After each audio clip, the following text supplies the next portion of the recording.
12 alleges that there is none. The power of attorney that was executed in 2024 is not valid, and then Ms. Alexander, as a result, does not have the ability to bring this action. And that's, I don't know if you want me to cite the statute, but I know you reviewed it. 825? That's right. 825.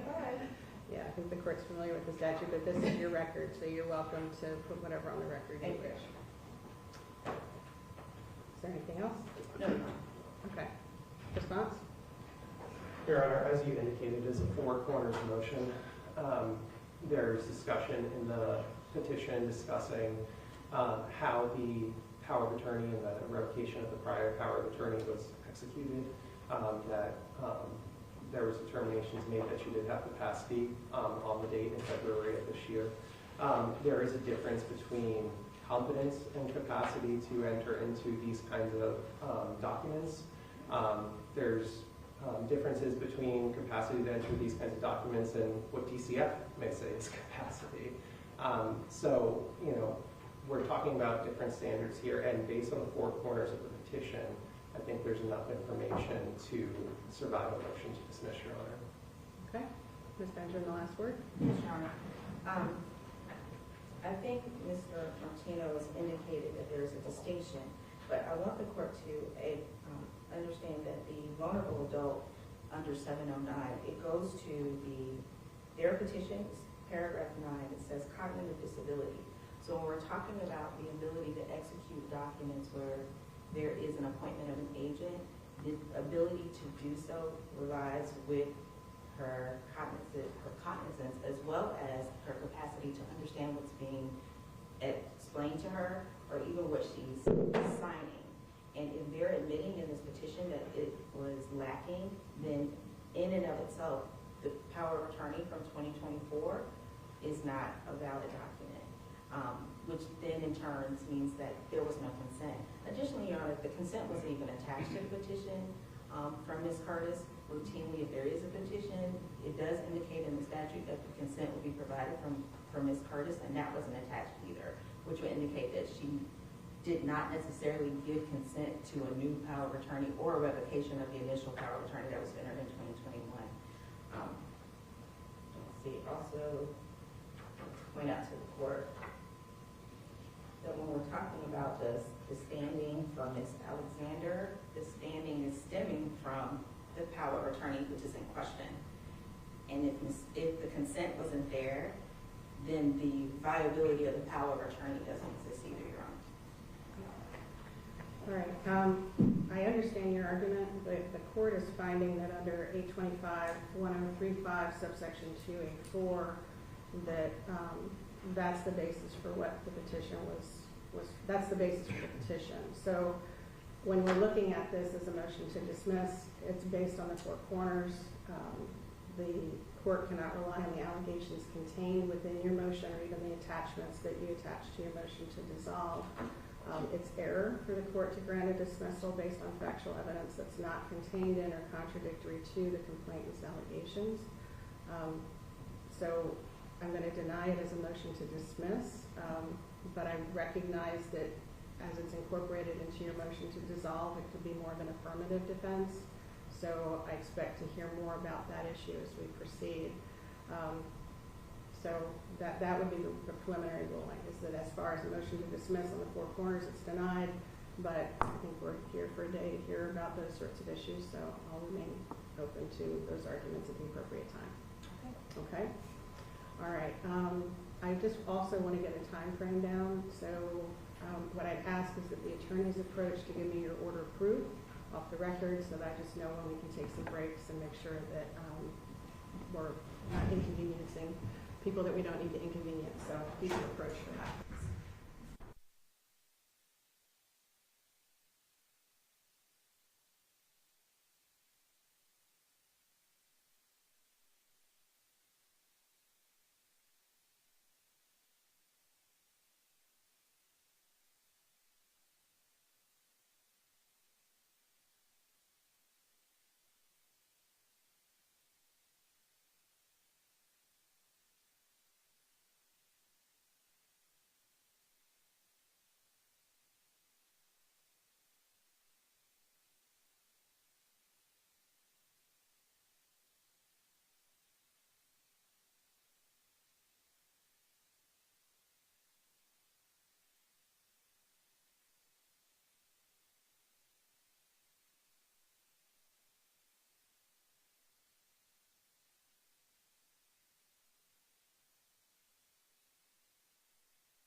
We are back on the record, and Ms.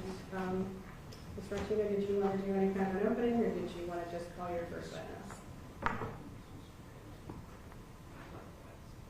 And I don't think I actually put the case number on the record, so Madam Clerk, if you can do that.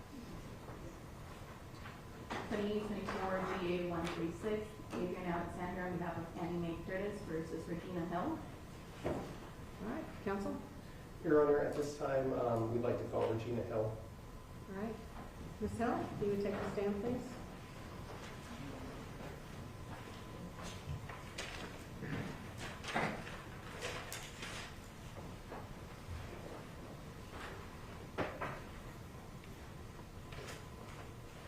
Stay standing, raise your right hand, face the clerk.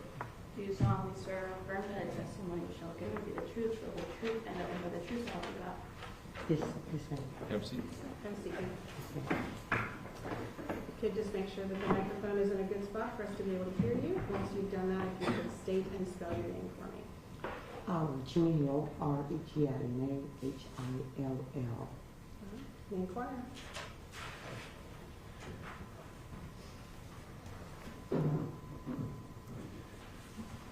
Good morning, Councilwoman. Good morning. I'd like to just first ask about you just getting involved with Annie Mae to begin with. When did you first became aware of Annie Mae Curtis in April of 2021? Is that correct? Sir, I have a criminal case pending, and I'm invoking my Fifth Amendment, my rights. Okay. I have general questions prepared. Are you intending to invoke your right as to each of those Absolutely. questions? Yes, sir, all my rights. All right, then I have no questions. Sure. Ms. Benjamin, anything? No, no. All right, Ms. Hill, you can please proceed. Thank you.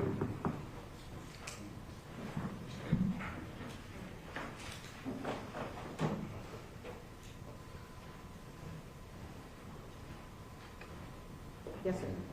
At this time, our petitioner would call Adrian Alexander. Okay, Ms. Alexander, if you'd come on up to the stand, please.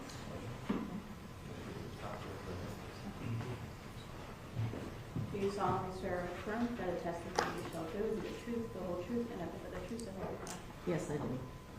Ms. Alexander, welcome to be seated. You can also adjust the microphone to your comfort. And once you're ready, just state and spell your name for me. Adrian Alexander, A-L-A-D-R-I-A-N-E, A-L-E-X-A-N-D-E-R. Thank you. You may inquire, sir. Thank you, Your Honor. Ms. Alexander, could you please provide the court with your educational background, beginning with high school graduation? Yes, I attended Our Lady of Angels High School, Catholic High School in Cincinnati, Ohio. Graduated in 1979.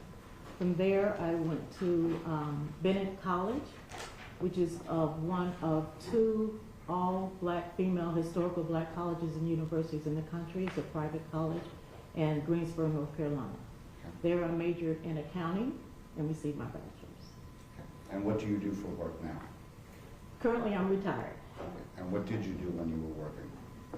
I worked for the Internal Revenue Service for 38 and a half years.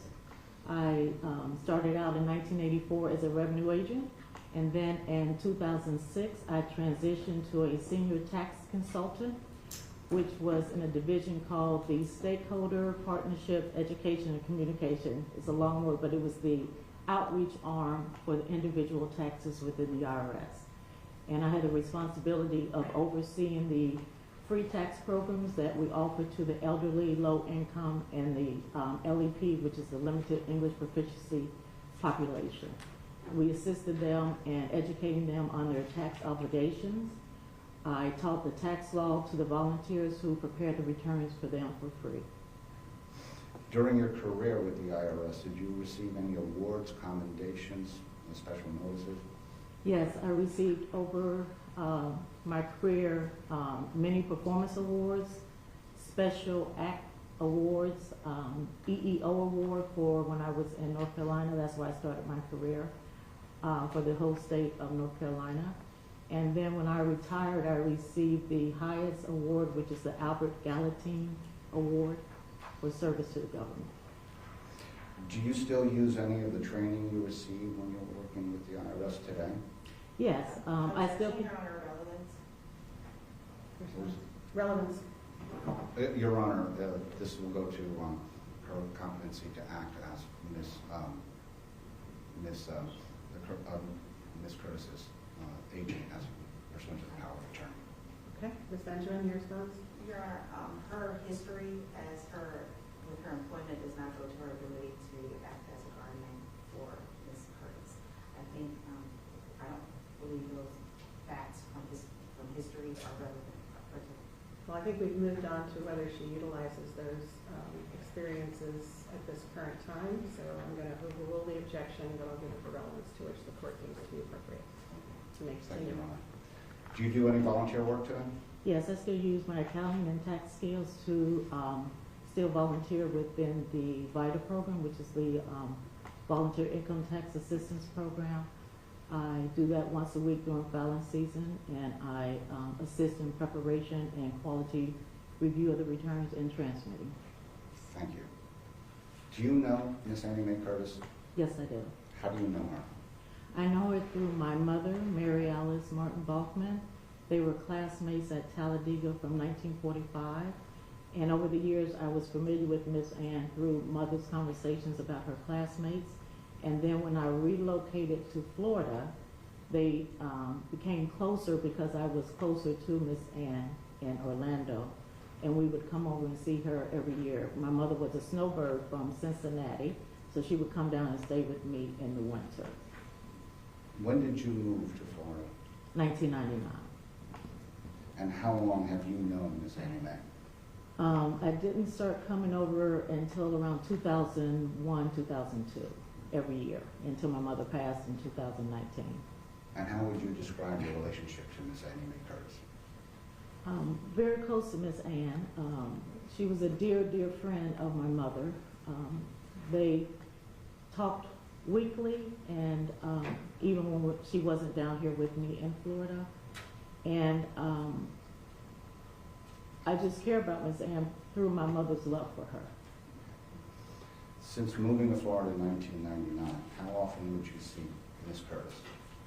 Well, as I stated, it started around 2001, 2002. Every year we would come over. We would pick Miss Ann up from her home, and they loved going to the Red Lobster for lunch.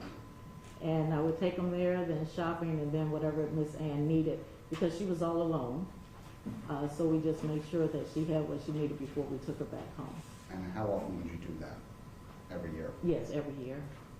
And then we would call her all the time. And how did you become involved in the situation?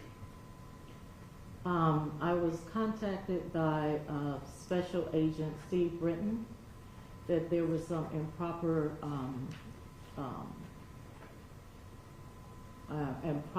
transactions or Your Honor, objection is hearsay.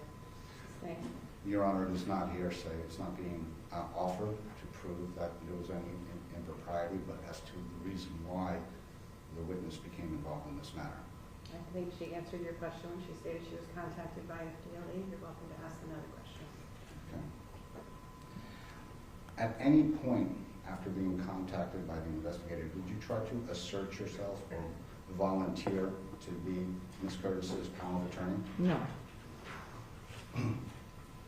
Why did you agree to become Ms. Curtis's power of attorney or agent?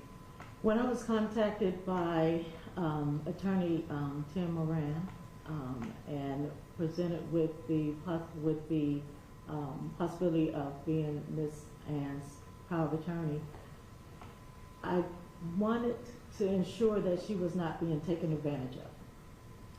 That is my only goal, is to make sure that she's taken care of and not being taken advantage of. And so I agreed to become the power of attorney. Did you play any role in the signing or drafting of Ms. Annie's power of attorney? No, I did not.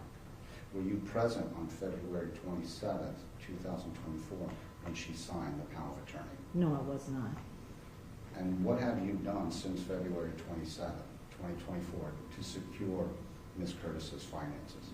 Once I was provided the documents from the attorney, I took them to the financial institutions that I was made aware of from the attorney and presented those documents to those institutions so I can gain access to her bank accounts to ensure that to oversee that her expenses were being paid and to get access to those accounts.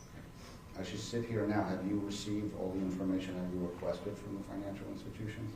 Not at this moment. There were other accounts that I was made aware of when I went to these banks that I still am in the process of getting those access to those accounts. If asked, would you be willing to provide the court with those monthly financial statements of Ms. Curtis? Yes. Thank you, Your Honor. I have no further questions. Okay, thank you. Cross? Yes, Your Honor.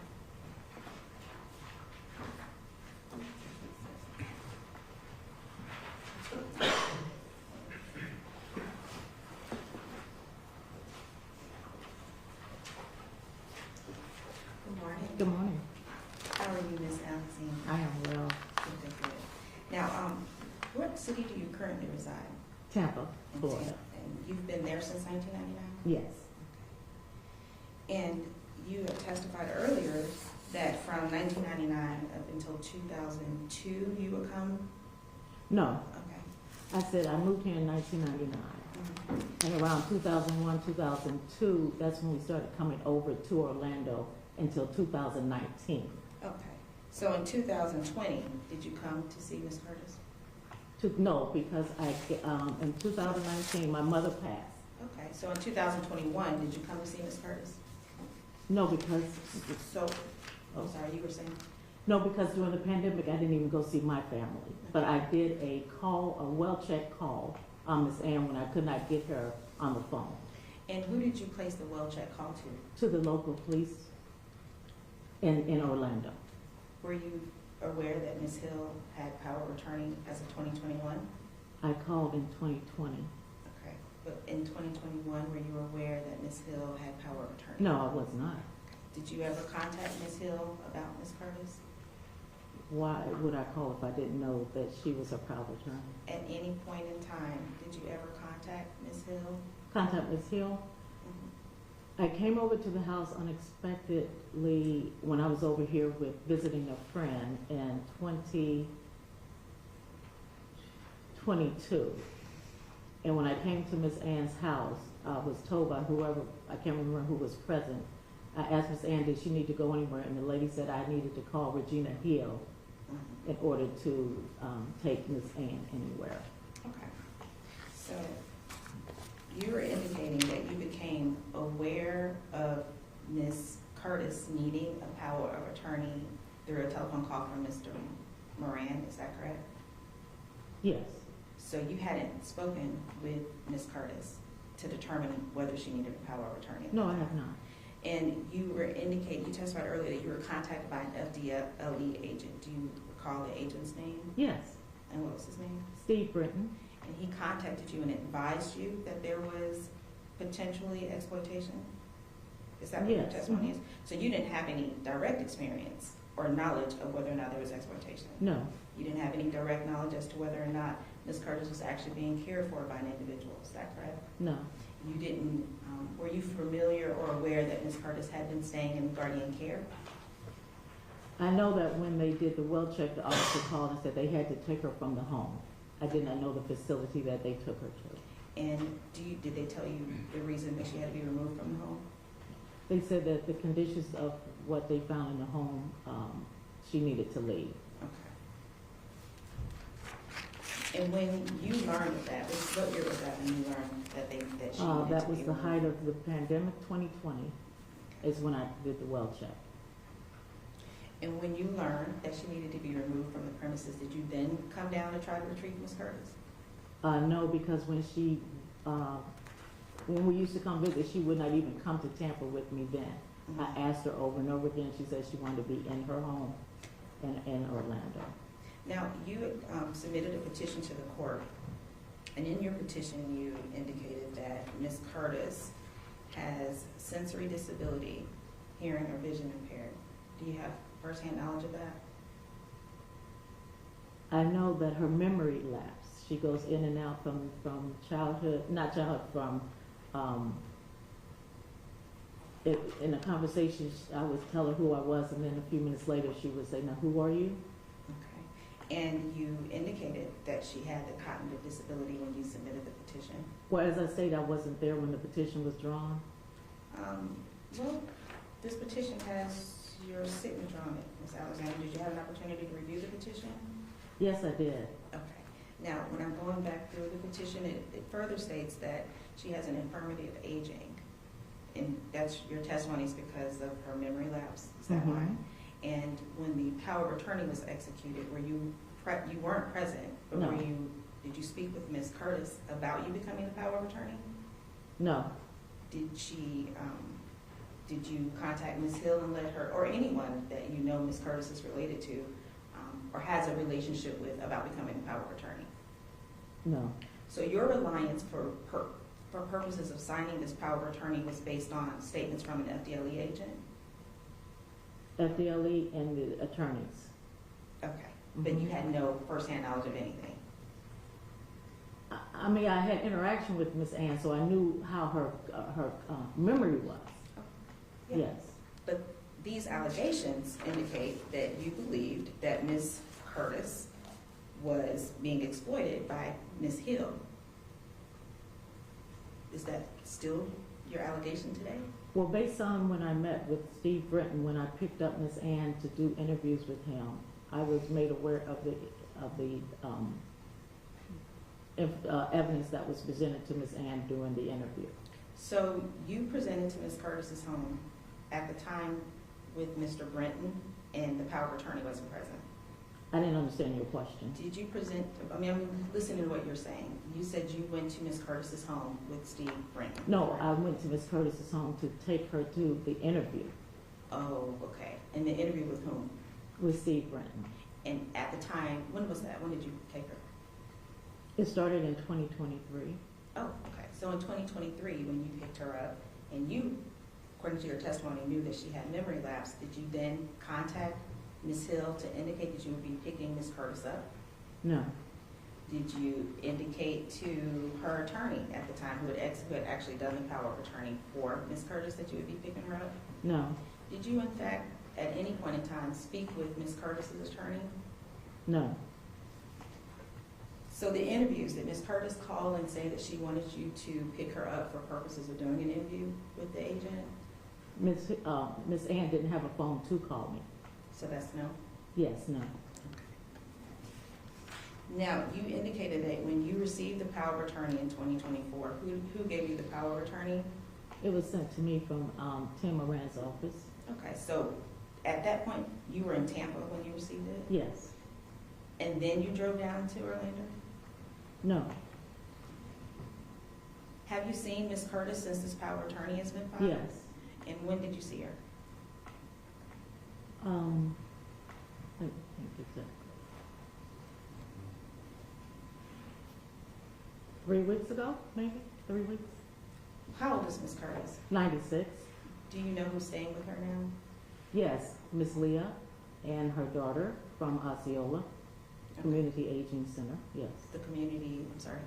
the Community Center, Aging Center. Miss Leah from Osceola County.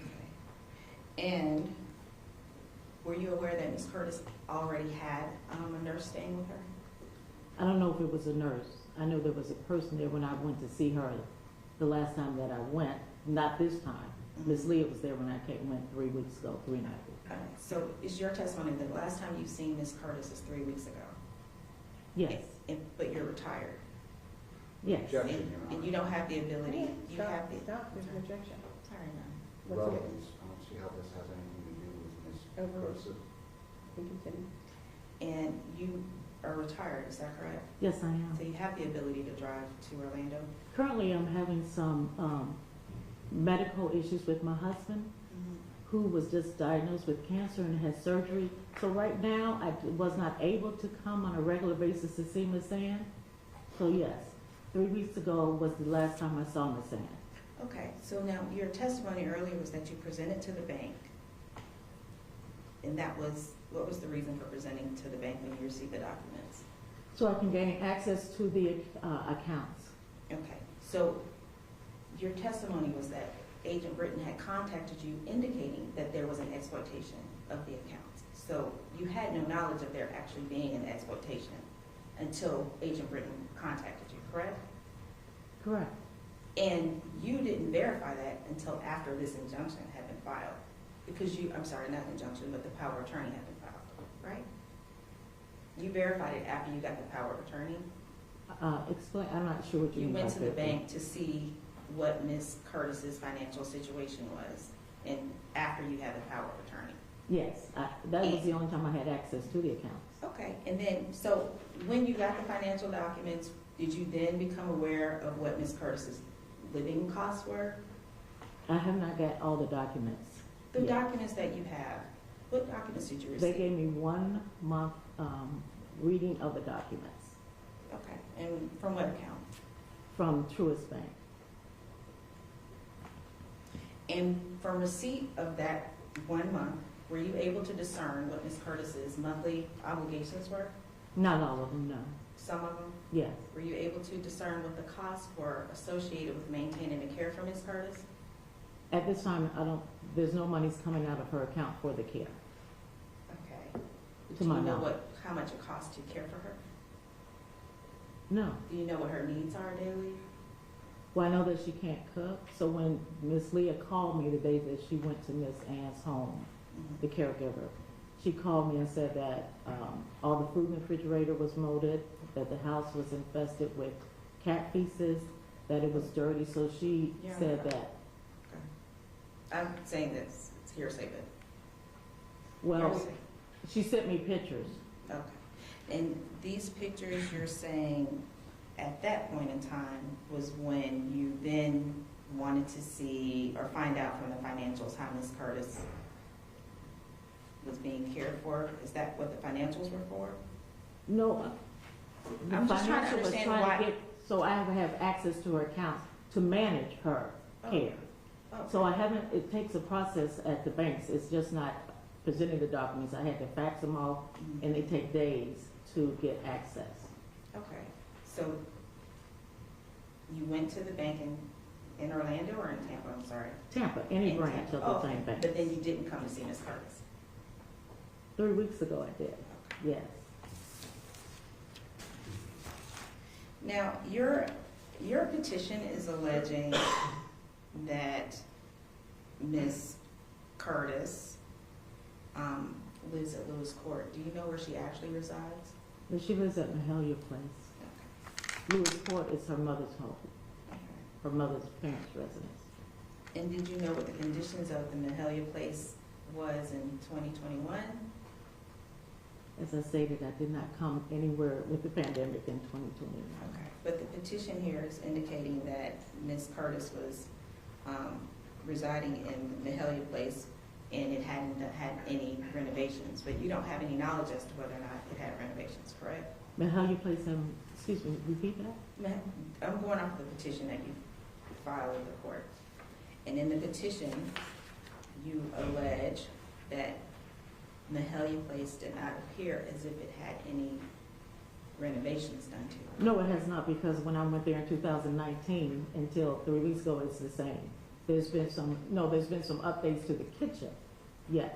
And the furniture that was there in 2019 was all removed in the living room area. Mhm. Things are in boxes, so the kitchen was updated a little bit since 2019 when I was there, I'm sorry, you said the kitchen was? yes.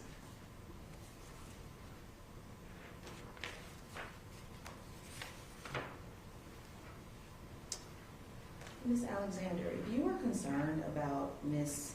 Curtis's financials being exploited, why didn't you request in your petition that her assets be frozen? I can't answer that. With you residing in Tampa and understanding the condition of Ms. Curtis that you learned of through Mhm. the agent, why didn't you request that a professional guardian be appointed to assist with watching over her financials?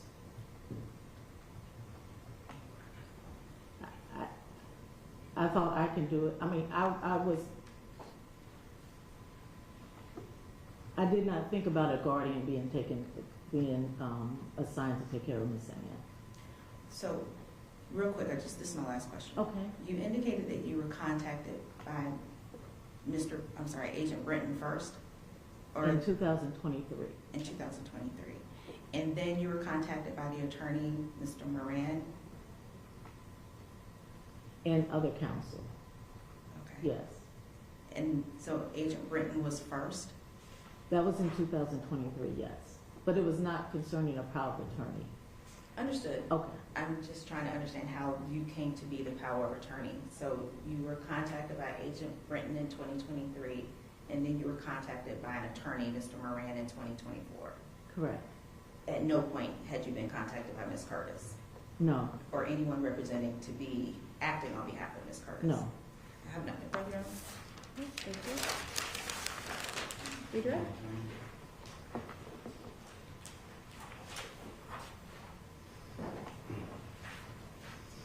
Ms. Alexander, before you were contacted by Agent Britton, did you have any reason to believe that Ms. Curtis was being exploited financially? No, Before you were contacted by Agent Britton, did you have any reason to believe that Ms. Annie was unable to live in her house alone? no. After you became power of attorney on February 27th, 2024, how many accounts have you withdrawn? Let me rephrase the question. How many financial accounts does Ms. Curtis have?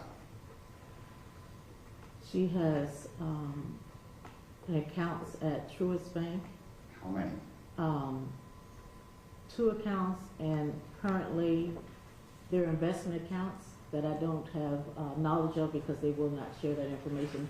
Even though there's under the same umbrella, they're a different entity within Truist. So I'm waiting on that. They said they are investment accounts, but they cannot share that information with me. On Chase Bank, there is a checking and savings, and also some investment accounts that I'm trying to get access to. USAA, I'm not sure if there's accounts or a credit card, but I know she is a member there. So I did fax that off as well. And of all those accounts that you just described, how many statements have you received for each account Just one from Truist for 1 month so far? so far. And you're still waiting on the other ones? Yes, Have you been able, based upon what you received, to review Ms. Curtis's finances prior to you becoming a power of attorney? not indeed, no. I would object, Your Honor. Her ability to even review the statements, I don't know why that would be relevant. Overruled. Are you going to use the power of attorney that you now have to take steps to take care of Ms. Curtis if she's unable to care for Yes. herself? Yes. Thank you. No further questions, Your Honor. Thank you, ma'am. You can step down. Okay.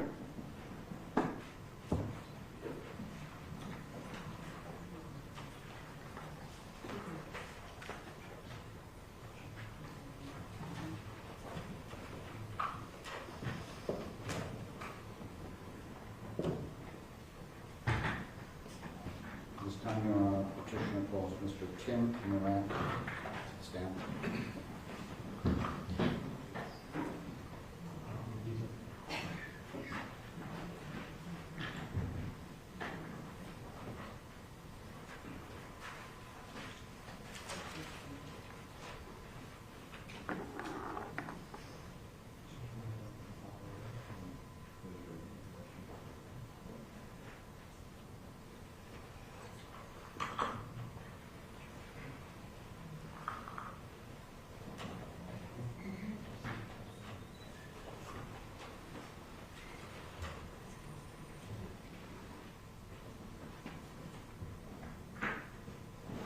Raise your right hand, Ms. Clerk. Do you solemnly swear or affirm that the testimony you shall give will be the truth, the whole truth, and nothing but the truth, so help you God? I do. Sir, if you could state your name and spell it for me, please. Tim, T-I-M, Moran, M-O-R-A-N. Thank you, sir. You may inquire. Thank you, Your Honor. Good morning, Mr. Moran. Good morning. Could you please provide the court with your educational background? I graduated from Oviedo High School in 1996.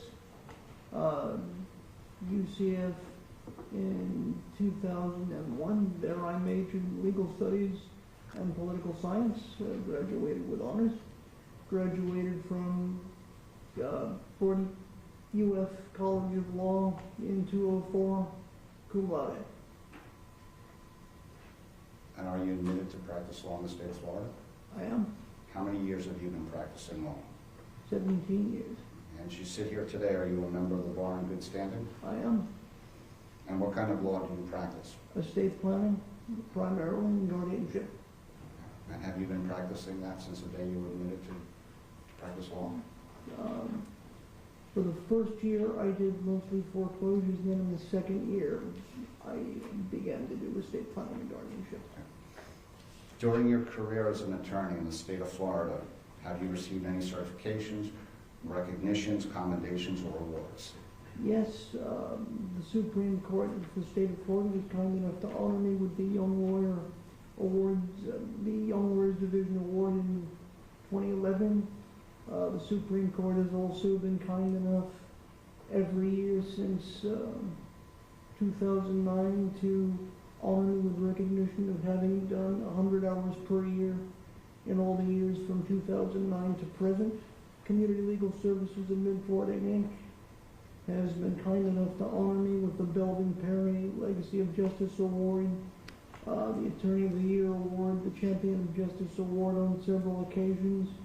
The Supreme Court has been kind enough to honor me with the Ninth Circuit Award and the Toby Simon Award.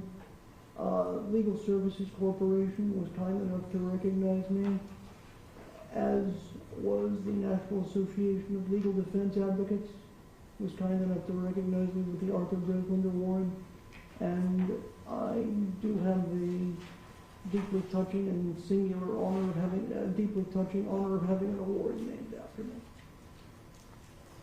Anything else? No, I think that's it. In your career as an attorney in the state of Florida, how many signings of wills, powers of attorney, trusts, medical directives, and similar documents have you presided over?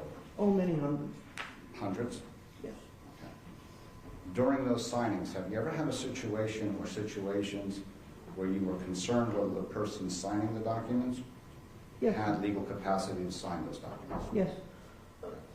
And in those situations, what would you do to determine whether or not that person had legal capacity to sign those documents? I would have conversations with them and gently and delicately explain what the documents were and what they meant, and we would go over them very slowly and carefully in a way that I felt they could understand, and if I was convinced them that they understood me and understood the import of what they were signing, we proceeded.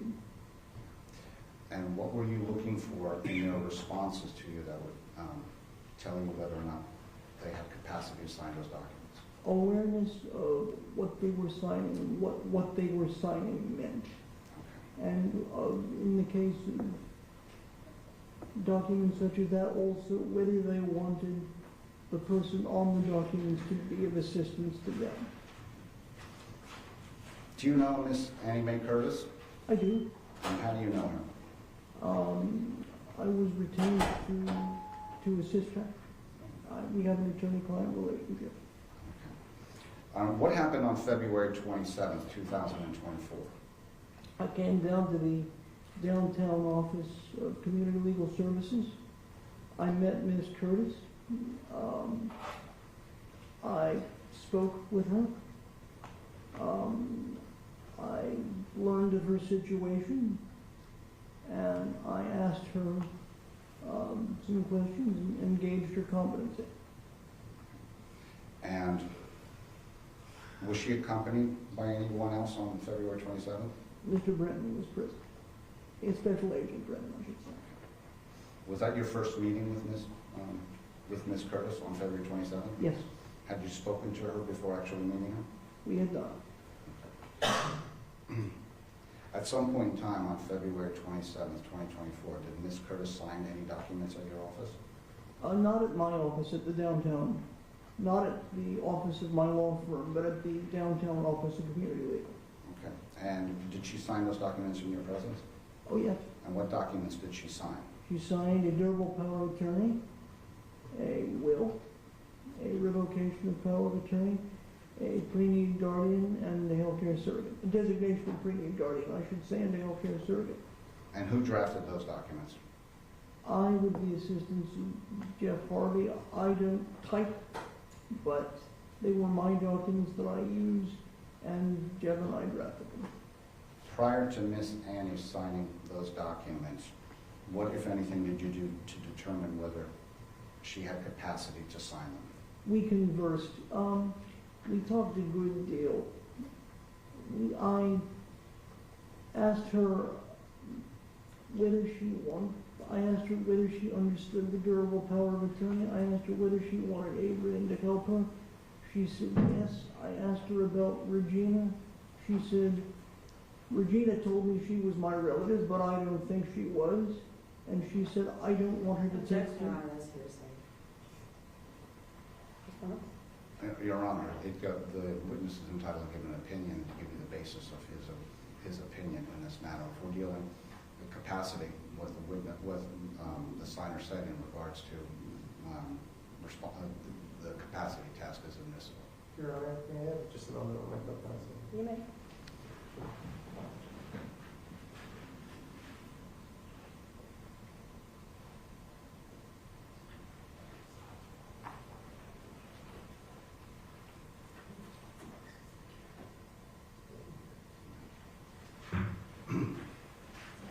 And in addition, Your Honor, I would just state there's also an exception to hearsay made by vulnerable or exploited adults. And the context of this case is sure that it fits in two of those exceptions to the hearsay rule.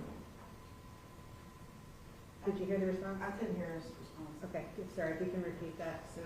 So, Your Honor, there's, in addition to the previous argument, there's an exception to hearsay for statements regarding the exploitation of a vulnerable adult by that vulnerable adult. Can you give me the citation? Can get that to you in a moment, Your Honor. Thank you. I'm sure it starts with 90.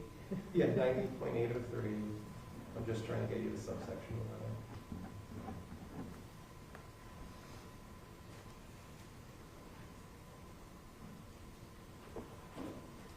That's 24, Your Honor, subsection 24. Hearsay exception for statement of elderly person or disabled adult. Okay.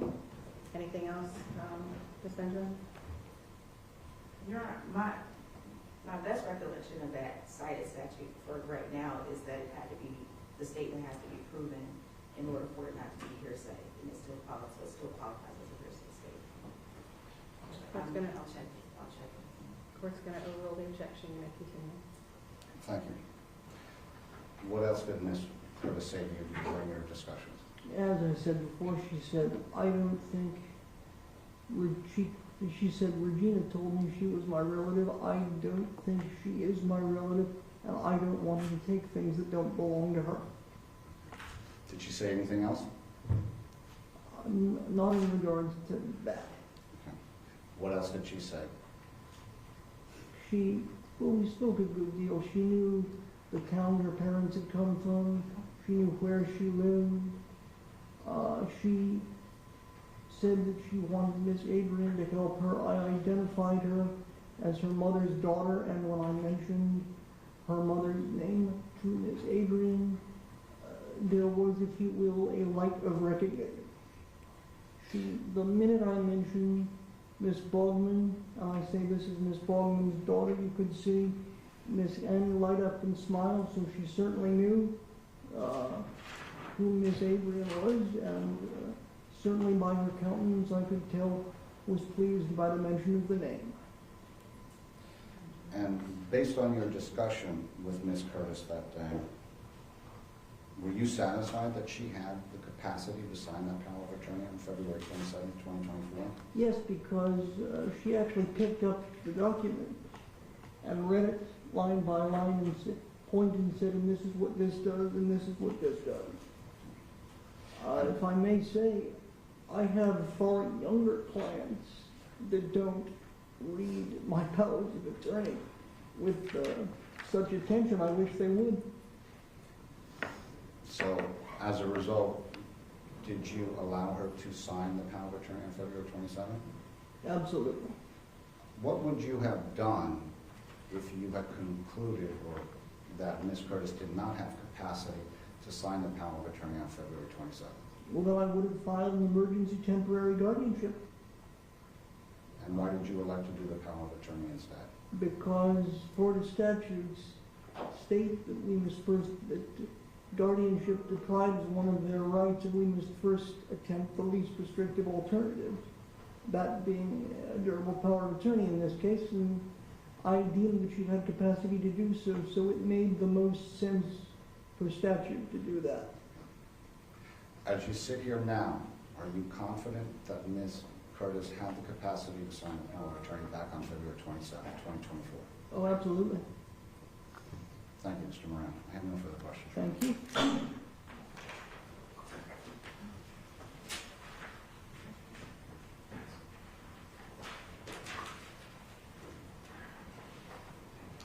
Good morning, Mr. Moran.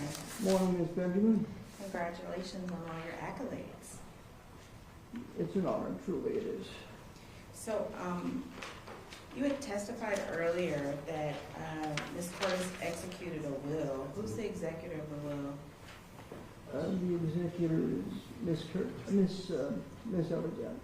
Oh, okay. Now, you had testified earlier that you were retained to assist Ms. Curtis. Who retained you?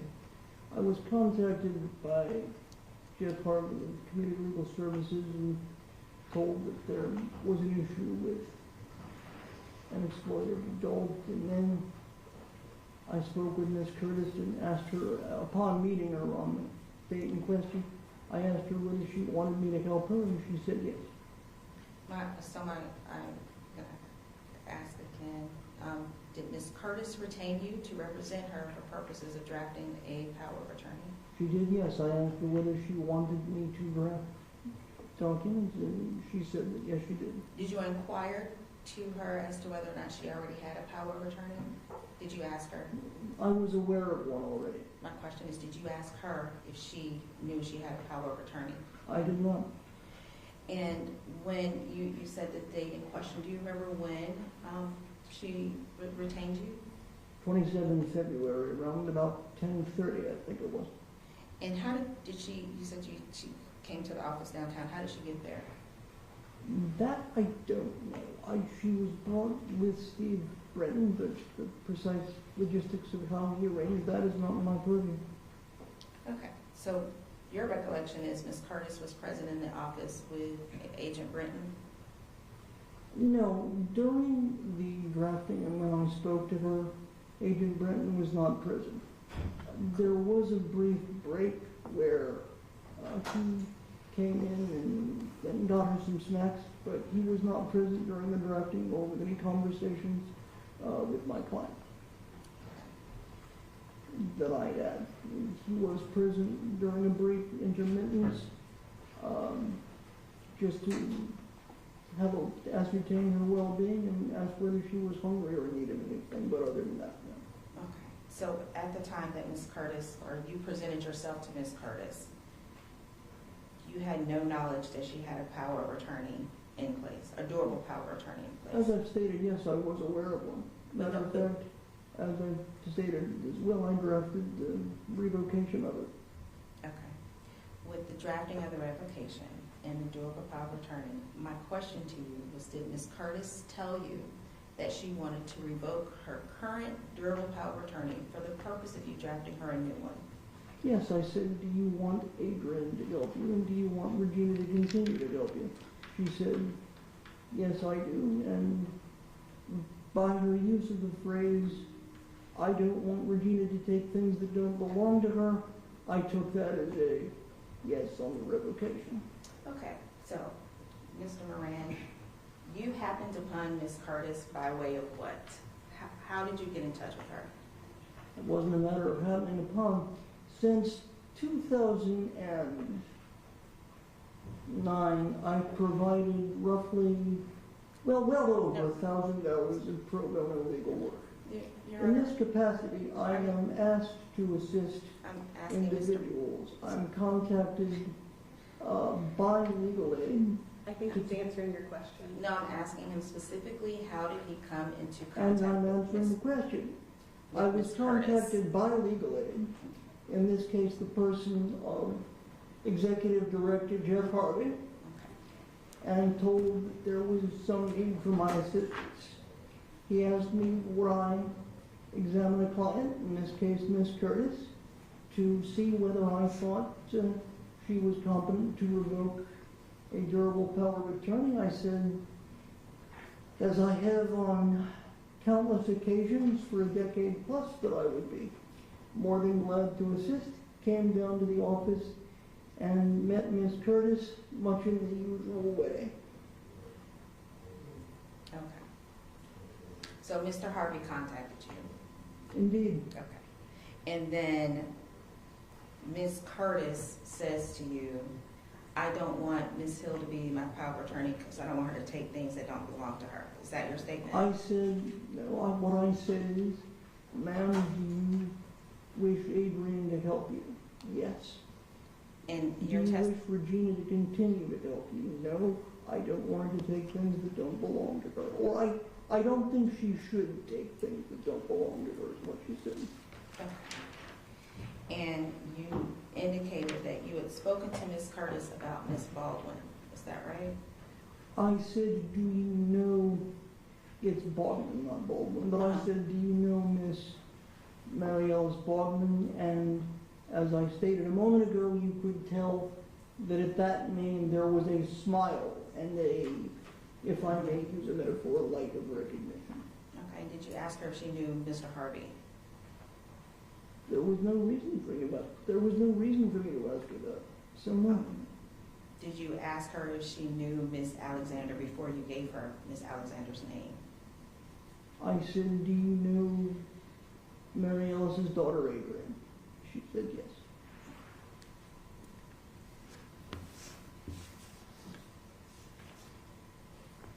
Now, you had testified that you've actually done several durable power of attorneys, correct? I testified to doing several hundred, yes.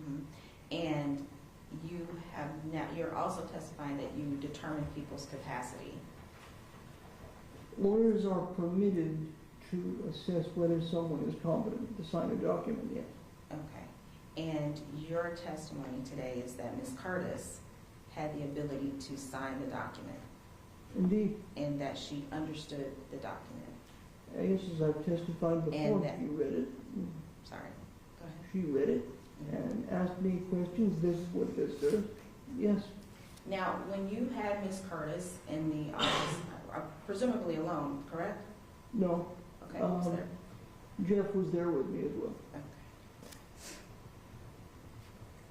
And Agent Britton was somewhere in the vicinity. Yes, in one of the other conference rooms. Did at any point you contact Ms. Hill, who had the current durable power of attorney? There was no reason for me to have done so. Miss Curtis let me know that she did not wish Regina to help her, therefore I was under no legal obligation to contact Miss Hill. As a matter of fact, powers of attorney, unlike guardianships, powers of attorney don't take rights from the principal. They allow them to let someone help them. Now, had it been that Miss Curtis was the ward of Miss Hill, then I would have had a legal obligation to do so, but here I do not. So how did the comment that I don't want Ms. Hill to take things that's not belonging to her, how did that comment even come about if you were just there for purpose of executing a new durable power of attorney? I said, do you wish Miss Hill to keep assisting you? She said, no, I don't think. And that came from Miss Curtis. There was no... No, your statement earlier was that I don't think Ms. Hill should take things that don't belong to her. Right, so how did that comment even come to be made? It was something she said. We did not have a large amount of conversation about that. I said, are you aware that that there's some I said, are you aware of Miss Hill? She said, I don't think Miss Hill should take things that don't belong to her. It was right from Miss Curtis and very stone and very iron, if you will. Okay, so you did talk about Ms. Hill at some point. I mentioned, do you want Miss Hill to keep helping you? That was the whole, she was not prominent in the conversation at all. Did you mention that there was a durable power of attorney in place at the time with Ms. Curtis? I said to Miss Curtis that the revocation that I drafted would revoke Miss Hill's ability to help you. I didn't use the word durable power of attorney now. I didn't want to confuse one document with the other, Jenna. Did you then have Ms. Curtis execute a consent to revoke the durable power of attorney? Yeah, the revocation, you should have the revocation, I believe. It's follows the statutory format, and how long was Ms. Curtis in your office? and again, it's not my office, by the way. I'm sorry, the office downtown. I came at roughly 9:30, and I believe we were done at about 4:30, though that, I may say, may not be entirely accurate, as I was paying attention to what needed to be done as opposed to the time it took to do it. So you drafted the documents in the downtown office, right? Indeed. You had Ms. Curtis sitting there waiting while you drafted the documents? Yes. Although, of course, we had her walk about a little bit just so that she could move her legs and all that, and she was asked if she wanted some food, and her care was tended to. We did not abandon her while we drafted by any means. To your knowledge, was Ms. Curtis there voluntarily? Yes. You drafted the documents while she was there, and then you allowed her an opportunity to read through the documents. Of course. And it's your understanding that Ms. Curtis does have the ability to read, correct? Yes. And you gave her how many documents at that time? I believe there were will the durable healthcare certificate, pre-need, revocation. I believe there were 6. Did she describe to you how she knew Ms. Alexander?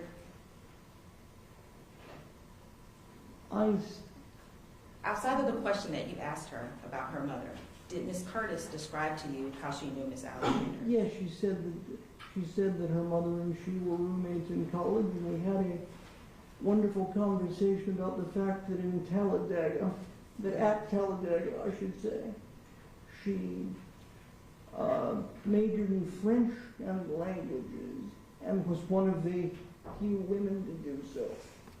Did she tell you how long her and Ms. Alexander's mom had been friends? Since college is what she said. And she was able to recall information to you that occurred several years ago? Oh yes, as a matter of fact, I must confess that I'm a bit of a history buff, if you will. Yes, she was. Yes, she was. And so what I did was I asked her. Let her ask the next question. Thank you. And were you able to ask her what she had for breakfast? No, I generally don't inquire of my clients what they ate for breakfast.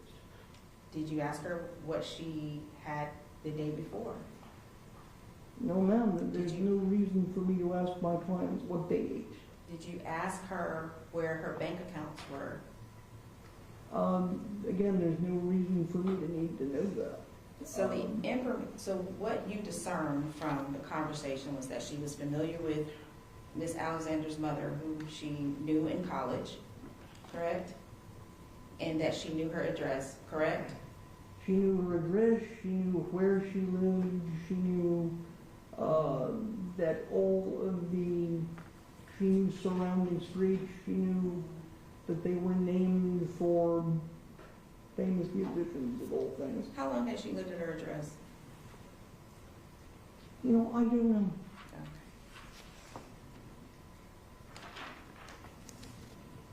And it's your testimony that everything that Ms. Curtis did in the downtown office was done without the influence of Agent Britton, who was present.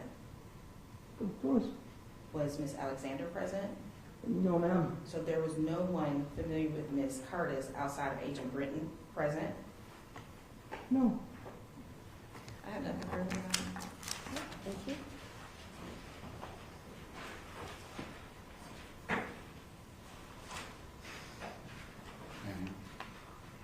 Mr. Moran, could you describe your relationship with Mr. Jeff Harvey and Community Legal Services of Mid-Florida?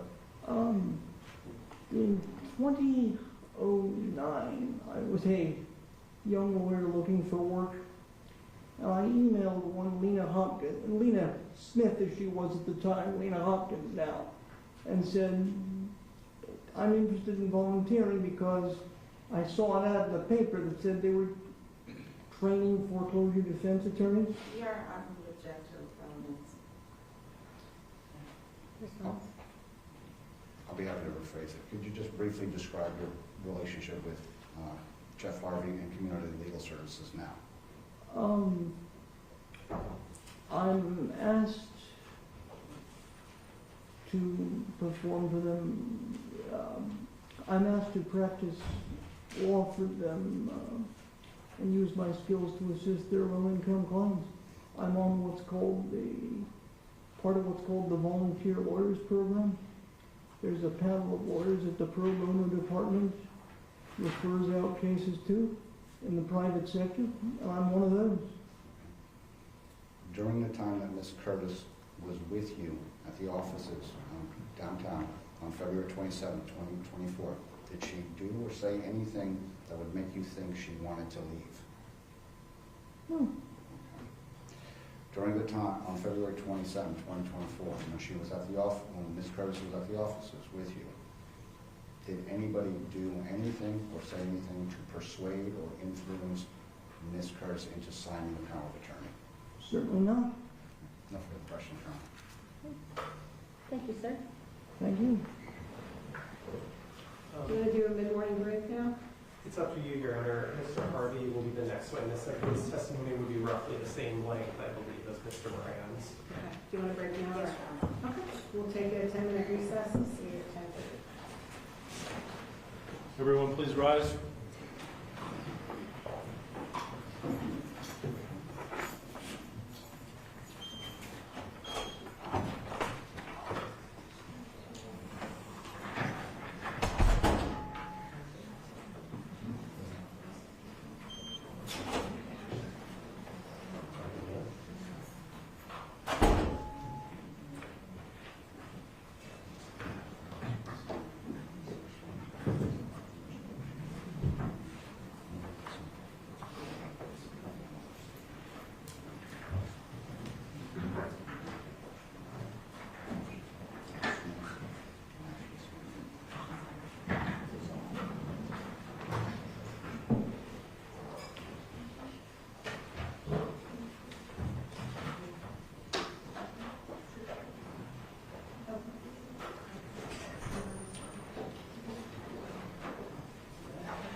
Switching the batteries on the microphone. Just, since we have a break, make sure they're not running low. Hey, we're staff attorneys for Judge. How do we get back there? action this week to get it out, that we can come back, Okay, so we can get you back there. okay.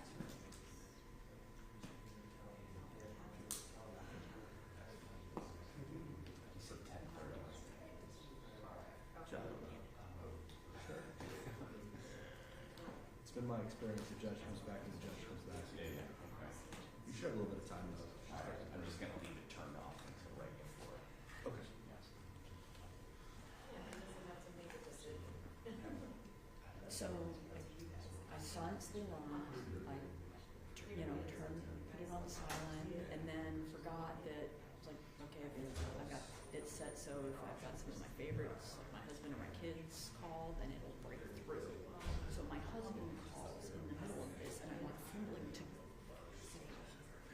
and not do I turn off? I answer the call, so I can hear like he's driving, and it's like at some point he's like, "Hello."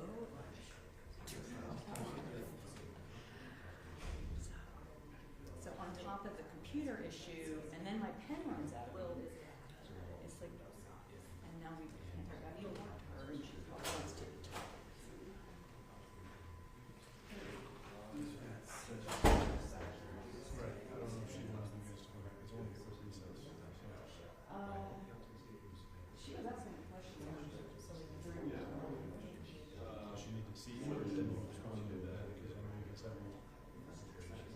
well, I don't think she wanted to talk about it, but if she didn't tell you, I asked her how to get back to her, and she didn't.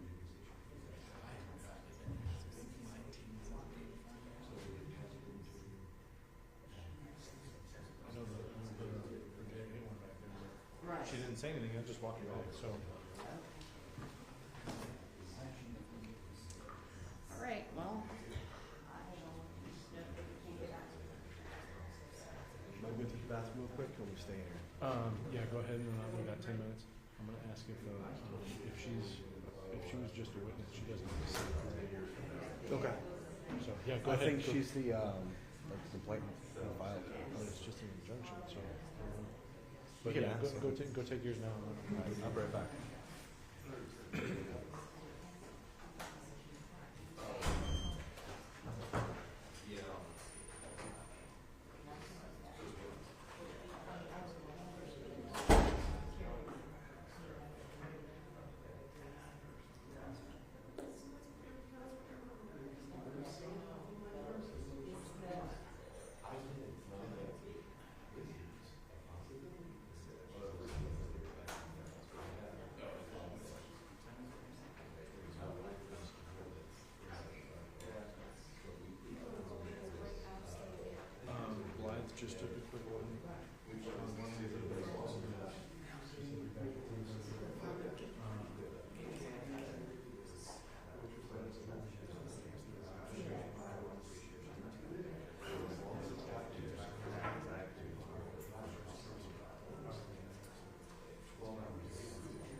Everyone, please rise.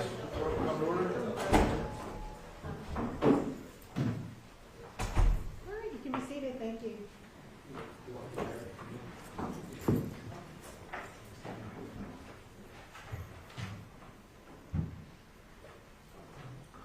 I can go out and go find the meeting room. Okay, thank you.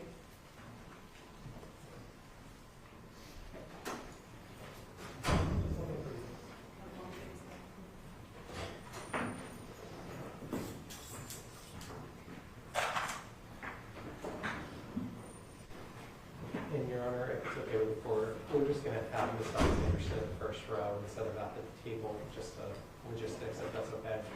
Is there any objection to that? Okay, then she can sit where she's comfortable. All right, are you ready to proceed? Yes, Your Honor. I had an opportunity during the break to, We are ready.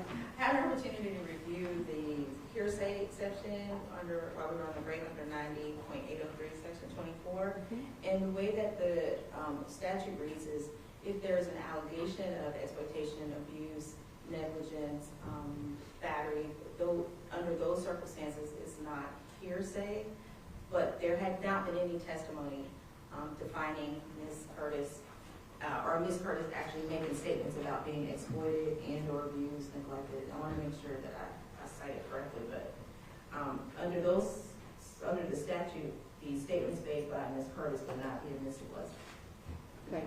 If it's any comfort to you, what the court's going to consider that statement to be is as to her capacity and the revocation, not as to the truth of the matter asserted. That's not what's relevant here today as far as that statement's concerned. So hopefully that ruling will clarify your concern. Okay, thank you. Also, I have a witness for Ms. Hill who has a concern about the schedule. Mr. Martino and I have discussed her taking her testimony out of order. Okay, that's fine if both of you agree to that. Yeah, we're just going to move on with Mr. Harvey, and then we'll call Ms. Benjamin's witness. Okay, sounds good. So your next witness is? The petitioner calls Mr. Jeff Harvey. All right, Mr. Jeff Harvey.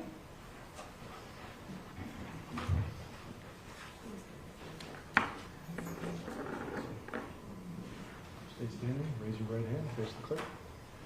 Do you solemnly swear or affirm that testimony you shall give will be the truth, the whole truth, and nothing but the truth to help you God? I do. Have a seat. Sir, if you have a seat, make sure the microphone is adjusted to your comfort. When you're ready, just state and spell your name for me. Your Honor, Jeff Harvey, my full name, Jeffrey, Jeffrey, last name Harvey, Harvey. And I have a card if that's helpful. I think we're good with Okay. that. Thank you. You may inquire. Thank you, Your Honor. Good morning, Mr. Harvey. Good morning. Would you please provide the court with your educational background? So I have a undergraduate degree from Boston College in 2001 with a double major in political science and theology and a minor in faith, peace, and justice issues. I have a master's in human development and leadership from Murray State University in 2009. I have a JD from Stetson University College of Law in 2012. I have a master's in business from American Military University 2022. And I'm just one class away from graduating the U.S. Army War College. That will be this July. So I take it you served in the military? I have. Can you describe your military service? So I shot live artillery for the first time on September 11th. And from there at the basic course, I went to the initial invasion into Afghanistan. Was there for about 4 months. Came back. I was with the 101st Airborne Division. Came back from Afghanistan 9 months later. Was on the initial invasion into Iraq. Came back from that and 2 more tours to Iraq before I left active duty and went into the Florida Army National Guard. Since then, I've been in the Florida Army National Guard, serving notably as the battalion commander for 2nd of the 116th Field Artillery out of Lakeland, Florida. And I'm currently serving as the Deputy Brigade Commander for the 164th Air Defense. Most of my guard service has been in response to hurricanes and disasters, with, again, most notably the work the unit did just recently after Hurricane Ian over in the Fort Myers area, and prior to that, Hurricane Michael as the commander of basically everything on the east side of Chattahoochee River is part of the response. And from a schooling perspective, many different military schools, but it also includes U.S. Army Ranger School in 2005. During your career, have you received any military distinctions, honors, commendations, or medals? I have. I could go through the whole litany of them, but I'll just give you the highlights. Awarded the Valor Senior Award for actions in Afghanistan, a Bronze Star for actions taken in Iraq, a couple of meritorious service medals, recognition by former commanders of mine, General David Petraeus, and I can keep going if you would like. Okay, no, that's fine. Okay. Thank you. And what do you do now for work? I'm currently the CEO of Community Legal Services. And you're admitted to practice law in the state of Florida? I am. How long have you been admitted to practice law? It will be 11 years in just a couple weeks. Okay. And as you sit here now, are you in good standing with the Bar Association? I am. Can you describe your work at Community Legal Services right now? So as the CEO, my primary responsibility is what we call the management of the nonprofit. The chief program officer is kind of the management of the law firm aspect of it. However, as part of my role, and I think probably military background related, I believe that I have to lead from the front. So I do spend a portion of time practicing law, primarily in what I like to call law school exam questions, but usually around real estate litigation and serving seniors.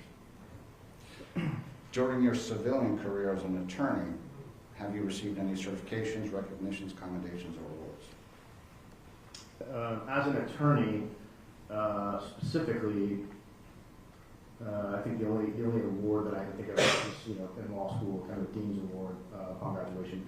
I cannot think of any certifications, but as in my role at Community Legal Services, I've been named OBJ's Veteran of Influence, I think 2019, CEO of the Year in 2020 or 2021. I could go on, but I'd have to get my resume. How did your organization, Community Legal Services, become involved in this case? So I received a phone call from the state attorney's office. It had been referred, I think, through a former employee that now works for the state attorney's office. Do you know Mr. Tim Moran? I do. Who is he? So Tim Moran, to our organization, is what I would kind of call the prime example of service to the community as a lawyer. We have actually, one of the words he forgot to mention was we have named him an honorary staff member. Anytime that we need something done right, anytime that we would like to, as an organization, kind of illustrate pro bono service, we look to Tim Moran.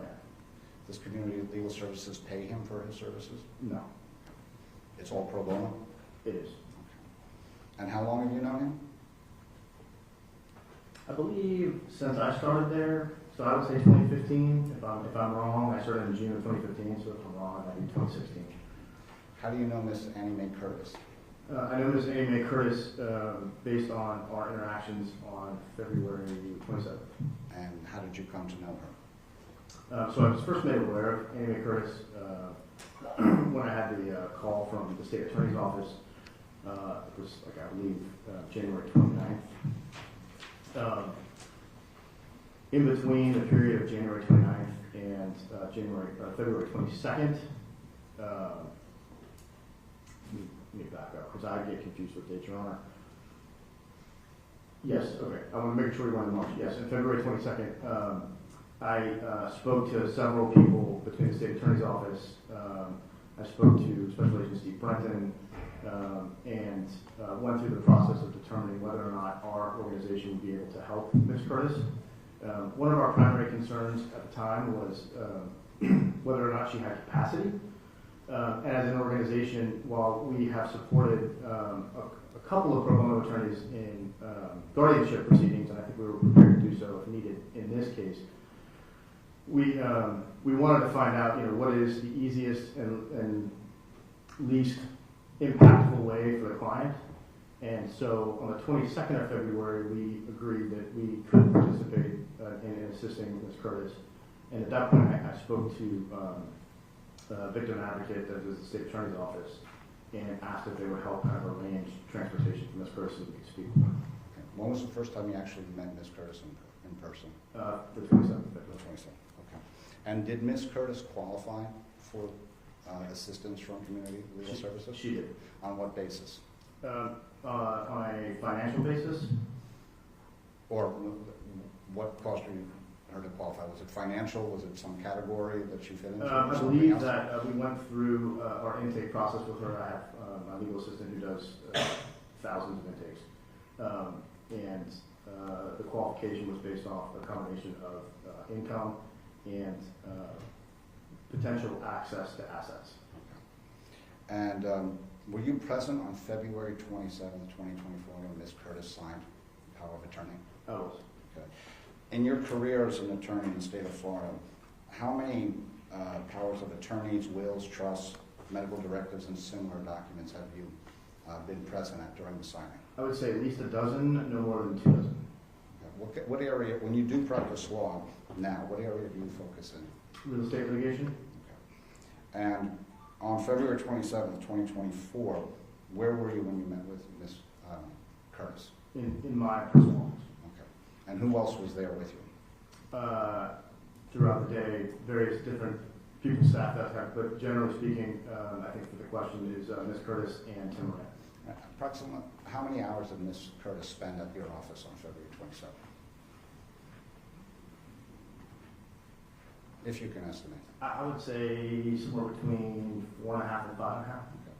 During those 4.5 hours, during that time, did Ms. Curtis say or do anything that would make you think she wanted to leave? Response. I'm sorry, what was the It's a objection? hearsay ejection.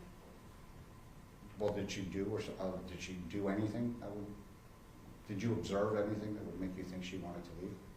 No. Okay. What was the purpose of Ms. Curtis being there on February 27, 2024? So the purpose of Ms. Curtis being there was to engage services through Community Legal Services to assist her with taking care of her needs. Who else was there to help her with that?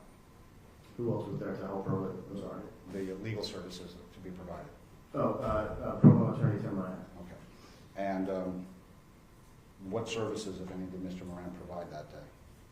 Mr. Moran provided, I believe, a revocation of a power of attorney, a durable power of attorney, a free guardian, a will, and I believe that's it.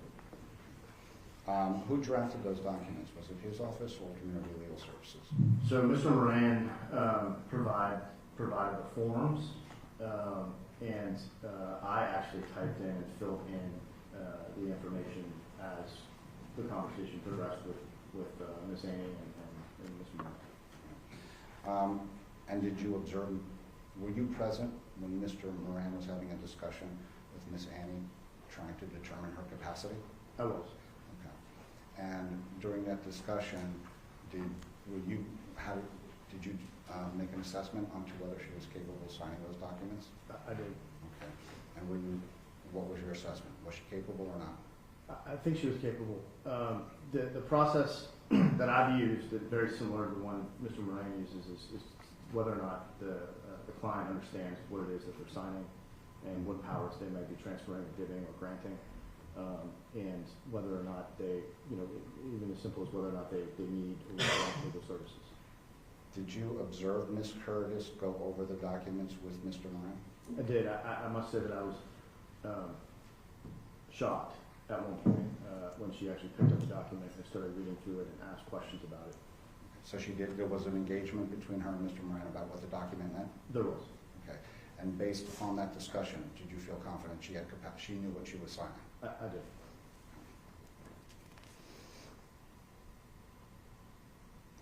During the time that Ms. Curtis was at your office, did anybody do or say anything to try and influence her to sign those documents? No.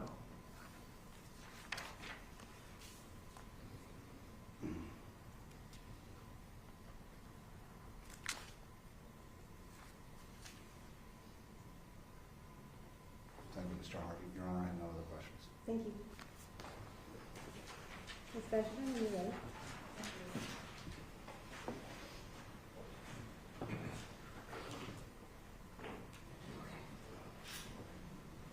Good morning. Mr. Harvey? Yes. Okay, so your testimony was that you first became familiar with Ms. Curtis or about Ms. Curtis's case in January 29th of 2024, is that right? Correct. And you were made aware of it because of a state attorney calling you? Correct. So did they tell you what they were calling you for? They did. And at that point, were you aware that Ms. Curtis had a power of attorney? I was made aware. I can't tell you for sure if it was on that date or in potential subsequent conversations, but through that process, yes. And when you were made aware of that, did you contact the power of attorney? I did not. Did you contact anyone associated with Ms. Curtis outside of the state attorney that contacted you about her? Yes. Who? I spoke to law enforcement, and especially Britton, and that was it. Okay. And your conversation with Special Agent Britton about Ms. Curtis was what? We talked about some of the things that he had uncovered through an investigation, the circumstances surrounding our living situations, and I believe that's it. And had you been to Ms. Curtis's home? I have not. Do you know how Ms. Curtis came to be in your office on February of 22nd? I do. I discussed that with the state attorney's office, and I believe it was their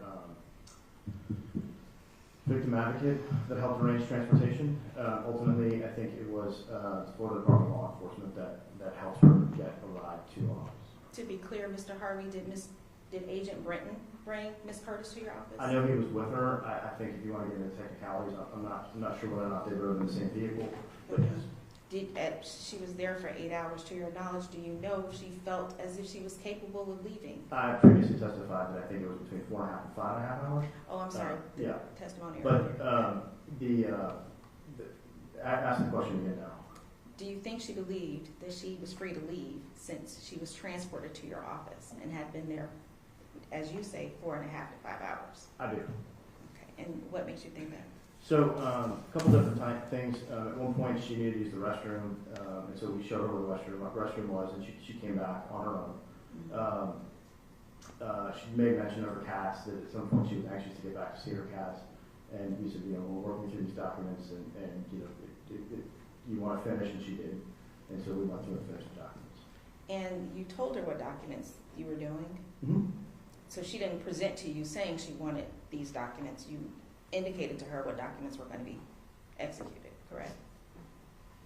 Well, at some point we had a conversation about what her legal needs were, and based on that conversation, yes, we drafted the documents. I mean, typically when you deal with clients that we deal with, and we deal with over 10,000 a year, when you start talking legal terms and legal jargon, you lose it real quick in terms of understanding.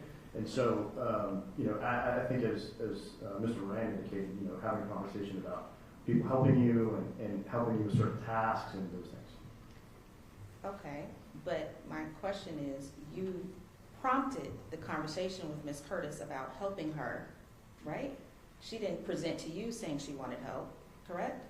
We asked questions to see if she wanted help, correct? Okay. And how common is it for someone to come into your office downtown with a special agent for purposes of getting documents like these executed? Let me see. I'm trying to think of the number of times that we've seen something like that before. How about in the last 24 months? In the last 24 months? In my office with me, I can't say that it's ever happened before, but what I can say is that we get referrals from law enforcement, local government all the time, even judges, and how they get to our offices. We have 12 offices throughout 12 counties. What attorneys they work with. I couldn't tell you for sure. But is it common for a special agent to be present while you're going through documents with someone who is 95 years old to execute the durable power of attorney? Is that common? So he wasn't present in the room. I mean, he was in the building. And again, I couldn't give an opinion on how often it's present to have an agent or some sort of law enforcement officer in the building. It is not common to have a law enforcement officer present in the room when you're dealing with clients. Okay. So it's common for them to be on the premises when you're doing documents for that specific client that was brought there by the agent. I mean, it's not uncommon if there was a client brought by an agent to have the agent stay in the office in some capacity until they needed to ride back. Okay. And to your knowledge, did Ms. Curtis give anyone permission to access her financial documents? Well, through the power of attorney process, absolutely. Prior to you getting the power of attorney February 22nd, 2024, did anyone receive specific instruction from Ms. Curtis to go into her financials or her accounts? I don't know. But she presented and she stated she was concerned about someone taking something. Is that right? Correct. So had no one spoken to her about someone taking something? Had that conversation not been held with her? Are you asking whether or not we had a conversation with her about things being taken from her? Mm-hmm. Her financials. We did. And at any point in time, did she say to you that someone was taking something from her? No, but that she didn't want somebody to take something from her.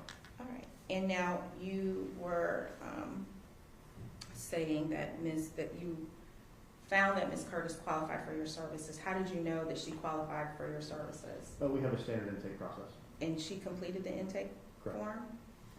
Okay. Not form, but process, yeah. We have somebody that asks send interview questions and inputs to that. Okay, so someone interviewed her? Mm-hmm. And do you have the intake documents that were used? I can get the intake documents, although I would argue that they're protected under attorney-client privilege. We have a funder, Legal Services Corporation, who actually requires us to have certain things waived, like cause of action and that type of stuff, and so even they're not allowed to look at those documents under the attorney-client relationship.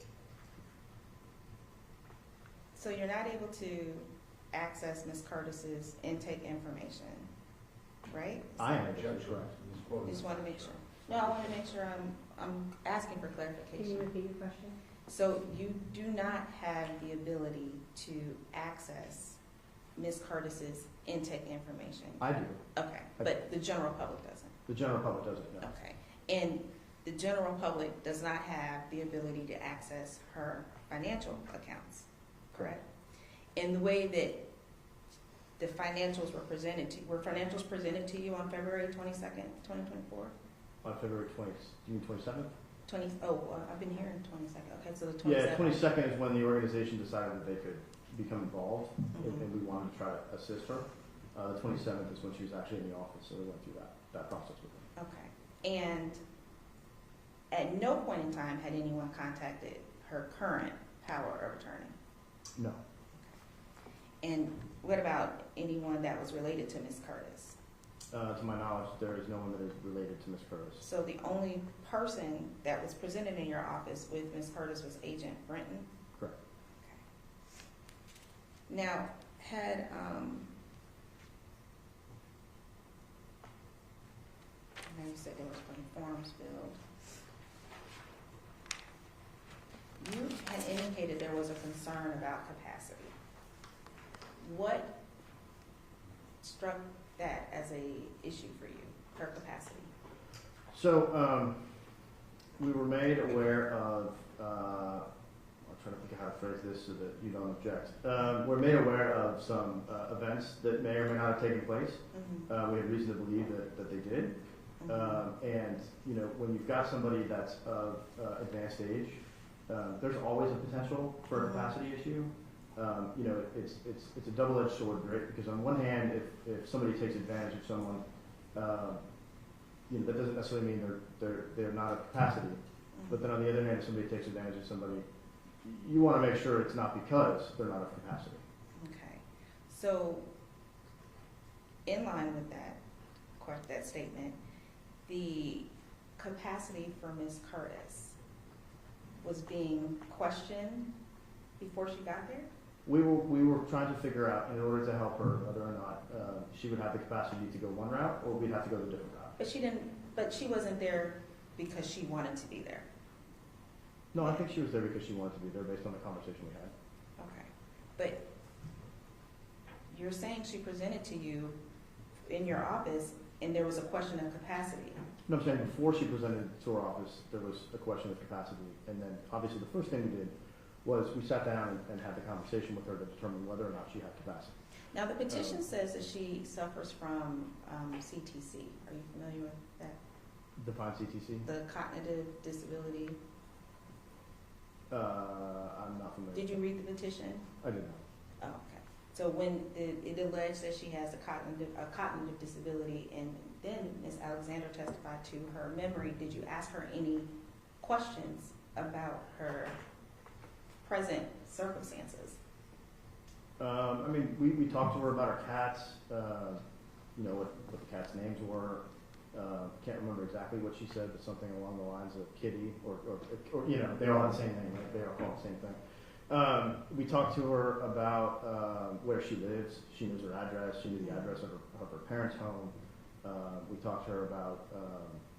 Did you talk to her about anything recent? Anything that happened in 2022? No. Did you talk to her about the allegations of something happening with her financials? Yes. But she had, you brought that conversation up to her, correct? We asked her questions about it, correct. And she didn't have anything to say about that, is that right? I mean, when we first talked to her about it, she did not know that Ms. Hill had power of attorney, but that's typical when people commit fraud or go, you know, fraudulent. Objection, Your Honor. That's a Court disregard the last part of the Apologies, question. Your Honor. Had you seen the durable power of attorney that was executed in 2021? I've seen a copy. And at that point in time, did you call any doctors in to speak with Ms. Curtis? No. When you saw it, when she presented in your office and you had the concern of capacity, did you speak to any of the DCF workers that had been involved in the investigation? No. Did you speak to anyone beyond Ms. Curtis? And Agent Britton? Right. Okay. Thank you, Madam President.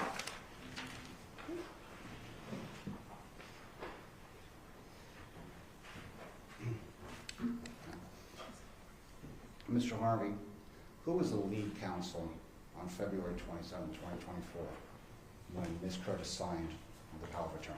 Tim Moran. Based upon the conversations or the discussions that you observed or were part of between Mr. Moran, Ms. Curtis, and yourself, at the end of those conversations, were you confident whether Ms.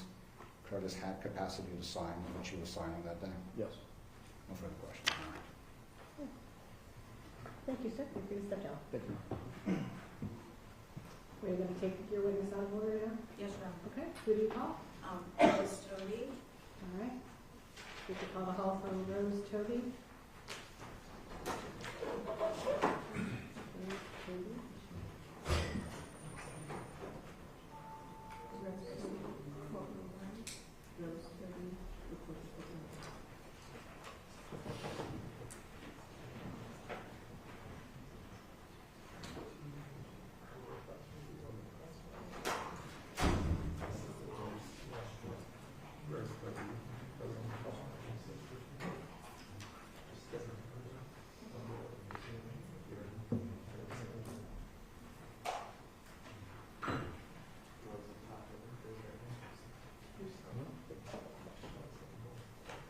Do you solemnly swear or affirm that the testimony you shall give will be the truth, the whole truth, and nothing but the truth, so help you God?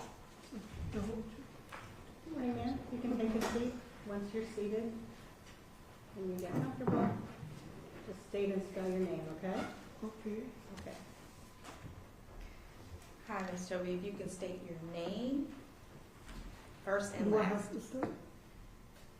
Just tell us your You name. don't have to. You don't My have to. name is Rose Mary Toby. And Ms. Toby, how are you familiar with? I'm sorry. What is it that you do? Pardon? What's your job? My job, home health aid. Home health care. Mhm. And are you familiar with Annie Mae Curtis? Yes, I am. And when did you become familiar with her? 4 years ago, June 21, 2021. And in June of 2021, were you caring for Ms. Curtis? Yes, And what were you doing for her? cleaning, cooking, make sure the house is clean, sit with her, have conversation with her. And how would you describe Ms. Curtis's personality in 2021? Well, Miss Curtis was a very good person, And was she? I'm sorry. Go ahead. I didn't mean to cut you off. and we would have conversation. In those conversations, she appeared to be aware of what she was saying. Yes, she was. She appeared to know her surroundings. Yes, And did you also care for her in 2023? 2021, 22. And in 2023, do you recall Ms. Curtis's disposition at that time?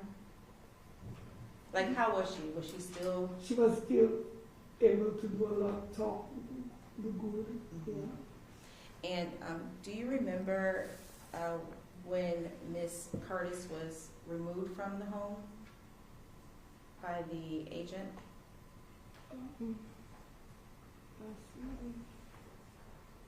Last month, we are in June. We're in April right now.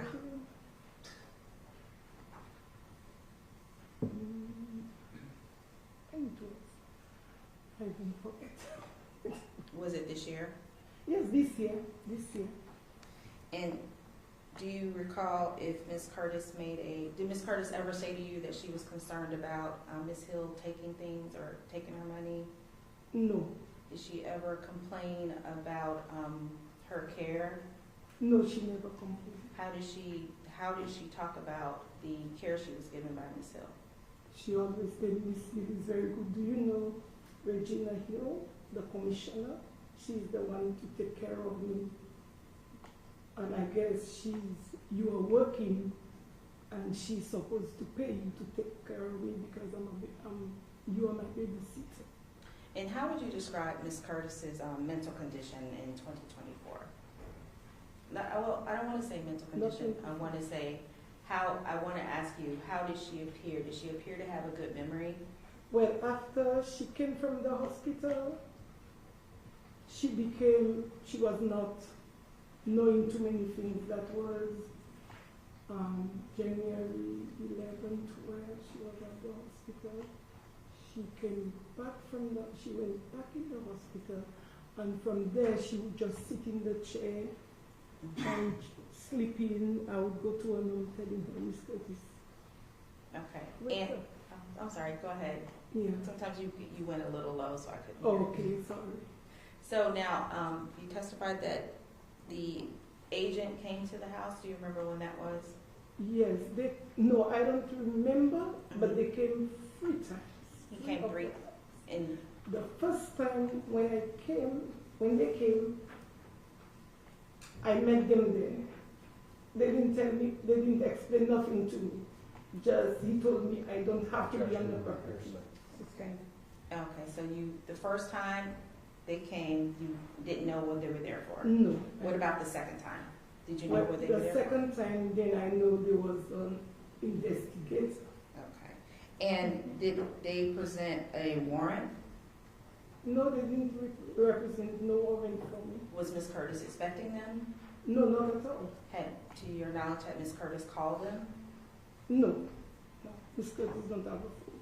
Okay, and the third time, or you said it was 3 or 4 times that they came? Yes, 3 times. Okay, and what happened the third time? The first time they went with her, there was a lady, Mhm. the investigator and 2 others, they went with her. And the third time that they came, did they come with a warrant?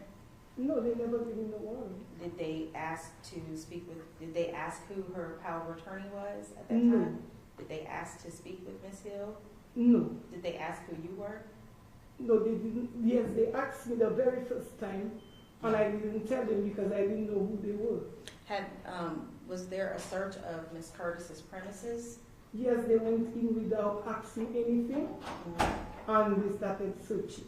Did Ms. Curtis ask them to search? No, them? she didn't. Was she aware of why they were there? No, she didn't. Objection. Testified to state of mind of Ms. Curtis. Did she appear as if she was expecting them? No. I'm No. sorry. I'm sorry, Your Honor. I'm so sorry. You're not giving me a chance. Yeah, give it a chance. I'm going to sustain it and ask, and we'll go from there. Did she appear as if she was familiar with Agent Britton? No, she wasn't. Did she, was she surprised to see them? Yes, she was. Did you collect anyone's information at that time? No, I didn't call. How long would you be with Ms. Curtis during the day? Well, if I have to start at the beginning, can I explain? Yes, ma'am. When Miss Curtis first came in the house, I met her. Regina called me and asked me to meet her at the address where Miss Curtis would be. And it was a 24-hour care, Regina and I, because we had nobody. And she gave me like couples of hours to go home and come back. Then I told her, we have to look for somebody else because it will be too much for me and for her. So she can go ahead and look for two more people. I did. And we worked round the clock. Okay, and what were your duties? I'm sorry. What I was doing? Yeah. Cooking, cleaning, Okay. that's taking care of Miss Curtis. And then the second person was doing The same same thing. I was doing most of the cooking because I would come in the morning, do the cooking. I am the only one that was doing the cooking. Prepare the meals, and they would just warm it up and serve her when it is time to serve her. Now, had you seen Ms. Curtis's living conditions? It was good. It was good. Okay. Did she look as if she had been? Yeah, she was happy. Okay. And did she look like she had not been fed? Not at all, because we were feeding her all the time. Gina would take her out many times to go and eat, do what she has to do with her. And you had testified earlier that Ms. Hill would stay with Ms. Curtis as well? The very first time, the 2 of us. Okay. So when it first started, you would the do... 2 of us. Okay, so it would be you and Ms. Hill. Yes. And Ms. Hill, during the last 3 years, what are the activities she would do with Ms. Curtis? She taking her out for the meantime. She's taking her with groceries. She's taking her to the salon when she has to go ahead and everything. Okay, so you've witnessed Ms. Hill take care of Ms. Curtis? Yes. And at any point in time in 2024, did you hear Ms. Curtis complain about Ms. Hill's care? No, not at all. Did you hear her complain about being concerned about her monies being missing? No, she never said that. Were you aware, did you at any point become aware that Ms. Curtis wanted another power of attorney? Not at all. Okay. 1 second. Can I have 1 second? Yes, ma'am.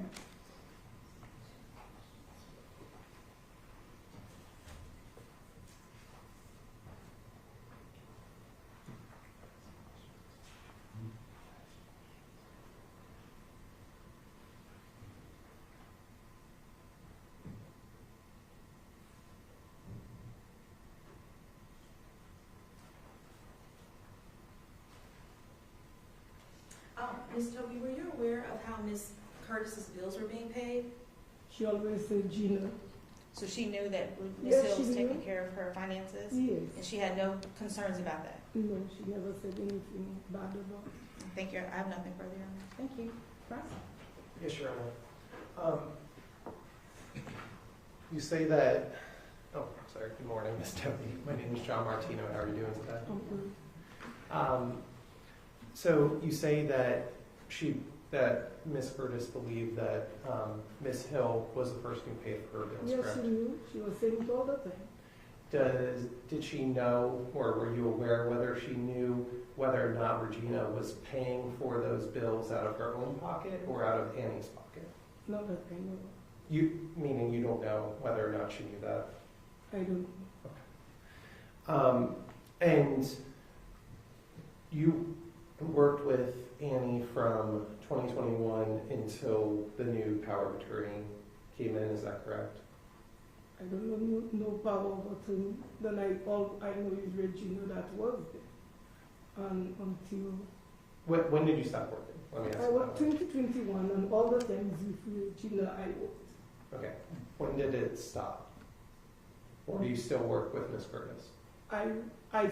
It stopped the day they came to arrest me and tell me that I am not supposed to be on the property.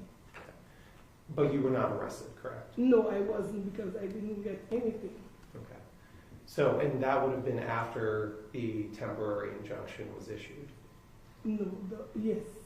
Okay. Yes. That's why they were there? Yes. Okay. And so based on your interaction with those law enforcement officers, it was your understanding that no one associated with Ms. Hill could be there any longer, correct? Yes, they told me that. Okay. And do you remember approximately when that was? I'm trying to think.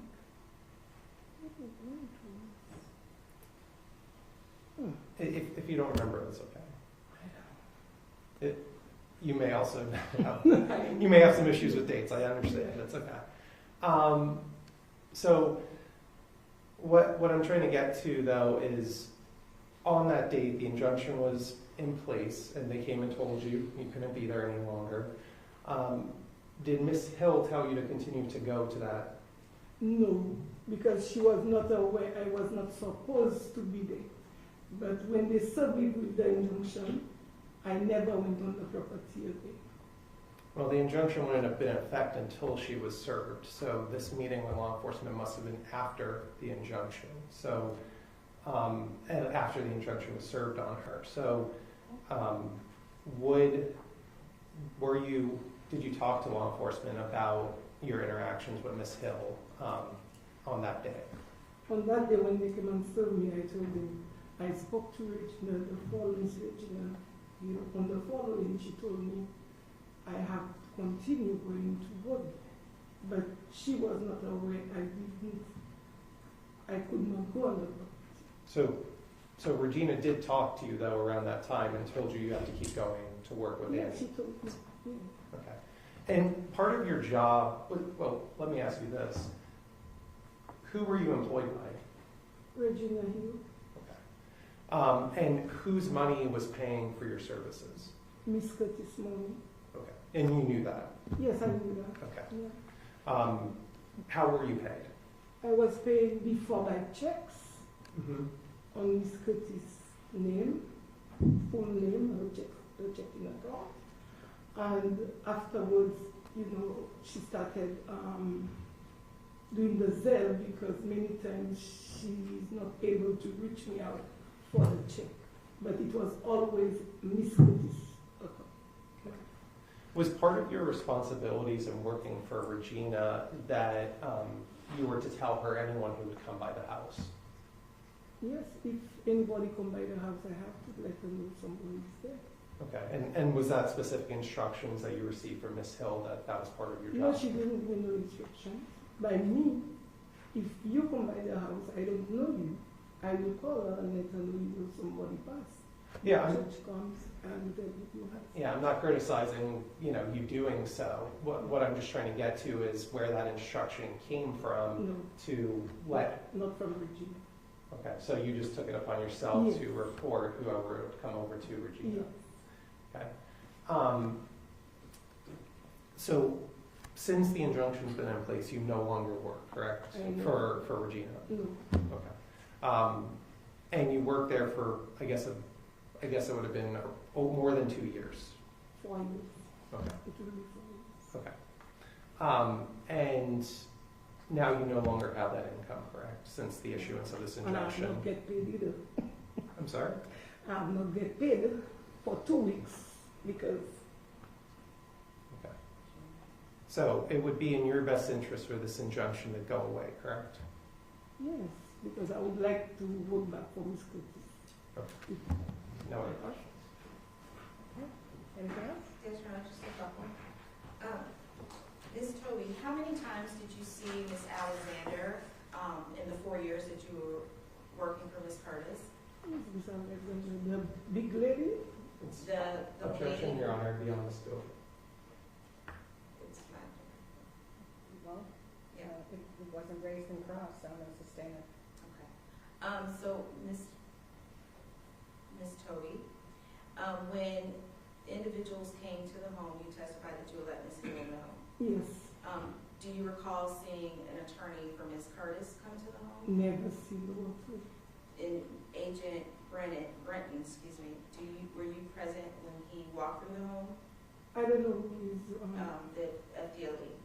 Yes, I was being there. And do you know how many times Ms. Curtis would have a visitor in one day?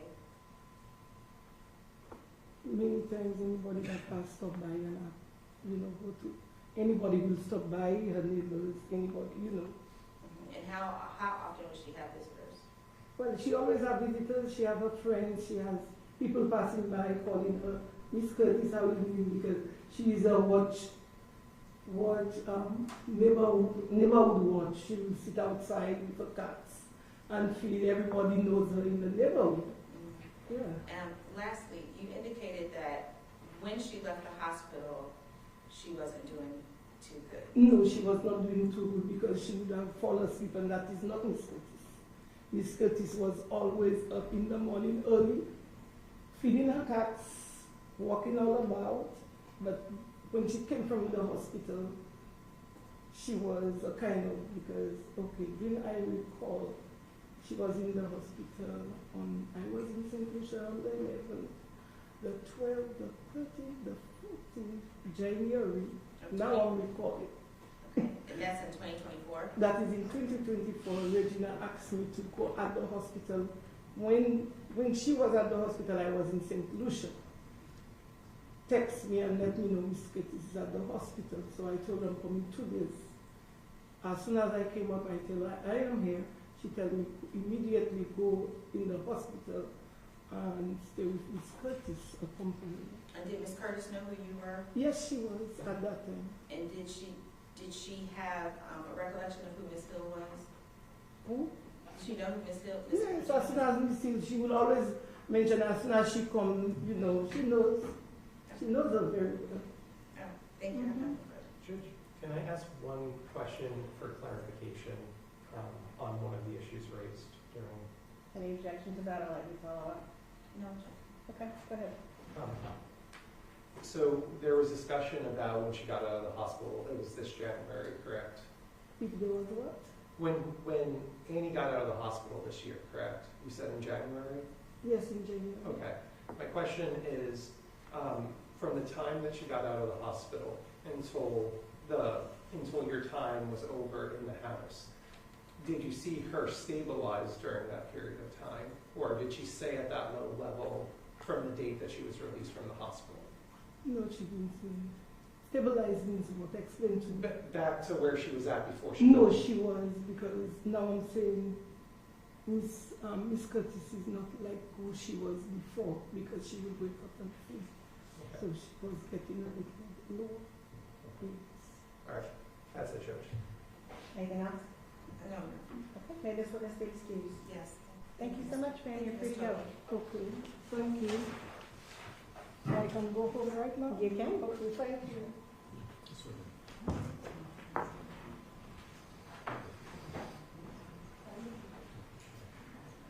So, Judge, we're ready to move on to Investigator Britton. I assume that we'd be able to get through his direct before lunch, but we may not get to his cross if that's okay with the court. We'll take a break at noon, so we'll see where we are. Okay, that's fine. And I just wanted to ask for a point of clarification. Mr. Moran and Mr. Harvey, are they free to leave and released? Were they subpoenaed? They were not subpoenaed by either party, so Okay, then if their testimony is done and they were your witnesses, they're free to go. thank you. I just wanted to double check. All right. So at this time, Your Honor, I'd like to move the exhibits into evidence. Do you have any objection at this point? Your Honor, I don't have an objection to the documents because he did submit a certified business certification regarding the documents. But I would object to anyone attempting to testify to the contents of the documents that does not directly interact with the accounts and the deposits and the distributions in the account. I would object to Agent Britton specifically testifying to the documents as it was, he's not an expert as to what occurs in the financials. I would expect someone from the banking institution to testify to them. So that's Okay, a long let's take objection. let's take it one step at a time. We're going to introduce the documents. You want that all as one composite? Is it one? Yeah, yes, Your Honor. Okay. This is the. Yes, this will be one composite. Okay, so those are the truest statements? It's USAA and Truist. They're separated by a red piece of paper that's Okay. blank. And you want that as one composite? Yes, Your Okay, Honor. so that'll be introduced as Exhibit 1 from Petitioner. Union Approach will tag it and introduce it. Thank you, Your Honor. As far as any objections to testimony about them, we'll just take those as they come and see the evidentiary foundation is laid.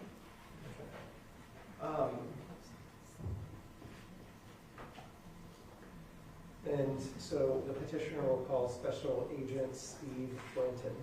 Okay.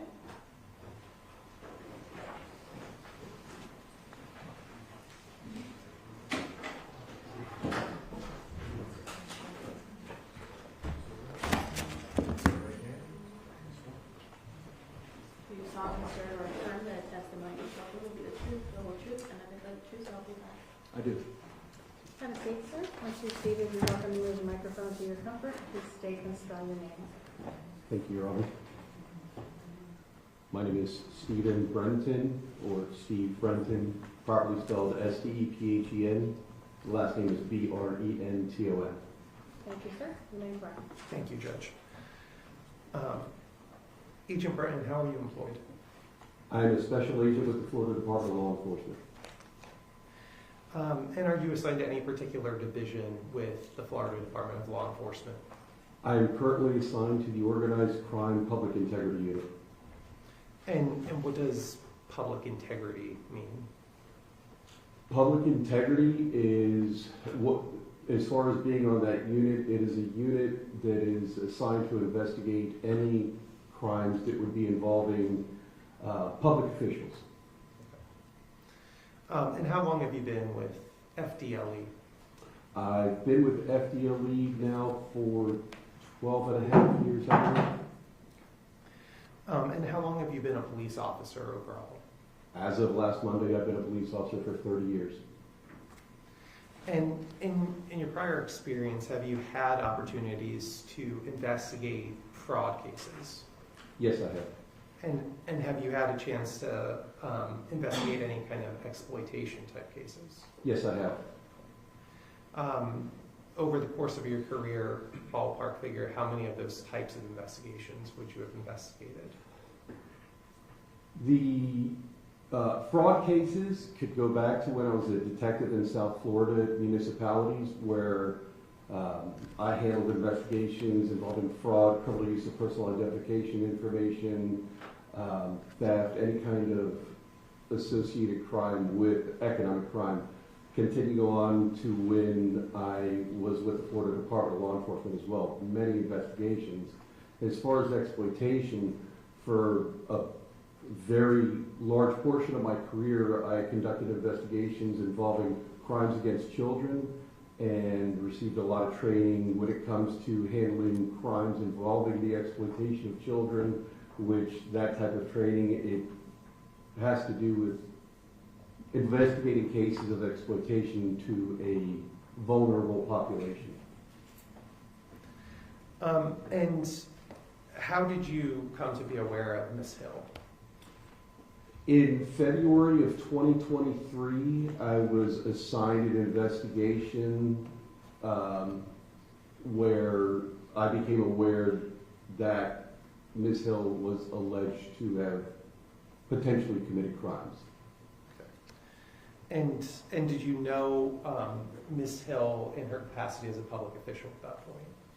I was aware that she was a commissioner in the city of Orlando, yes.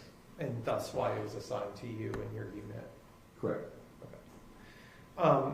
And when did you come to know Annie Mae Curtis? During the investigation, after conducting an initial review and gathering statements and evidence, I had become aware that Ms. Curtis was a victim in the investigation, and eventually I went to her home to make contact with her. Your Honor, I would object to non-responsive. The question was when, and I didn't hear him say. You want to ask the question as to when again? Sure. So when did you first come to know Ms. Curtis specifically? At the onset of the investigation as the victim of the case. And in this case, you drafted a sworn affidavit that was attached to the petition in this case. Is that correct? That is correct. Okay. And today, are you willing to affirm that everything that you put in that petition, that affidavit, was true and correct? Yes. Okay. So, in that affidavit, you allege some $100,000 or more in fraud or fraudulent transactions by Ms. Hill. So I want to kind of take it back to how did this particular investigation even get initiated? The initial part of the investigation was brought to the Florida Department of Law Enforcement by the Office of the Attorney General.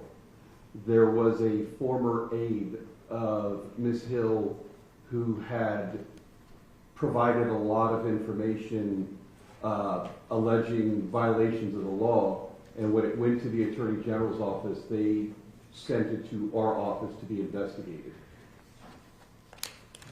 And is that person Jacqueline Cochran?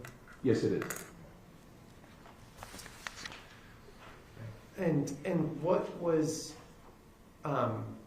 without getting into what she talked to you about, what was it that Ms. Cochran was able to produce that actually got the investigation going?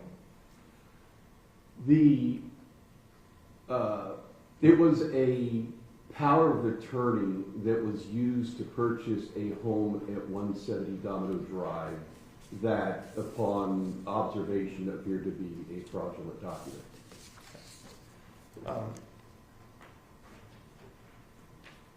Your Honor, at this time I'd like to move into evidence the specific durable power of attorney that is under comptroller seal. Any objection? Okay, without objection, the durable power of attorney comes in as Exhibit 2. I'm going to show it to Agent Britton. Should I get it stamped first? Come on up first.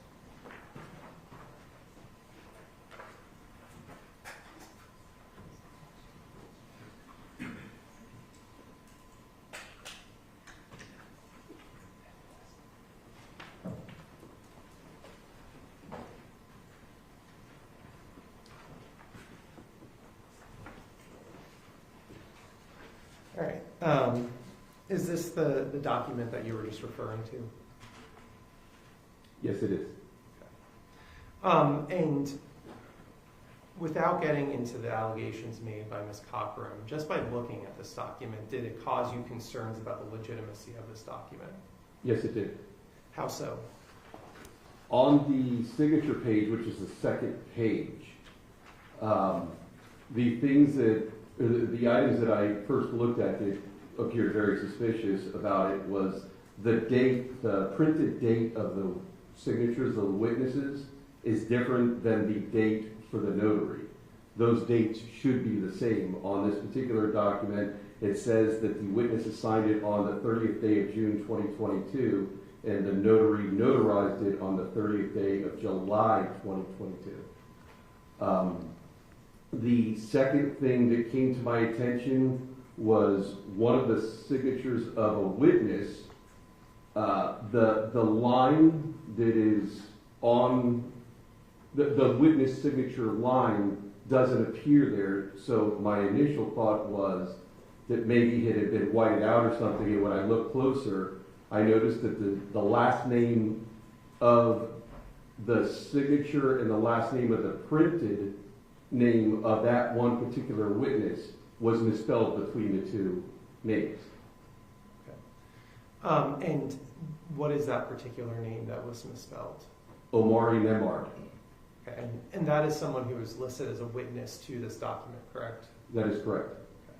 And who is Omari? That is Ms. Hill's son. And without getting into the conversation, did you take it upon yourself to try to interact with him to determine whether or not whether he signed that? I did. Okay.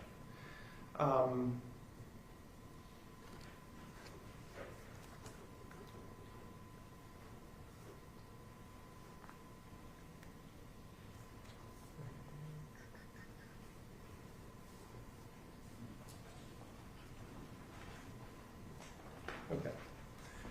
So when a case like this comes into your office, or in any of your previous experience dealing with fraud and bank statements and the difficulty of going through those, what is kind of your process for looking at those kinds of financial documents and determining whether or not particular charges may be fraudulent? One of the first things that I would seek out to do in a case when dealing with financial documentations and fraud is to get a subpoena for those financial records. Okay. And once you're able to actually get those records, what's the next step? Reviewing the documentation, looking and seeing if anything sticks out as being unusual, or just seeing if anything just on the onset of looking at it appears to be fraudulent. And I mean, how by just looking at someone can you try to make those determinations? Speaking of this particular case? Generally. If during the investigation, if you kind of start to understand or get to know a victim, and if you look at charges on it, if it just doesn't seem to be charges that they would do. Additionally, in a case like this, if I became aware that somebody was exploiting an individual or a victim, I would seek out to subpoena the financial records prior to the date of that individual's involvement, just kind of see a pattern of how the victim spent money prior to and how the victim's money was spent afterwards. And were there, in going through the records, without getting into the specifics so far, just were there things that stood out to you? Yes, it was. Okay. And the allegations that you made in this affidavit, in this case, that was the result of an investigation that you did using those types of investigative methods, correct? That is correct. Okay. All right. And what banks did you receive statements from? I received statements from Truist, which was formerly SunTrust, and I received statements from a credit card account from USAA Credit Card. And what time period were you looking at for, or did you request for these particular documents? Initially, the investigation was more centered around the potential exploitation involving the purchase of the home on Domino Drive. So initially, I had subpoenaed records around that time, which was late 2022. In reviewing those records and starting to see irregularities in the statements, I then requested subpoenas further back to eventually, I requested subpoenas from January of 2021, which was before Ms. Hill had ever met Ms. Curtis, until the time that the subpoenas were issued. And once you have identified a particular charge that you find to be suspicious, you know, how do you confirm that it is actually a fraudulent charge, that it was something to the benefit of Ms. Hill as opposed to the benefit of Ms. Curtis? Once an individual charge is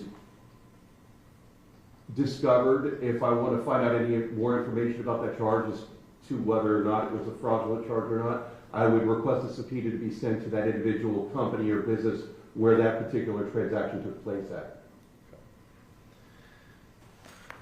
And I want to bring up a particular charge in the accounts. Judge, I have a copy for Agent Britton, if I could bring that to him. Yeah. And the court, if you want to look at the official copy. And for your guys' purposes, it's tab 5B that we're looking at. I'm sorry, tab 5B, as in Boyd.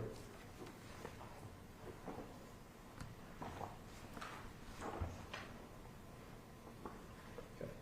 And, you know, in particular, I want to ask you, I believe in that statement, there's... I would object to him asking questions about the statements.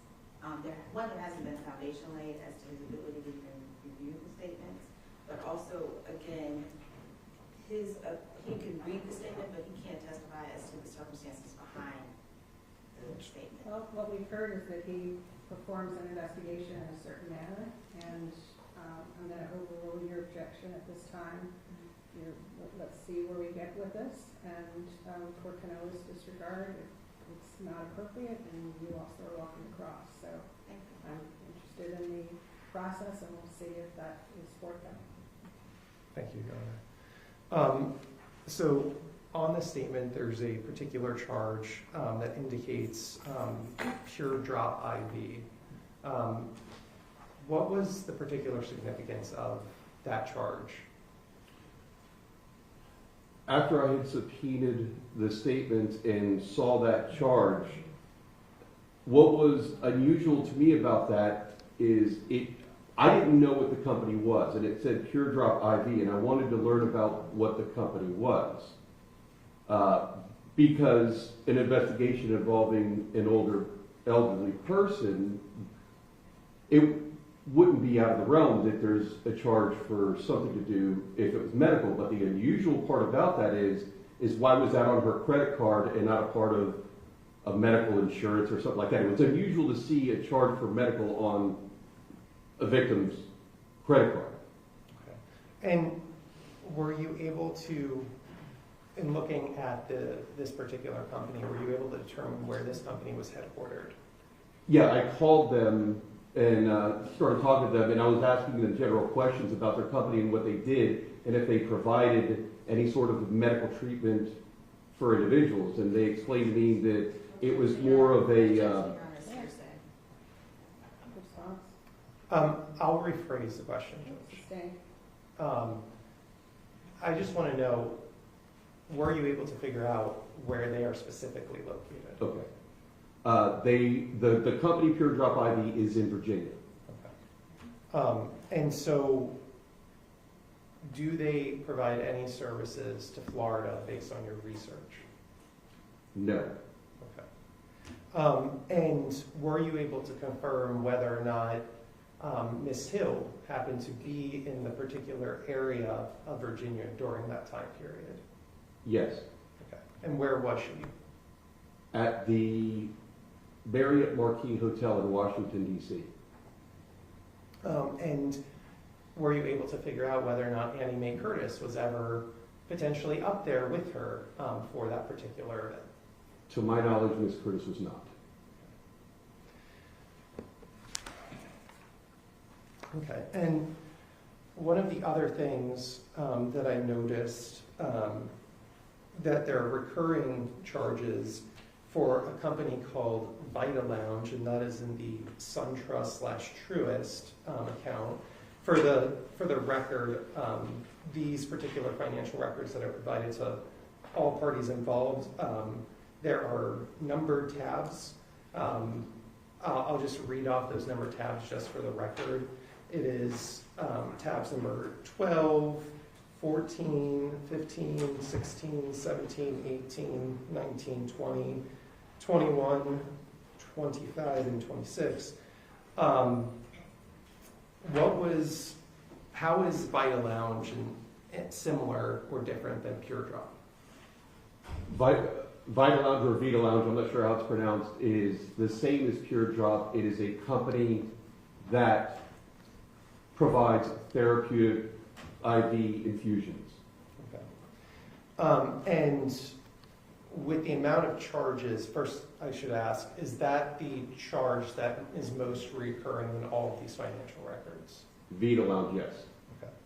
Okay. And is there a particular amount every time that was charged? There was a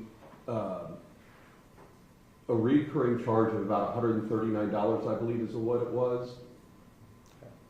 Okay. And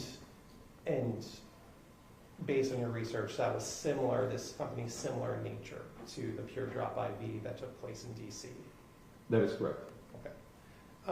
And were you able to determine whether or not maybe this benefited Annie Curtis in any way? It did not. Okay. Were you able to determine who Vita Lounge has an account with? I discovered it was a membership for Regina Hill. Okay. What is the single largest charge on any of the bank statements?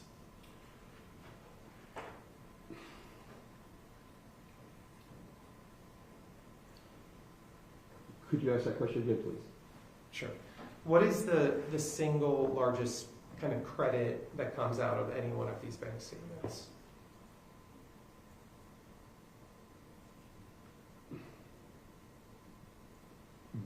There was a check that was written to an individual for, I believe it was $10,000 out of Ms. Curtis's checking account. And did you come to understand what that check was related to? It was a check to a Mr. Irvin Bennett, and it was for the remodeling of the house on Lewis Court. All right, and that Lewis Court address is the address that the respondent, Ms. Hill, was living at, correct? Yes, there was a time where she established residency there. All right, and to your understanding, were any of the work that gentleman did related to the Mahalia Place address? I'm sorry, repeat the question? To your understanding, did any of the work that individual performed for Ms. Hill, did any of that happen at the Mahalia Place address where Ms. Curtis resided? Mr. Bennett did do some work at Mahalia Place address, yes. Okay. There was some talk today about a kitchen. Do you know if that's what the work he did was, or are you not sure? The work he did was drywall work and minor repairs. Okay. All right. So one of the charges or one of the allegations that you make in your affidavit has to do with a particular charge related to a facelift, is what you alleged. I'll point out for the parties, it's number 15 that we'll be referring to. And I believe the name of that organization organization comes up as Orlando Meta Spa. Let me know when you see it, Agent You Britton. said 15? Yes. Yeah. Yes. Okay. And what amount was that particular charge for? $2,850. And did you do research into what that company is?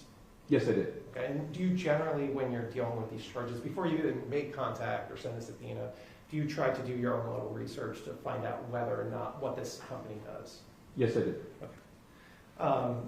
And in subpoenaing those records and receiving them back, is that how you determine that it was a facelift?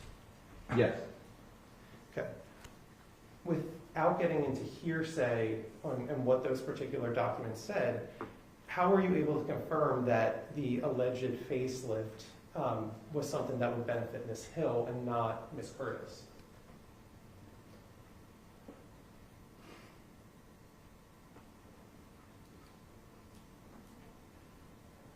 I'm sorry, would you ask the question again, please? Sure. How do you know, in receiving whatever packet you did related to that particular charge, how do you know that whatever happened with that charge benefited Ms. Hill as opposed to Ms. Curtis? Because the facelift was performed on Ms. Hill and not Ms. Curtis. Were there any kind of photographs or anything like that that were present in what you received that confirmed that? There was a before photograph in the information I received from Orlando Med Spa. And that is of Regina Hill and not Ms. Curtis? That is correct. Okay, and actually on this particular statement, there's a couple other interesting things. We already talked about Vita Lounge, but there's also a charge for progressive. What is the significance of the progressive charge? The progressive charge was Ms. Hill purchasing automobile insurance for her two cars, which was a Mercedes and a Genesis. The purchase was made for 6 months worth of auto insurance. During looking at several of these records, there's different charges for different resorts and hotels. On tab number 1, there's Cocoa Key Resort and Water Park. There's on number 8, there's a charge to Marriott Marquis in Washington, and there's on 15, there's an Embassy, there's a Hilton, and on 16, there's a DoubleTree Resort, I believe, in Biscayne Bay. During the course of your investigations, did you come to learn kind of Annie's kind of behaviors? Yes. And would it be regular for her to make trips outside of the Orlando area? No. Okay. And that last one I mentioned, the DoubleTree in Biscayne Bay, I believe that was around New Year's, and that's on number 16, Your Honor. Is that correct? 16, you said? Yes. I'm aware that it was a stay at the DoubleTree in Miami on New Year's Eve, New Year's Day. Okay. And were you able to confirm that Ms. Hill was involved, or was the person who stayed at that particular location? Yes. Okay. And, with any of these charges that we've discussed, and obviously there's more that we haven't discussed, but with any of these charges that we've discussed, would you look at the bank statements to see if maybe there were reimbursements from Ms. Hill's account to supplement what was taken out? I did obtain through subpoena the financials of Ms. Hill's Wells Fargo accounts, and I didn't see any reimbursements to Ms. Curtis's accounts coming from what was known to me as Ms. Hill's account. And just to be clear, that's not evidenced on Ms. Curtis's accounts either, correct? That I can sit and recall, I never saw, I can't say that. I never saw money coming from another account. I did see on occasion a refund from, say, Home Depot. Okay. And there was a lot of, throughout these, there's a lot of Home Depot type charges, correct? Correct, substantial amount. And your understanding is a lot of that had to do with renovations? Yes. Okay. But did you determine that that was or was not fraudulent? I determined it was fraudulent based upon the fact that it benefited Ms. Hill because she moved into that house. She attempted to rent out that house and was not authorized by Ms. Curtis. Okay. And were there any, and is that something that you base on a discussion with Ms. Curtis? Yes. Okay. And there was some earlier discussion that you did interview her Your twice. Honor, I'm going to object to the statement regarding the authorization for Ms. Curtis because at the time of his investigation, there was a durable power of attorney in play, and Ms. Hill was the durable power of attorney at that time. You're welcome to cross him on that issue. Okay. Trying to remember where I was at.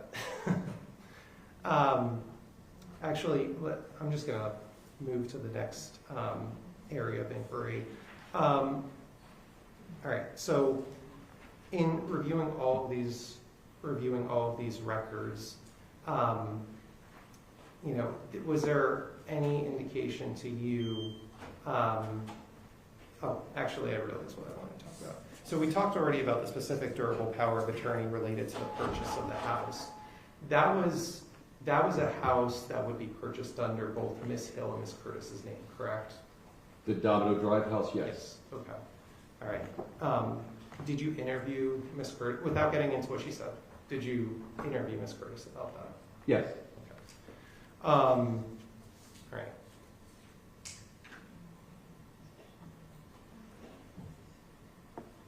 And at any point during your investigation, were you able to determine that Ms. Curtis ever lived at Domino Drive?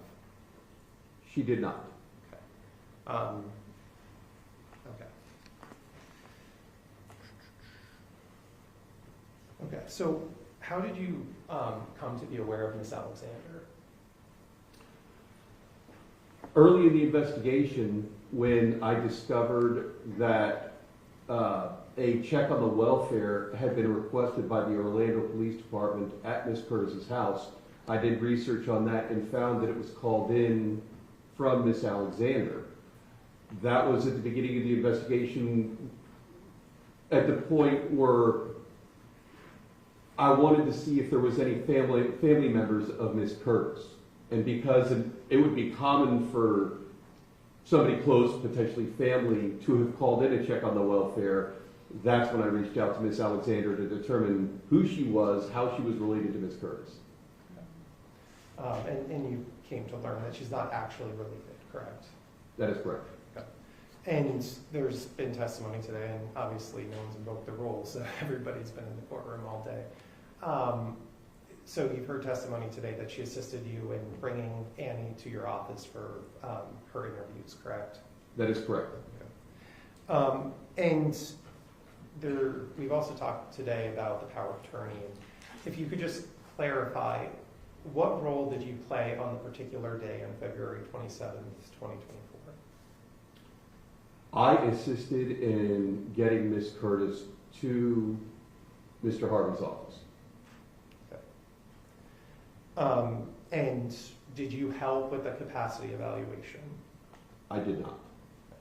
Did you help with any of the legal services that were performed that day? I did not. Were you in a different part of the building? Where were you when that type of behavior was happening? I had asked for a separate room where I could go off and just do my work, and I went into a separate conference room. Okay.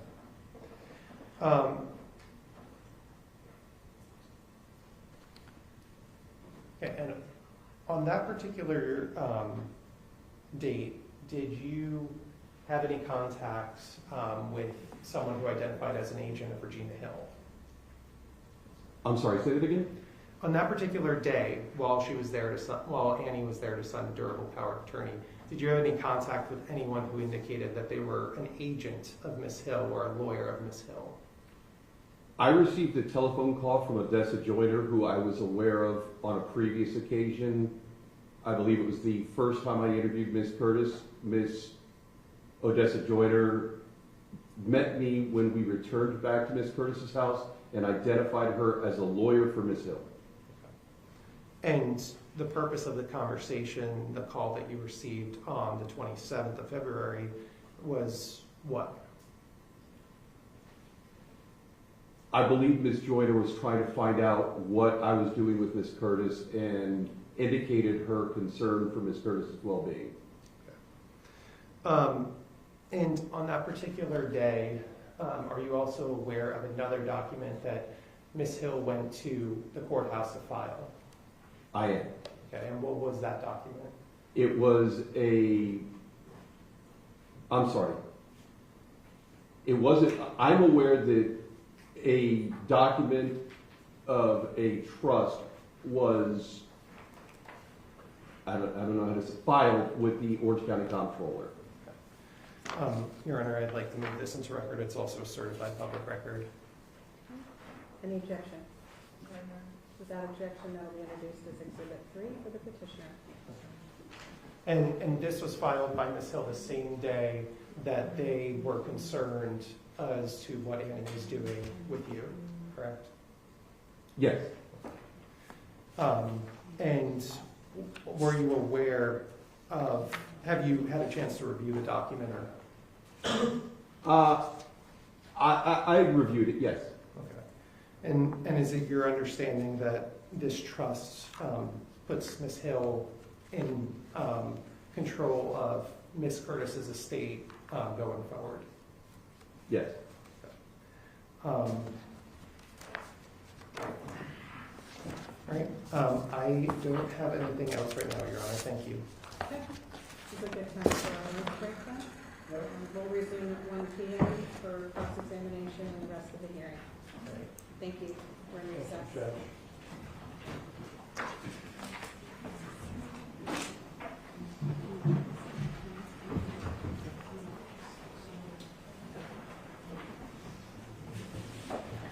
Judge, I'm just going to explain that because we're in the middle of the testimony, I can't talk to him about his testimony. You're not allowed to talk to him during the break.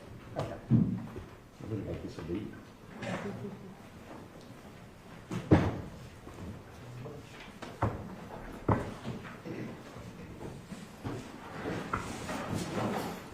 Everyone, please rise.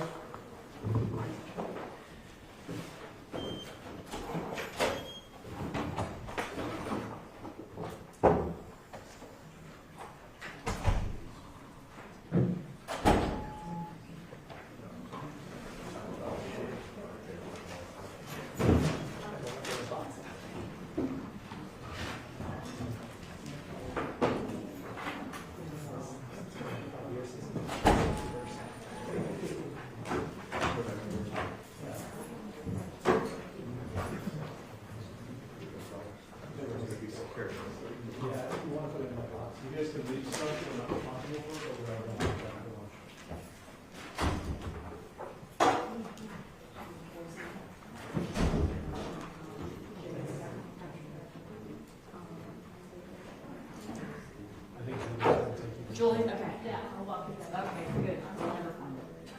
Joe, when you get a chance, I'll just go back out. You're not coming back? I am, but he's not, so I don't need to reach in. Thank you.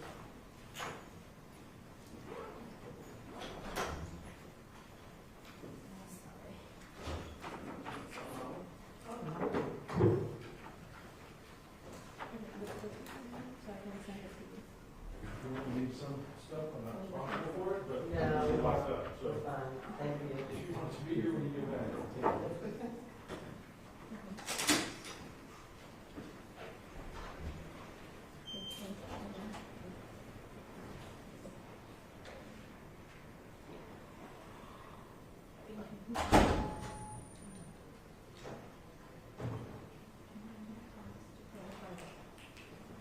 You get my good side? Did.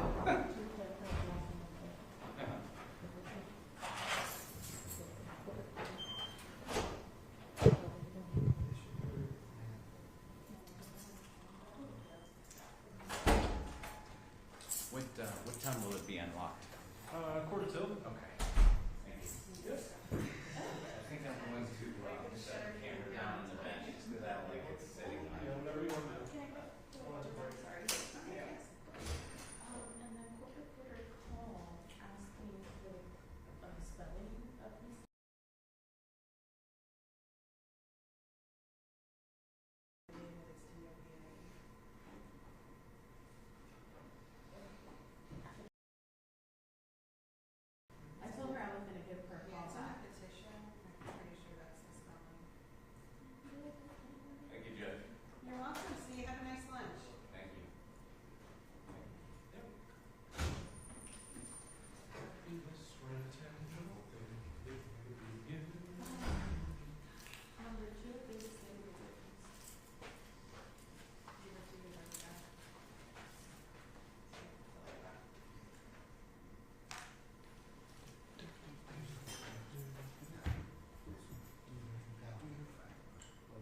He goes, oh, I just did the calendar for the next 6 months.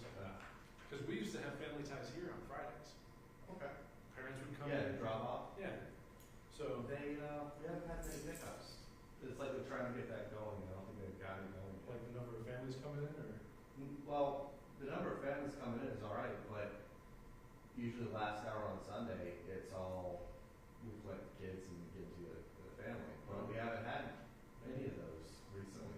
I usually just work weekend duty here because we're done by 11, Yeah. and then I can be home for lunch and kick back. But and even though it's off duty, it's still only 35 an hour. Or did they raise it? No, it's off off duty duty, rate, so so it's 45. So it should be 55. Did it go up to 55? Off duty's up to 55.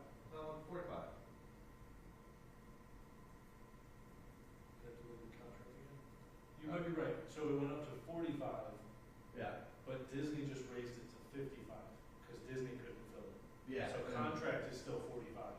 Yeah, and family ties is, they're not gonna raise it because they don't need to.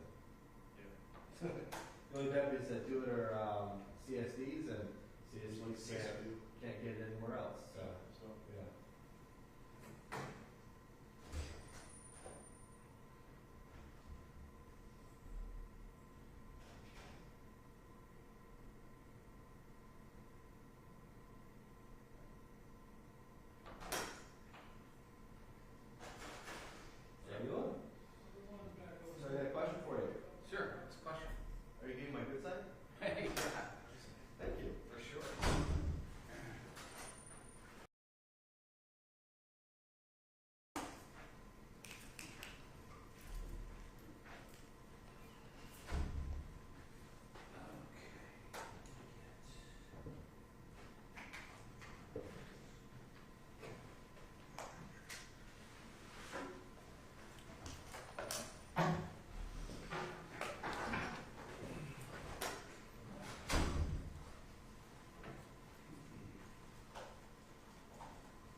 rise. Thank you. You can be seated.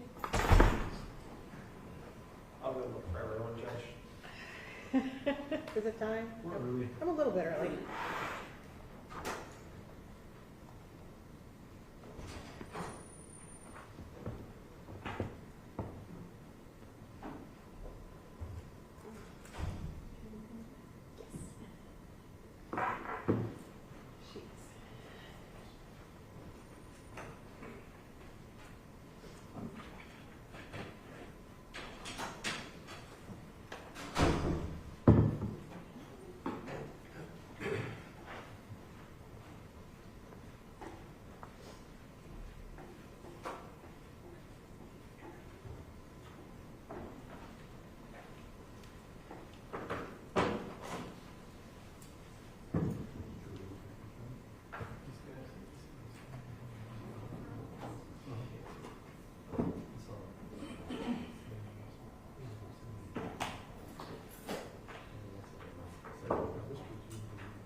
If you want to call the hall.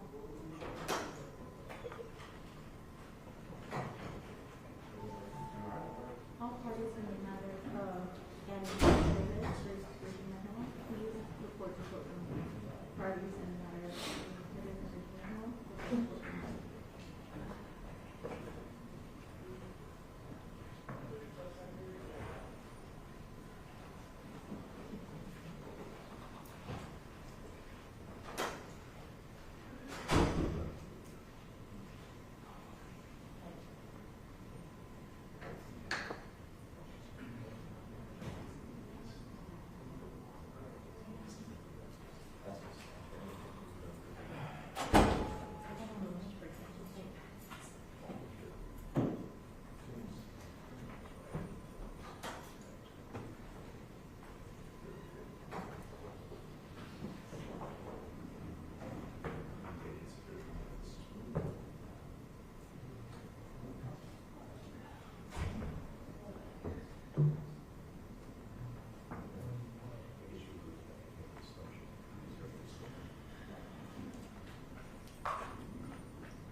I'm just gonna ask David if we get one question. Yeah.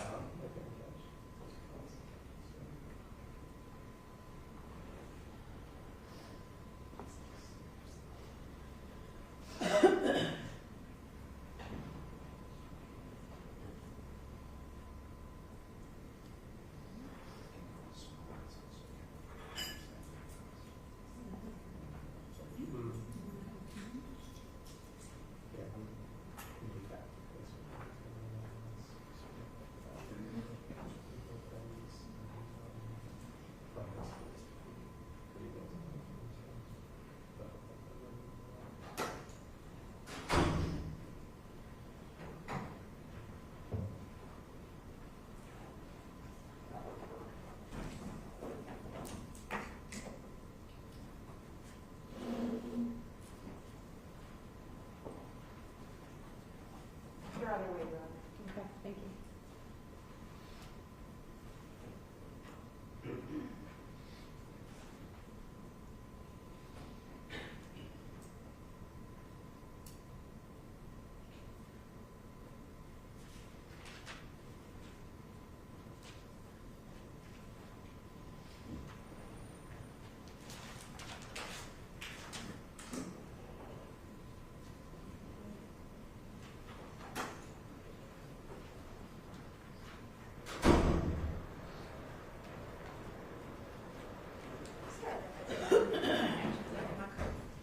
An hour goes by a lot faster than I think it does.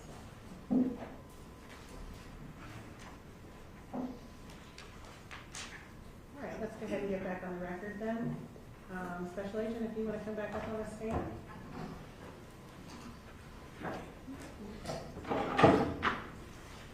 Madam Clerk, will you call the case? 2024 GA 136, Adrian Alexander on behalf of N. Service versus Regina Hill. All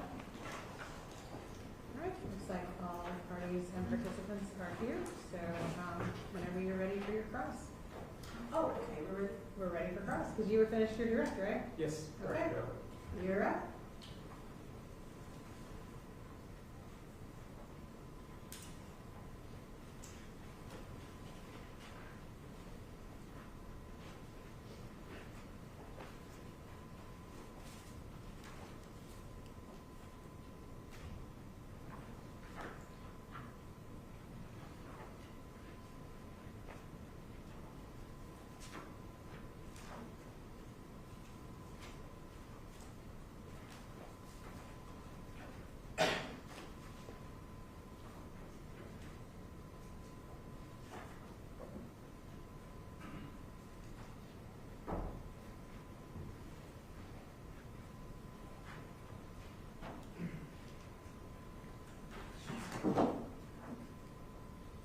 Your Honor, I may have to go back to my desk just to use the computer with the USB, just maybe. That's okay, whatever you do. Just let me know if you need latitude to move about the courtroom or whatever you need in order to effectuate your examination. Okay.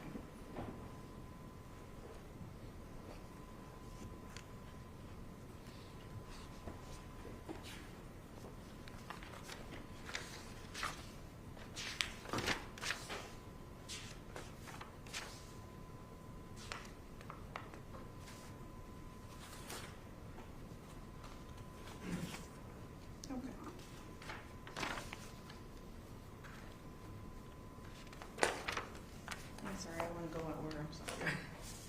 Okay. So, Special Agent Britton, you were testifying earlier as to your experience doing exploitation cases of vulnerable adults. How many had you done? Exploitation of vulnerable adults? I can think of at least one more of those cases that I've investigated. Okay. And what was the outcome of that investigation? That was an investigation many years ago where an individual was attempting to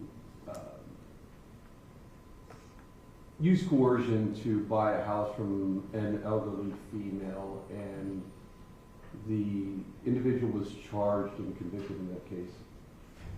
Now, before you initiated your investigation, you stated it was in, let's see, 2/23 is when you initiated your investigation with Ms. Hill, is that right? It was in February of 2021, ma'am. Okay. I'm sorry, February of 2023, ma'am.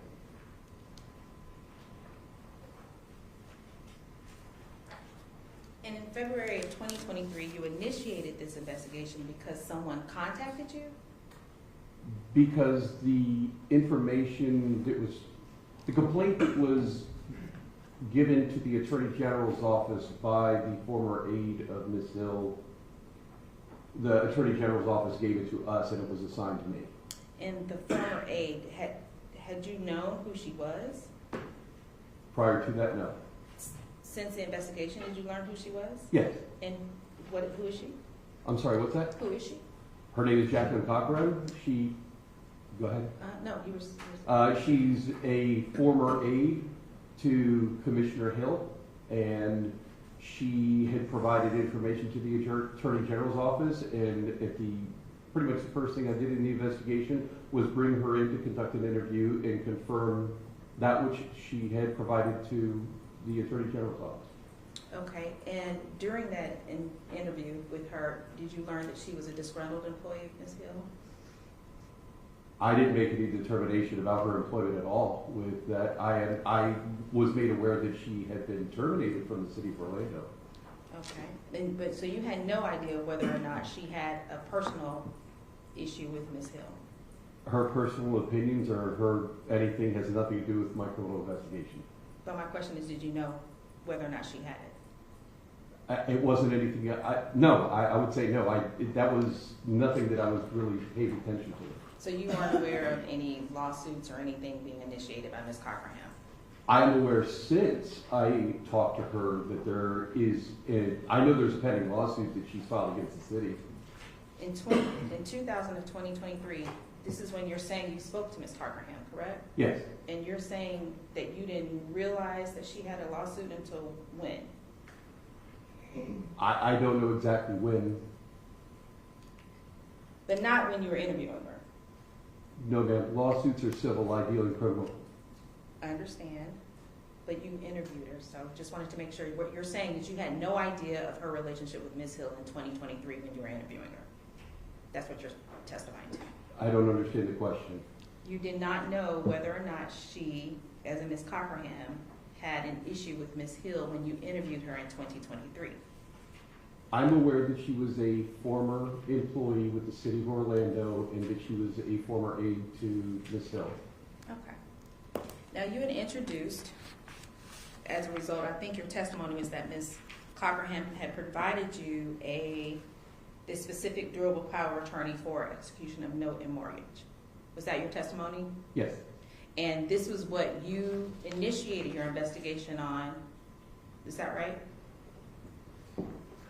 There was a lot of allegations that Ms. Cochran had brought forth, but as far as something that was to be criminally investigated, the durable power attorney, the fraudulent durable power attorney that you have in your hand there, that was the crux of the investigation criminally that was going to be investigated by me, yes. Okay, and who did you get this document from? Initially, I got it from Ms. Cochran as a part of the initial complaint. And you're saying initially, did you receive it some other way? Yes, I did. How? I requested a certified copy through the comptroller's office. Okay, so offline. What's that? You said you saw it online and you requested it from the comptroller's office, correct? Correct. So you've never seen this original document, is that right? That is correct. And this document is the document you testified was used for purposes of Ms. Hill purchasing a home? Yes. Would it surprise you to know that this document wasn't used for purchase of the home? Yes, it would. Why would it surprise you? Because when I went to the title company and interviewed them about it, they testified that that document Well, Your was Honor, used. that would be hearsay. She opened the door. Okay. But he's saying, You open the door. acceptable. And you're saying what? I'm sorry, Mr. Britton. When I interviewed the person who did the actual sale of the house, which was near North Title Company in Altamont Springs, Mr. Alan Sandler, who is the lawyer who actually admitted to drafting that document, said that it was used for the purchase to the house. To your knowledge, was he present at the closing? To my knowledge, he was present at the closing. Do you have the packet of the closing documents? I do. Now, had you ever seen this document, which is, I'm sorry, do you recall the date of the closing of the property? Or when the property was supposed to be It was round about August 22nd, I think, of 2022, I believe, in August of 2022.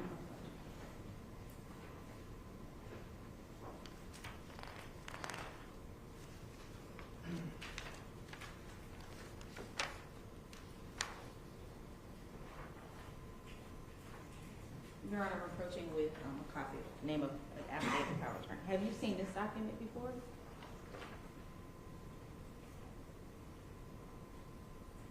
This is name affidavit power of attorney dated August 19th, 2022, with Ms. Hill's name and Ms. Curtis. Okay. Had you seen this document? I don't recall seeing this document. Would it surprise you to know that this document was used for the closing? Objection, Your Honor. There's been no predicate laid. This isn't an admissible document.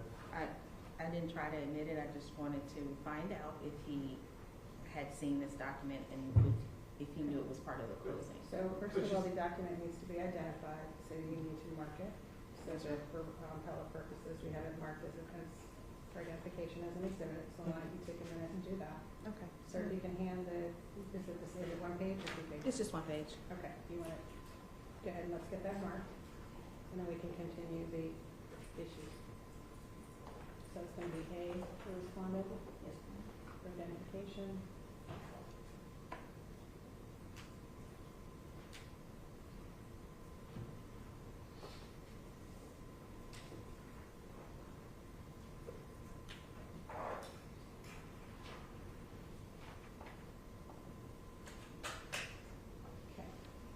So what you showed the witness, which is now been marked for identification as A, is an item that he's just testified that he's never seen before and doesn't know anything about. Therefore, your question, which alluded to facts not in evidence, of course, I'm going to disregard. You can move forward from there.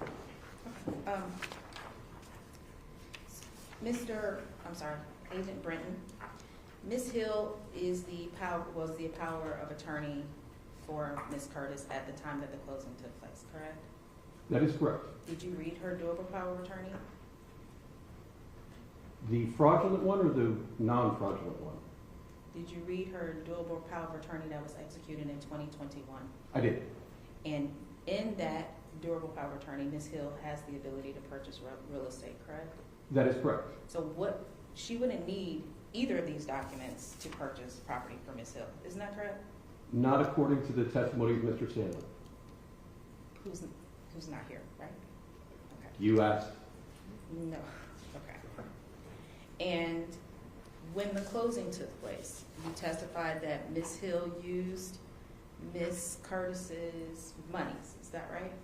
I'm sorry? Did you testify earlier that she used Ms. Curtis's money? I did not. What was your testimony regarding the purchase of property? Did she use Ms. Curtis's personal identification information fraudulently to purchase the home?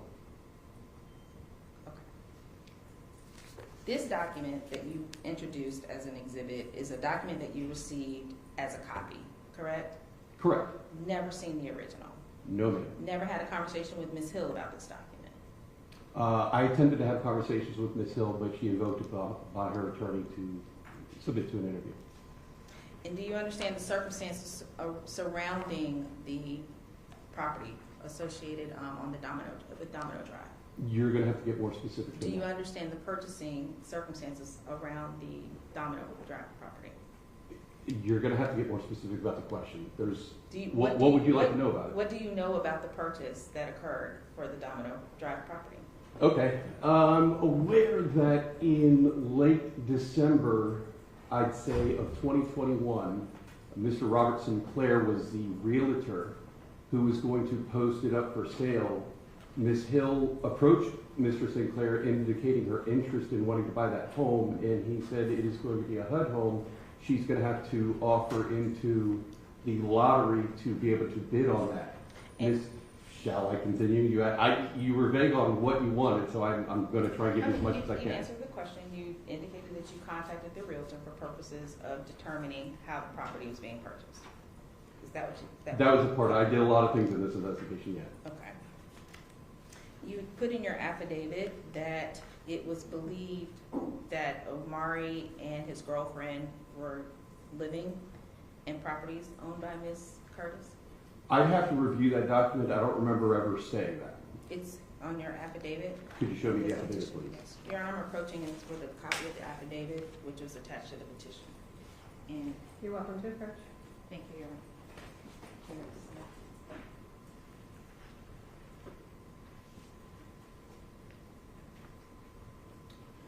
There was a point in time where information through neighbors who were telling me things that they had believed that Omari Nemard and his girlfriend had moved into Ms. Curtis's home on Mahalia. I didn't know that for sure, and I don't believe that that was ever substantiated as being true. Okay, so the statement here in your affidavit that Mr. Newhart was a witness on a mortgage-related power of attorney, did you speak with him? I'm sorry, say that again, please? Your statement, living in property solely owned by Ms. Curtis, considering that Mr. Newhart was a witness on mortgage-related power of attorney, his continued presence at the property poses a risk to Ms. Curtis. Did you speak to Mr. Newhart about the specific durable power of attorney? About the fraudulent power of attorney, yes, I did. Did Ms. Cockerham ever tell you that she didn't sign this document? She did. But she provided it to you? Yes. Okay.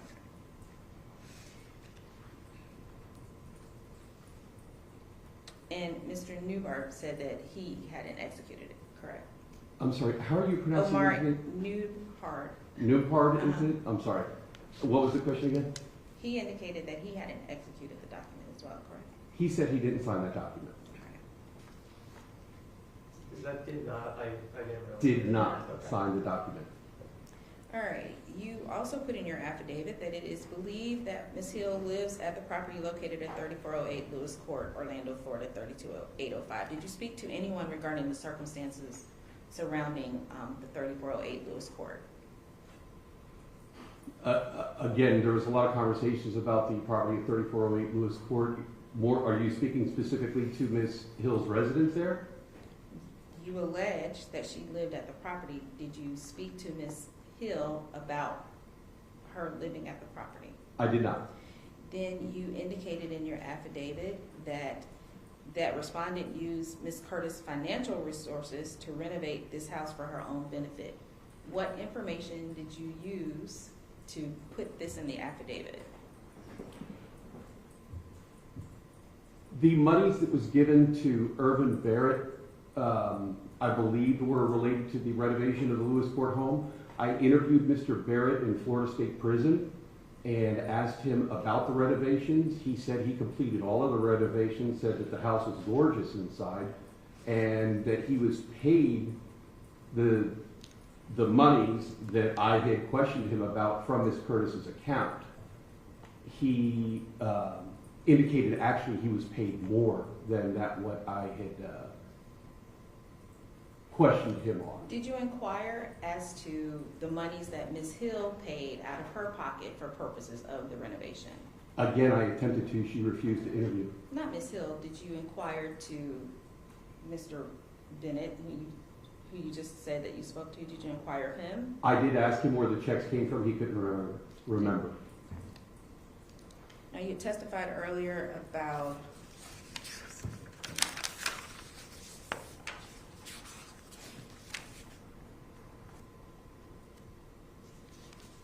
I think it was tab 15, a Vita Lounge of 139 coming out of Ms. Curtis' account.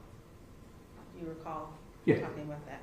And your statement about that was that you had reviewed the financials and determined that those were coming out of Ms. Curtis's account, those withdrawals. That and the information I received from Vita Lounge, yes. And when you were reviewing the financials, did you see any monies that were being deposited into Ms. Curtis's account from Ms. Hill. I believe I testified earlier, I did not see that. Now, the statements that you put into evidence didn't include them, but you agree that Ms. Curtis has an account ending in 6160. Ms. Curtis has an account ending in 610. Yes. Okay, 6160. Yes. And you, in your investigation, have learned that Ms. Hill has an account with Truist, formerly SunTrust. Ms. Hill? And Ms. Curtis. Did you determine Ms. Hill's financials? The only financials I was aware of from Ms. Hill was her Wells Fargo bank accounts. There was 3 of them. I subpoenaed those records. I believe I became aware that, actually, I think somewhere along the lines, I became aware that Ms. Hill did have a Truist account, which was an account that was open, from what I discovered, based upon monies she received as a result of the death of her daughter. Okay. Did you introduce Ms. Hill's financials into evidence?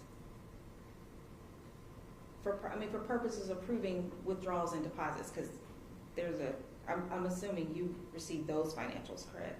Correct. Did you receive Ms. Hill's financials?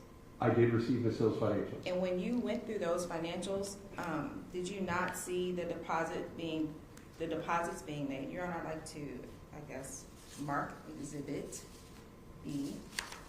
Okay, you want to show that to opposing counsel to make sure you're both on the same page? Yeah.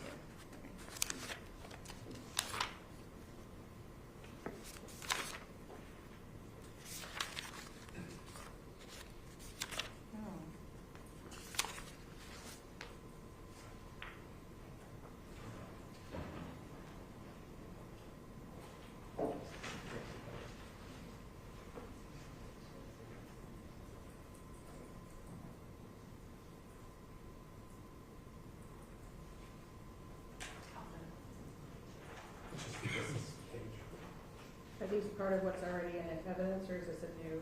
No, this is from Ms. Hill's account, not Ms. Curtis's account. Okay. So,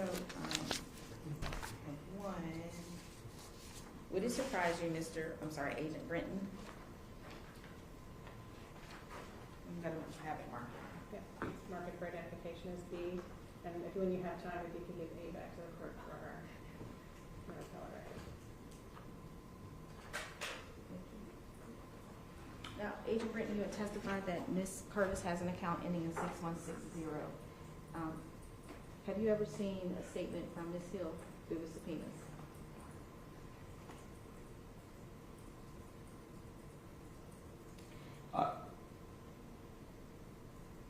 I don't doubt the validity of this. Okay. I believe I probably even have it. Okay, and you see that there was a deposit of $500 into Ms. Curtis's account? Yes. And that's 6160, is that correct? Your testimony earlier was that was her account. Well, that was her account, but I'd have to see her account to see if this was money coming in, because this says it's going to an account 610, but it doesn't mean her account. This could be potentially a Wells Fargo account 61060, it could be a Chase account 6160.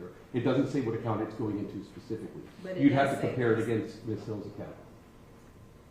But it does say that it's going into Ms. Curtis's account. I mean, it does say 6160, which Ms. Curtis has an account ending in 6160. Yes. And there is a statement for August 9th, March 8th, January 10th. Is there a reason that you did not confirm these deposits going into Ms. Curtis's account from Ms. Hill? I'm going to object. She's not shown him these other statements. Well, sustain. Okay. Lay your foundation, counsel. Again, these are all the statements from the same account illustrating a $500 deposit. You want to put them together as a composite and mark them?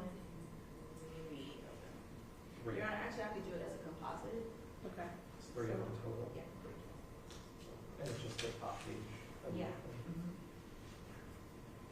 Are you trying to move them into evidence right now, or just, okay? I'll make it a deposit and return it, Your Honor. So we'll reference that as a composite. How many pages will it be? 1, 2, 3 pages.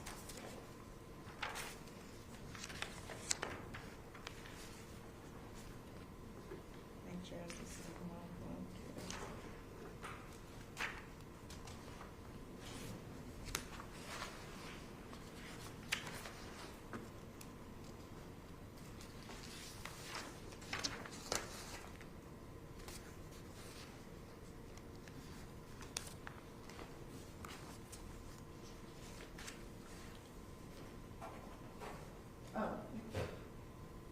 I'm making a deposit, Your Honor. I'd like to, well, I'm not actually moving it into evidence. Okay, so we're gonna note that, what was Exhibit B is now composite Exhibit B, but it still remains just for identification.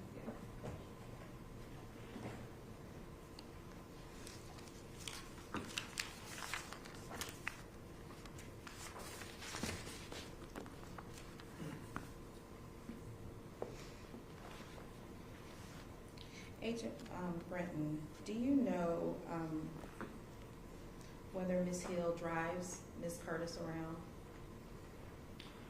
I don't personally know, but I have had received testimony that she had. And that she would take her to get her hair done or nails done to the store? I don't doubt that. And did you have information during the course of your investigation that Ms. Hill had someone caring for Ms. Curtis around the clock? Say that question again, please. Did you learn during your investigation that Ms. Hill had individuals caring for Ms. Curtis around the clock? At a time, yes, but not during the entire time. Were you aware that Ms. Hill was also staying with Ms. Curtis? I believe that was told to me, yes. How many times did you present to Ms.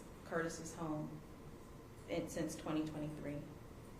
I'm sorry, what? How many times did you go to Ms. Curtis's house where she was in 2023? In 2023, twice. Well, I'm sorry. I went to her house and spoke to her twice. There's many times I've driven by her house where I didn't stop her speak. Okay. You spoke to her twice, and at those times, did you have a warrant to enter into her home? No, ma'am. Was she expecting you to come by her home? No, ma'am. Had she invited you to her home? No, ma'am. You had indicated in your affidavit that Ms. Curtis was called, or DCF was called to Ms. Curtis' home. Is that right? Repeat that question again. You indicated in your affidavit that DCF had come to Ms. Curtis' home? I called DCF to Ms. Curtis's home. And what day did you do that? Do you remember? The date of the first interview with Ms. Curtis, which I think was March 15th of 2023. In March 15th of 2023, they came to the home, correct? They did. They did their investigation? They did. And the investigation was closed as unfounded? That investigation was closed as unfounded and reopened. It was reopened when? It's ongoing as we speak. Okay, but as of March 15th, 2023, it was closed? No. As of May 2023, it was closed. Okay, that's right. So as of May of 2023, when it was closed, why didn't you put in your affidavit that the investigation was closed in May of 2023? It's, DCF's investigation really wasn't relevant to my investigation, and also when I spoke to the investigator from DCF, I explained to them why I called them back out, that Ms. Hill was exploiting Ms. Curtis, and they did document that in their report. They asked me if I would give them evidence of said exploitation. I offered it to them, and they never took me up on it.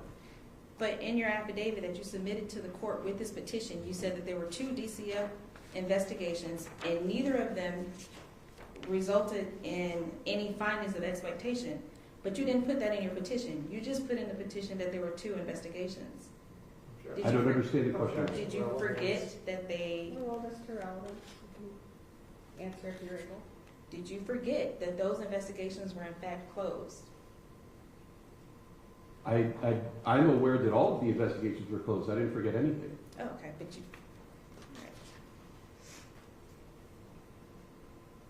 right. Are you aware of how much it cost, well, are you aware of Ms. Curtis's living expenses per month? I'm aware that Ms. Curtis receives a Social Security check and a pension check, and I'm aware that she gets groceries. I'm aware that she does not have a house payment on either house. So my question is, are you aware of all of Ms. Curtis's expenses per month? And I'm bringing up those expenses, and if you want me to ballpark it, I could, but I don't know exactly how much she spends a month. Do you know what her lifestyle entails? I can only kind of judge that based upon what I saw through the records before Ms. Hill's involvement, and that all she did was get groceries.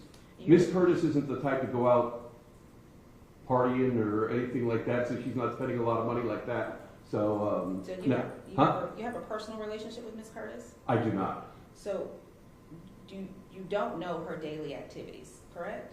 I can only base it upon the fact that her expenditures appear to be just that she was buying groceries for a long time. And this is expenditures you're saying you saw in 2023 or in 2021? 2021. And are you aware as to the activities that Ms. Hill would involve Ms. Curtis in? I can't speak to that. So you don't know if Ms. Curtis travels with Ms. Hill? You don't know if Ms. Curtis goes to the park with Ms. Hill? I would have only known that if she had interviewed with me. Or did you? No, Ms. Curtis didn't say anything about that. Okay. Now, you picked Ms. Curtis up and drove her to the attorney's office. Is that correct? That is not correct. Okay, how did she get there? She was in the vehicle of Special Agent Supervisor Mike Gibbons. I'm sorry, who? Special Agent Supervisor Mike Gibbons, my boss. Okay, and where were you? I was driving in front of the vehicle. And did you come into Ms. Curtis's home and turn the cameras off in her home? Excuse me, let me strike that. Were you aware that Ms. Curtis had cameras in her home? I am. And is there a reason you went into the home and disconnected the cameras? I was asked to do that by the new power of attorney, Ms. Alexander. And what was the basis of turning off the cameras? Because Ms. Hill was maintaining surveillance of Ms. Curtis in her home, and the new power of attorney did not want that to continue. But did you speak with Ms. Curtis about turning the cameras off? Yes, I did, actually. Okay. And Ms. Curtis? She doesn't even know what the cameras are. I was going to ask you a question. Ms. Curtis is aware that there are cameras in the home? I would say no. Now, when the new durable power of attorney was done, which is in 2024, you would place the call to Mr. Harvey, correct? Did you place a call to Mr. Harvey saying that you were bringing Ms. Curtis to the office? On the day of? Yes. Did you contact Mr. Moran as well? No, I met Mr. Moran at Mr. Harvey's office. And when you contacted Mr. Harvey, did you explain to him that you were bringing Ms. Curtis for the purpose of executing new power of attorneys? That was already known. Who? By whom? By Mr. Harvey. But did you tell Mr. Harvey, did you request that he do new durable power of attorneys? I did not. So how would Mr. Harvey, to your knowledge, did Ms. Alexander contact him? To my knowledge, no. So you went to Ms. Curtis's home, you picked her up, and drove her to Mr. Harvey's office? No. I'm sorry, Ms. Officer Giddens. Special Agent Supervisor Giddens. Giddens, yes. He drove her to the office. Correct. At whose instruction? Special Agent Supervisor Giddens' instruction or my instruction? Because you're not asking me the direct question, I'll make it easier. The bringing Ms. Curtis to Mr. Harvey's office was an arrangement that was made through the victim advocate's office at the state attorney's office. Okay. People looking out for the best interest of Ms. Curtis. So the state attorney is what you're saying is what initiated Ms. Curtis being driven to the property. To the office, excuse me. The victim advocate had talked to me about how Ms. Curtis could be brought there. And it eventually became a determination that FDLE would transport her. And when myself and Special Agent Supervisor Gibbons went to Ms. Curtis's house, he's the one who drove her instead of me. Understood, but Agent Britton, isn't the reason the victim advocate became involved was based on your reports of alleged exploitation by Ms. Hill? The state attorney's office was involved in the potential of the prosecution of the criminal case. So in the normal course of conduct of a criminal investigation that involves a victim advocate will get involved, yes. How many times had you spoken with Ms. Alexander before having her do a new power of attorney, or suggesting that she be the new power of attorney? I didn't suggest that she become the new power of attorney. Okay, but you contacted her, correct? I had spoken to her, as I testified before, ever since looking into who called in the check on the welfare case that OPD went out on. So as you sit there today, your testimony is that you did not contact Ms. Alexander to tell her that you were concerned about Ms. Curtis being exploited. I 100% had conversations with Ms. Alexander about my concerns about her being exploited. And when did you have that conversation with her? At least on the occasion when I asked her to come and assist with me in getting Ms. Curtis to my office for the first interview, and maybe one or two other. I don't think that there was many more conversations about me telling her that she was exploited. During the interview with Ms. Curtis, Ms. Alexander heard it with her own ears from Ms. Curtis's testimony. What date was that? That was on March 15th of 2023. So no interviews had taken place in 2024.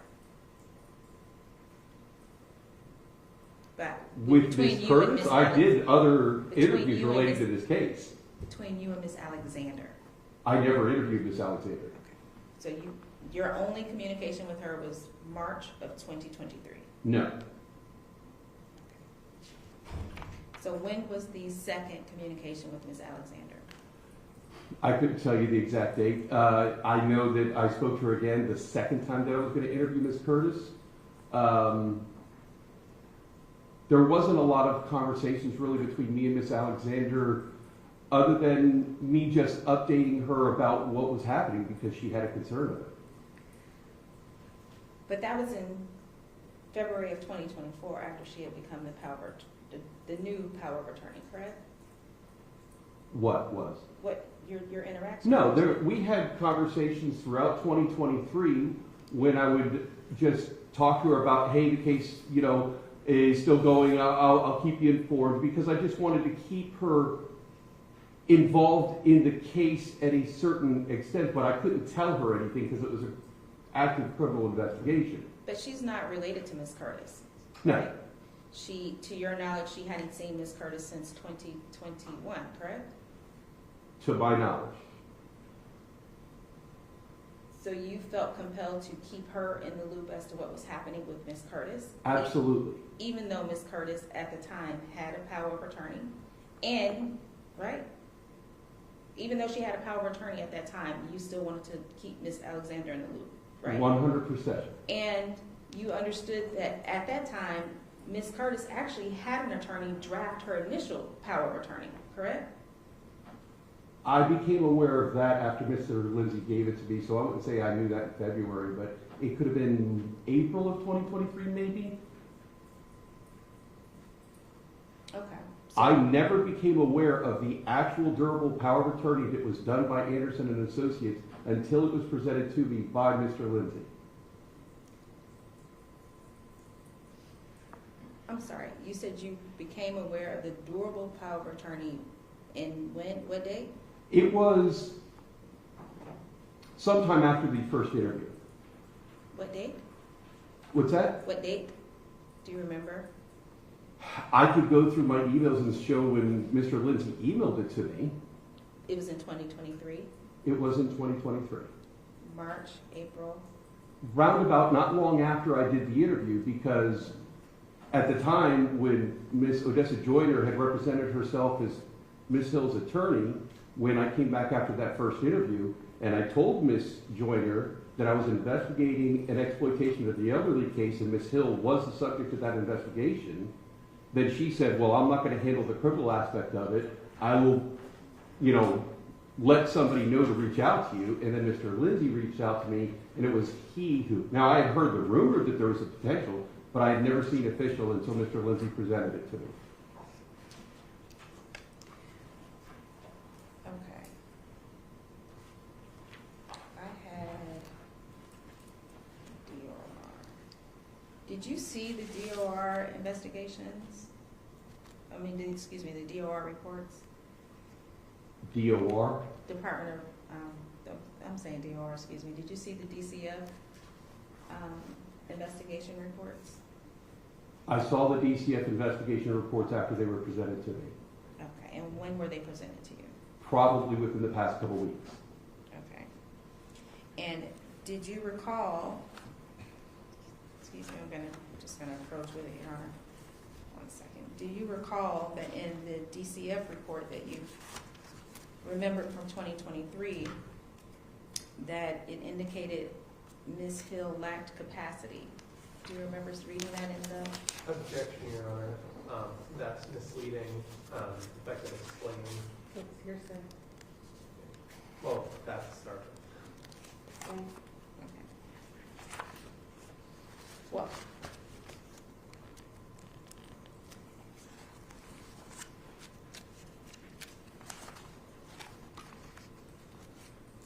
Did you learn, excuse me, since it's hearsay, did you learn, Agent Britton, in 2023 that Ms. Curtis did not have the capacity to provide consent?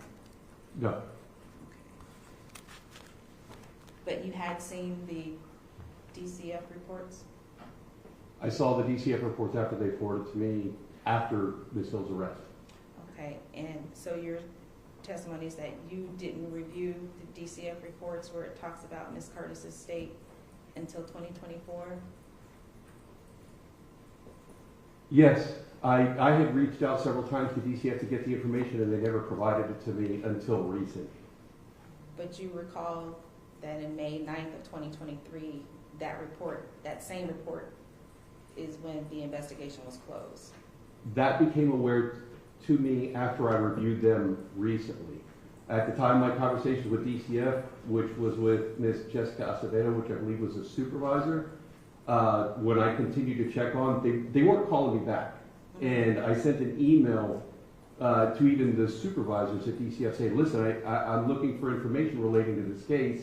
And then I got a call from Ms. Acevedo who said the case is ongoing.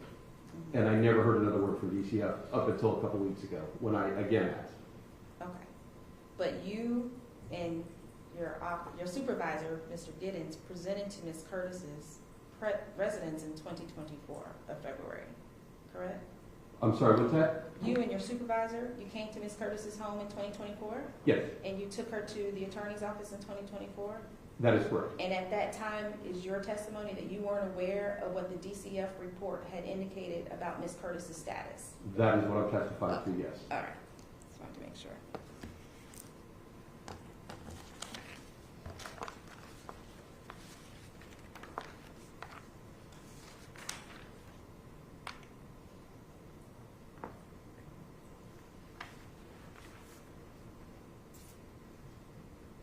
Now, did you testify earlier that Ms. Hill purchased the Domino Drive property using Ms. Curtis's monies? No. Okay. Again, I think this is the third time I'm saying this. She used her personal identification information. There was no evidence that Ms. Hill used, I'll repeat it because I've answered this before. She did not use Ms. Curtis's money to buy it. She used her personal identification information to buy it. And to your knowledge, is Ms. Curtis going to be residing in that property with Ms. Hill? Did you learn that? Did you learn that information at all? What the circumstances were about who was going to be living in that property? I believe it was Mr. Lindsay might have said it, that the reason that Ms. Hill bought that house was for a long term for the two of them to live together. And as a power of attorney for Ms. Curtis since 2021, did that strike you as an odd thing for Ms. Hill to be planning for long-term care for Ms. Curtis since she's 96? Is that odd for any durable power of attorney to be planning for the principal's long-term care? I don't think it's odd. When you were initiating your investigation against Ms. Hill, at any point during the span of your investigation, did you attempt to ascertain information that would go against your theory of her exploiting Ms. Curtis? I'm sorry, I don't understand the question. Was your only focus when you were doing your investigation to find that Ms. Hill was guilty of exploitation? It's not my job to find somebody guilty. No, it's not your job, but it was that your actions were the actions that you took solely for the purpose of being able to find Ms. Hill guilty of exploitation. No, every investigation that I work, every investigation's purpose behind FDLE is to either prove or disprove a crime that's occurring. And I just followed the evidence. But your affidavit doesn't talk about the deposits that Ms. Hill put into Ms. Curtis's account. Your affidavit doesn't address that Ms. Hill actually... Excuse me. I would say that putting $500 in an account from somebody who spent over $200,000 isn't much of a recourse. Does your affidavit does not mention Ms. Hill's daily care of Ms. Curtis, correct? I don't... Yes or no, sir. Does it mention it? No.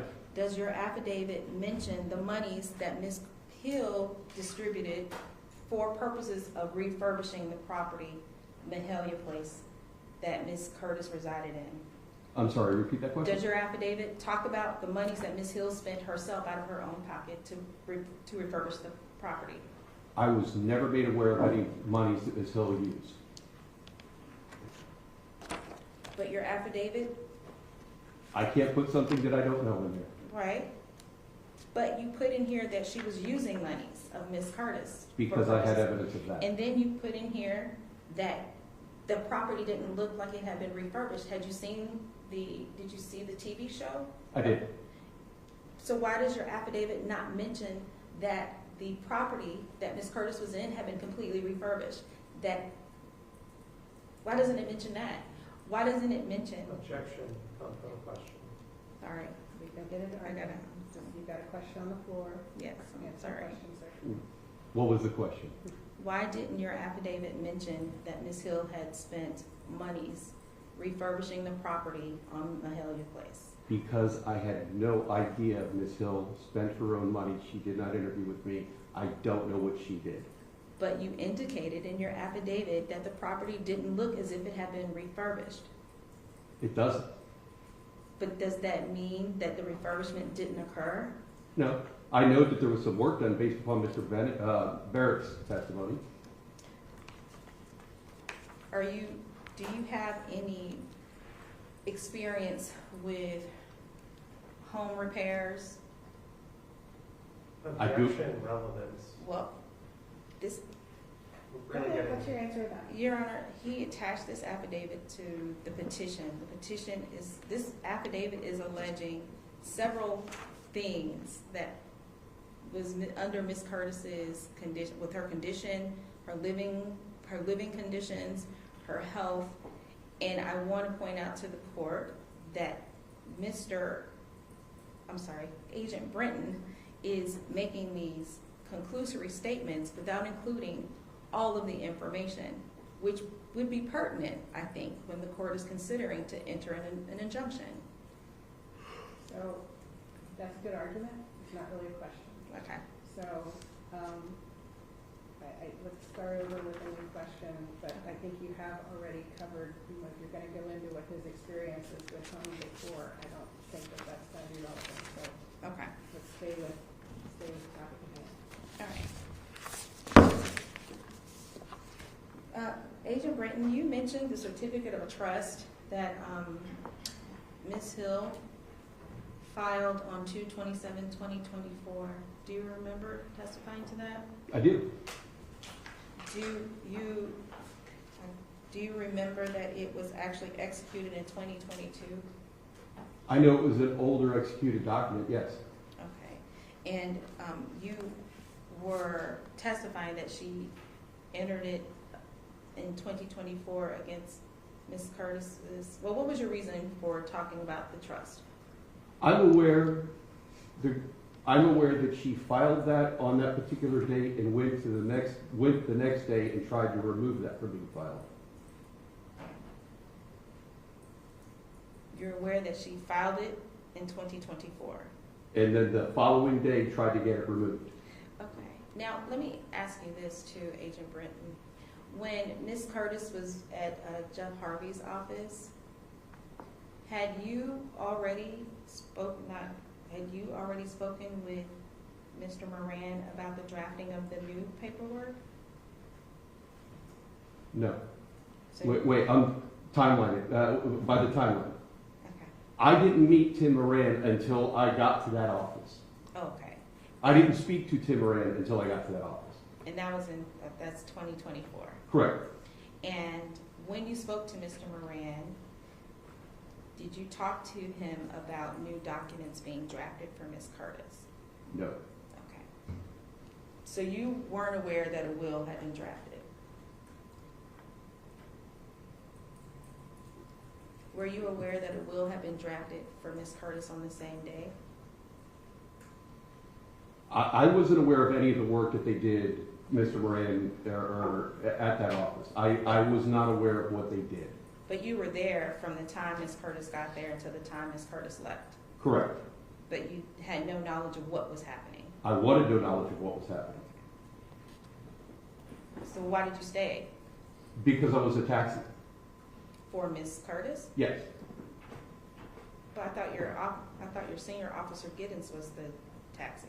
He had to leave to go do supervisory stuff. I basically stayed there until it was time to leave so I could get somebody else there to transport her back home. Okay.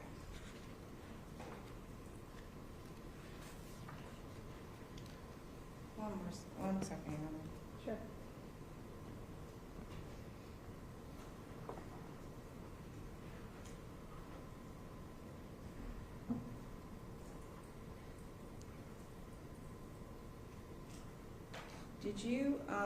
Did you speak with Mr. Harvey about the criminal investigations against Ms. Hill?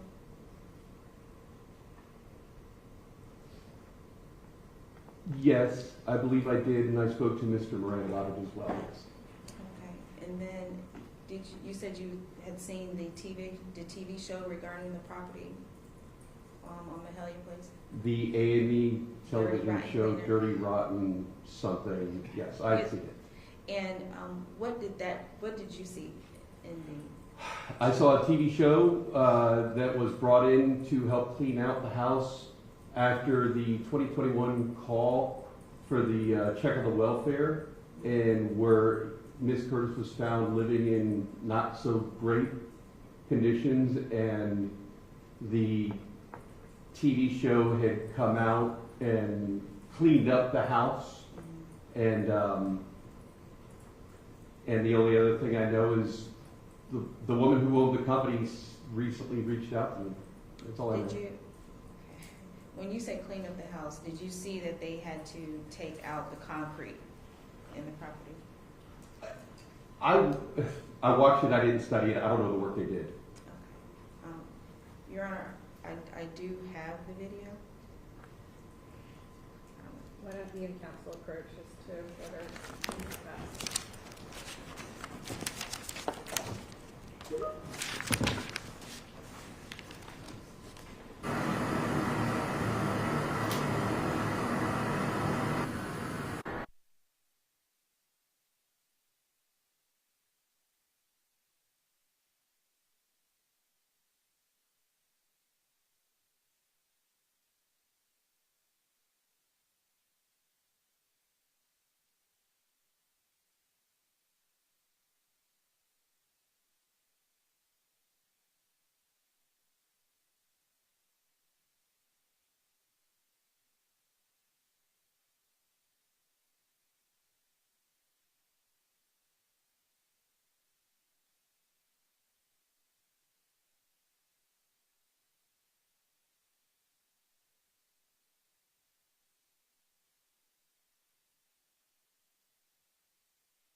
discussions took place. I believe that there will not be a need for the video, and you're just going to take a minute and make sure that you've asked all the questions that you want to ask. So go ahead and do that now, and let me know if you still have questions for this witness.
Ms. Benjamin? Yes, I have a question. Yes.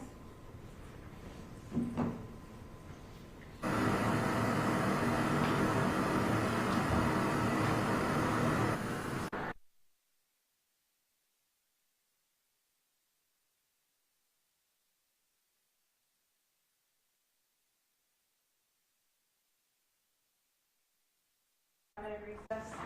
I'm going to just remain on the bench, so there's going to need to stand up and sit back down again. If you all need to take a break, you're welcome to. Otherwise, you're welcome to remain where you are.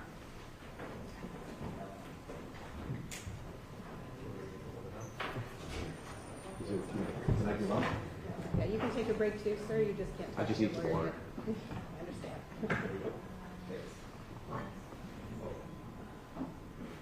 Just stay straight.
questions for this witness?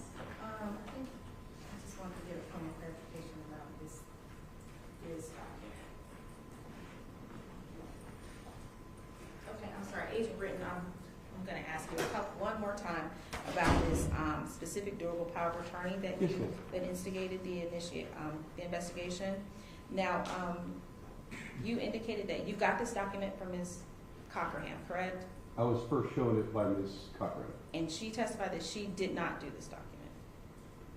Her testimony to me was she didn't sign that document Okay. And as a witness. Okay, and did she tell you who did the document? No.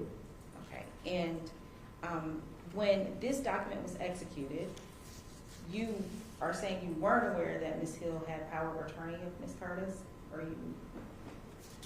I had not seen the power of attorney, so I wouldn't say that I was 100% sure that she had an actual power of attorney because I hadn't seen it. Okay, and then when you indicated about the purchase of the Domino property, your concern was that she was using Ms. Curtis's identification. Is that correct? There were several concerns that I had over the purchase of the Domino Drive property. One, she was utilizing the personal identification information of a 96-year-old woman whom what my investigation revealed did not give her permission to do so, and that she also put a 96-year-old woman on a fixed income on the hook for a $400,000 mortgage. So, but on that mortgage, Ms. Hill is listed on that mortgage as well, right? She is. And Ms. Curtis and Ms. Hill are listed on the deed, correct? Correct. And Ms. Hill had a valid or purported valid power of attorney at the time that these documents were executed. I did learn that, yes. And a power of attorney has the ability to purchase property for the ward or the agent, correct? Objection, Judge. Asked Go and ahead, Paul. answered. Asked and answered. Calls for speculation. Yeah. It's already been rebutted by this witness. That's why I was Yeah, you already made a trying to statement think. about that. Okay. And did you verify the signatures on this document? That's the answer here. I don't remember I asking don't about remember the that either, signatures. so I'll let I questioned everybody who signed that document, and all of them said they did not sign that document, including the notary. Okay, but were you told by anyone who did do the document? I apologize? Did anyone tell you who drafted this document? Yeah, Mr. Saylor did. Okay, thank you. Does that conclude your questioning, Ms. Benjamin? Yes, Your Honor. All right. Redirect. Yes, Judge, briefly. Agent Britton, was it important to you to receive that document that we were just referring to, the specific durable power of attorney related to the house? Was it important to get that to corroborate Ms. Cochran's allegations to you? Yes. Would you have proceeded with the investigation based on her allegations alone? No. Regardless of the uncertified, non-entered transactions that Ms. Benjamin alluded to earlier of 3 payments of $500 that may have been transferred into Annie's account because there's a similar 4-digit code. That number compared to the amount that you determined were able to be fraudulent transactions, how does that number compare? Your Honor, I would object. There's been no evidence entered as to what the amounts actually were. He testified to findings of over $100,000 in fraud. Okay, so the issue though is that the monies that Ms. Benjamin was inquiring about, that's an exhibit, but it's not an evidence, which means that the court's not going to be considering those alleged. That's fine, then I'll move on. Right, so I don't think that your questions need to be asked. Okay, just clarifying. All right, she mentioned a warrant a couple times for the occasions when you would go over to Annie's house. Would you need a warrant to go into someone's house if they're willing to talk to you? I've never obtained a warrant to speak to a victim. Okay. All right, that's it, Judge. Okay, is this witness free to go? Yeah, I have no more need for him. You're excused. Have a good day. Thank you, Your Honor. Wait, yes, ma'am. Your Honor, I did have a question regarding the exhibits that were admitted. The exhibits that Mr. Martino had admitted were financial documents for Ms. Curtis, correct? Yes. And the questions, Agent Britton. Did you still have a question for Agent Britton? Yes, I do. Okay, have a seat again. Thank you, Your Honor. And it's a quick question. The documents that are introduced into evidence, which are the financial documents for Ms. Curtis, in those documents, the deposits that Ms. Hill made into the account, are they part of your package that you're submitting to the court? Well, objection, Your Honor, he's not the one submitting it to the court. Well, he's testifying. So is you rephrase your question. Okay, did you have an opportunity to review those documents? These documents right here? Yes, sir. No. Okay.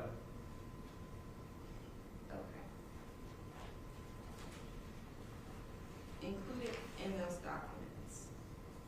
Ms. Benjamin, are you asking to read? No, Your Honor, I'll close out. I'm going to move on to my next witness. Okay. Then is this witness free to go? He's free to go. Thank you, sir. Thank you, Your Honor. Ms. Benjamin, I do think we're missing your exhibit name for identification at this event, so when you have a minute, if you can bring that up. I just want to make sure we have all our documents.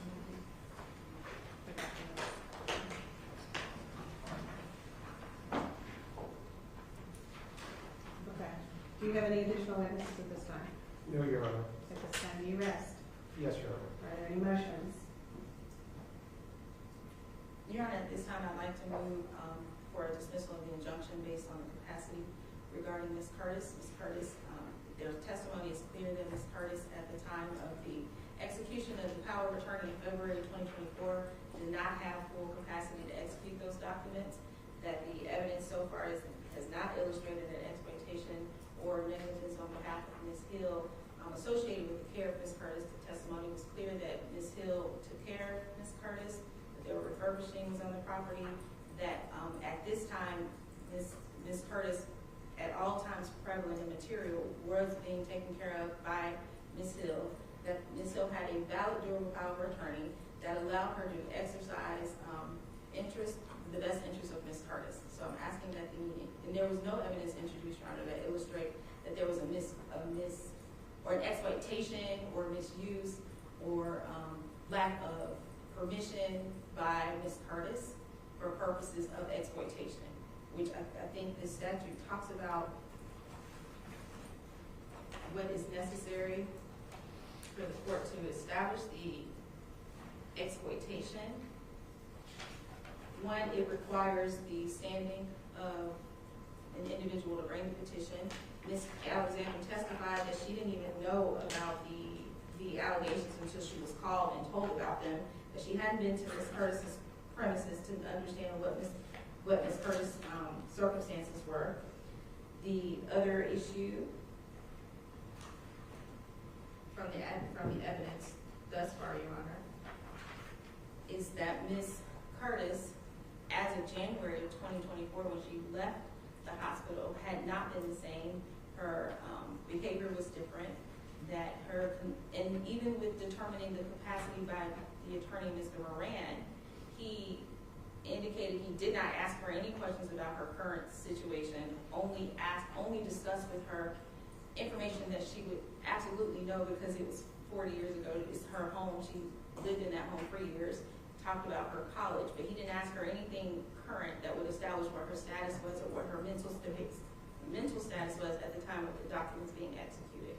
Further, Your Honor, I want to point out that with the injunction being in place, it was instigated all on hearsay. There was no information that would have made anyone believe that there was in fact exploitation. Ms. Curtis hadn't complained of exploitation. There was no evidence of exploitation beyond what Agent Britton provided or told someone. Even in his own testimony, he didn't verify the document. He didn't verify the specific durable power of attorney, whether it was used. The durable power of attorney that Ms. Hill had, there's no question that it was valid. So I would say, based on the evidence submitted thus far, that there hasn't been enough for purposes of having the injunction be entered. Okay. Thank you. Response? Your Honor, to the contrary of Ms. Benjamin's statement, there's actually no evidence whatsoever that she wasn't lucid on February 27, 2024. All the evidence that was testified today by Jeff, Harvey, and Tim Moran was that they had a conversation with her. And while Ms. Benjamin says that they did not ask her about anything current, they asked her about where she lived. They asked her about what her CAT names were. They asked her about whether or not they wanted Regina Hill to continue to handle her finances and whether or not they want Ms. Alexander to help her. So they asked the questions and went through that conversation in order to establish that there would be enough capacity in order to sign the documents that are at issue with Ms. Benjamin's argument. So the power of attorney and the revocation, there was capacity. There's been no evidence to the contrary of that. And then with regard to the fraud, the exploitation, really we only have to prove that there was one exploitation, and we're talking about a power of attorney. There's a fiduciary relationship here. And that we're, with the breadth of all the charges that we've discussed today in detail with Special Agent Britton, and that he was able to confirm were items that were to the benefit of Mrs. Hill, there's enough evidence to support the injunction. At this time, the court's going to deny the motion to dismiss, and you're welcome to begin your case. Who's your first witness? Ms. Anderson. Okay. What's her first name? From Can you call the hall? Yes. It looks like she's already here. Come on up.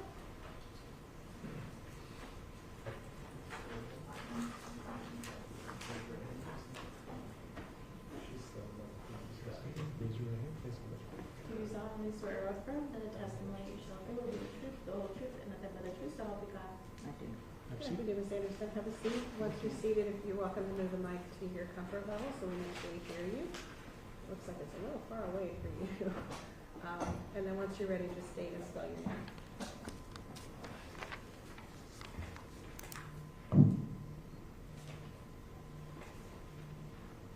You can state and spell your name for me. Veronica Anderson. Spell it. Yes, ma'am. VERONICA ANDERSON. Thank you. You're welcome to inquire. Thank you, Your Honor. Good afternoon, Ms. Anderson. Can you tell the court what your job is? Good afternoon. I'm an attorney. I own Anderson and Associates PA. And how long have you been an attorney? Since 1975, long time. And are you familiar with the drafting of directives such as power of attorney, living wills, things like that? And are you also familiar with Miss Annie Mae Curtis? Yes. And did you draft the power of attorney for Miss Curtis in 2021? Yes. When you drafted that power of attorney, was it just you and Miss Curtis present? Yes. Was Miss Hill in the vicinity? No. Did Miss Curtis contact you for purposes of getting the power of attorney executed? Yes. Did she, at that point, indicate that she wanted Miss Hill to act as her durable power of attorney? Yes. And that was in 2021, correct? Correct. Had you had an opportunity to see Miss Curtis after 2021? No. When you actually had interactions with her, did she have, in 2021, did she have any concerns about Miss Hill acting as her power of attorney? No. Was there ever any question as to the validity of the power of attorney that you executed for Miss Curtis? No. When you executed that power of attorney, did you attempt to locate any other individuals to act as the power of attorney for Miss Curtis? I didn't attempt to locate anyone. Okay, what actions did you take? Did you take any type of cursory actions for purposes of determining if anyone besides Miss Hill was available? I did. Okay, and what was that? I did a people search just to see if there were any relatives. Which is a computer people search through LexisNexis. And did you find anyone else? No. When did you, have you, prior to 2024, heard of Miss Adrian Alexander? No, Had she ever contacted, to your knowledge, has she ever contacted Ms. Curtis about becoming the power of attorney? I don't know. Okay. Did you have a conversation with Agent Britton about the power of attorney? No, Did anyone ever call you about the power of attorney? Did you receive a call from any state attorney, agent, third party about the power of attorney that was drafted for Ms. Curtis? an attorney for Ms. Hill contacted me. Okay. And to your knowledge, at that time, Ms. Curtis had not revoked the durable power of attorney for Ms. Hill. No, Was there any coercion or undue influence exercised upon Ms. Curtis when the power of attorney was drafted, listing Ms. Hill? no, Are you familiar with Ms. Hill? Do you know her personally? yes, And have you seen her interact with Ms. Curtis? no, Okay. So you've never seen them out in the community, sorry. no. Last question. When you first came into contact with Ms. Curtis, where were you? Guardian care, And had nursing and rehabilitation center. okay. And how long? Oh, sorry, I said last question. How long had Ms. Curtis been there, to your knowledge? I don't know. But when you saw her, she knew her surroundings. Yes, She was able to identify individuals. yes, She was able to read documents. yes, Okay. And you hadn't, since the time that you drafted it, heard anything from Ms. Curtis about changing it? correct. Thank you. I have nothing further. Do you have any questions for Ms. Britton? Just a couple, Judge.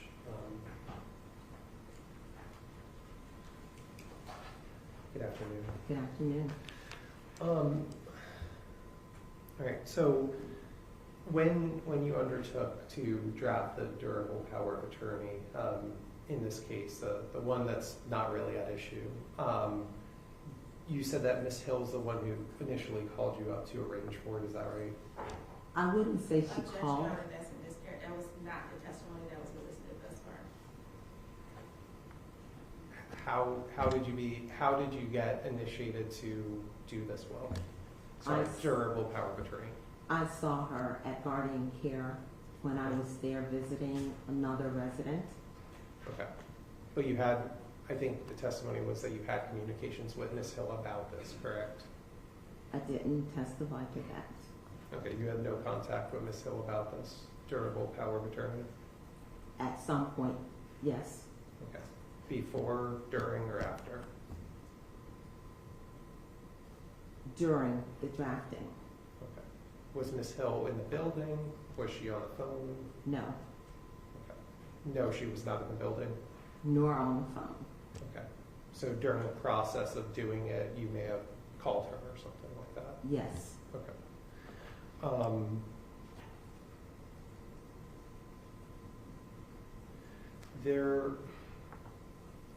So who, was it Annie that actually made payment for the durable power of attorney? no, Okay, so was that done through Ms. Hill? no, Okay, who provided payment for it? no one. Okay. It was pro bono. Okay. There's something admitted into records, that's our Exhibit A, that indicates a couple of charges to Anderson and Associates over the course of the months that Ms. Hill had durable power of attorney. Do you know what that was for? What period? Let me pull it up. Did you do other services for Ms. Curtis? I did the estate planning. That's it. And that's 4 documents, I believe. Okay. Was one of those documents a trust? Yes, Okay. And that trust put Ms. Hill basically as the executor of the estate?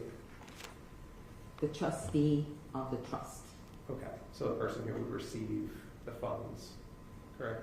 the person who manages the trust. Okay, so the person in charge of the finances. Correct. Okay. All right, no other questions? Okay, can you redirect?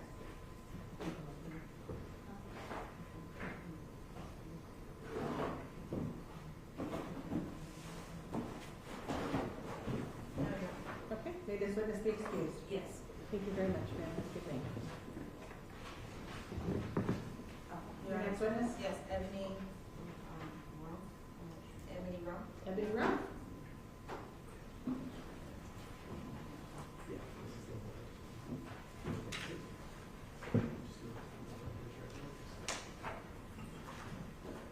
You saw Mr. Protest testimony, shall do is the truth, the whole truth, and nothing but the truth, and all the God. Yes. Good afternoon, ma'am. Please take a seat. You're welcome to adjust the microphone as I've instructed the other witnesses. And once you're ready, just state and spell your name. Good afternoon. My name is Ebony Rump Maxwell, EBONYRUMPHMAXWELL. Good afternoon, Ms. Rum. Can you please tell the court your address?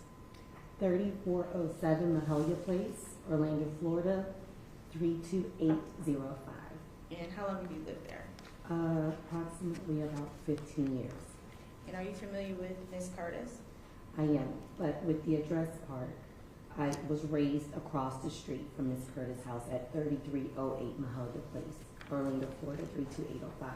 My grandparents' home. Okay. And you say you were raised there? From baby. Yeah. So you are very familiar with Ms. Curtis, is that right? I am. And how often would you see Ms. Curtis? Every day. And have you seen Ms. Curtis since this case has started? Or, well, since February of 2024, have you seen Ms. Curtis? Every day. And how would you describe her demeanor? Now or then? Now. Now, it's different. I would say she doesn't seem as bubbly right now. She seems frustrated. That's the look. I haven't spoken to her because of everything going on. So what I normally do is just pull up and I just wave. Hey, Ms. Curtis, how are you? She waves back, and that's what she needs me. Okay. And so were you aware that Ms. Hill was the durable power of attorney of Ms. Curtis? No, I wasn't aware. I know that she was taking care of Ms. Curtis.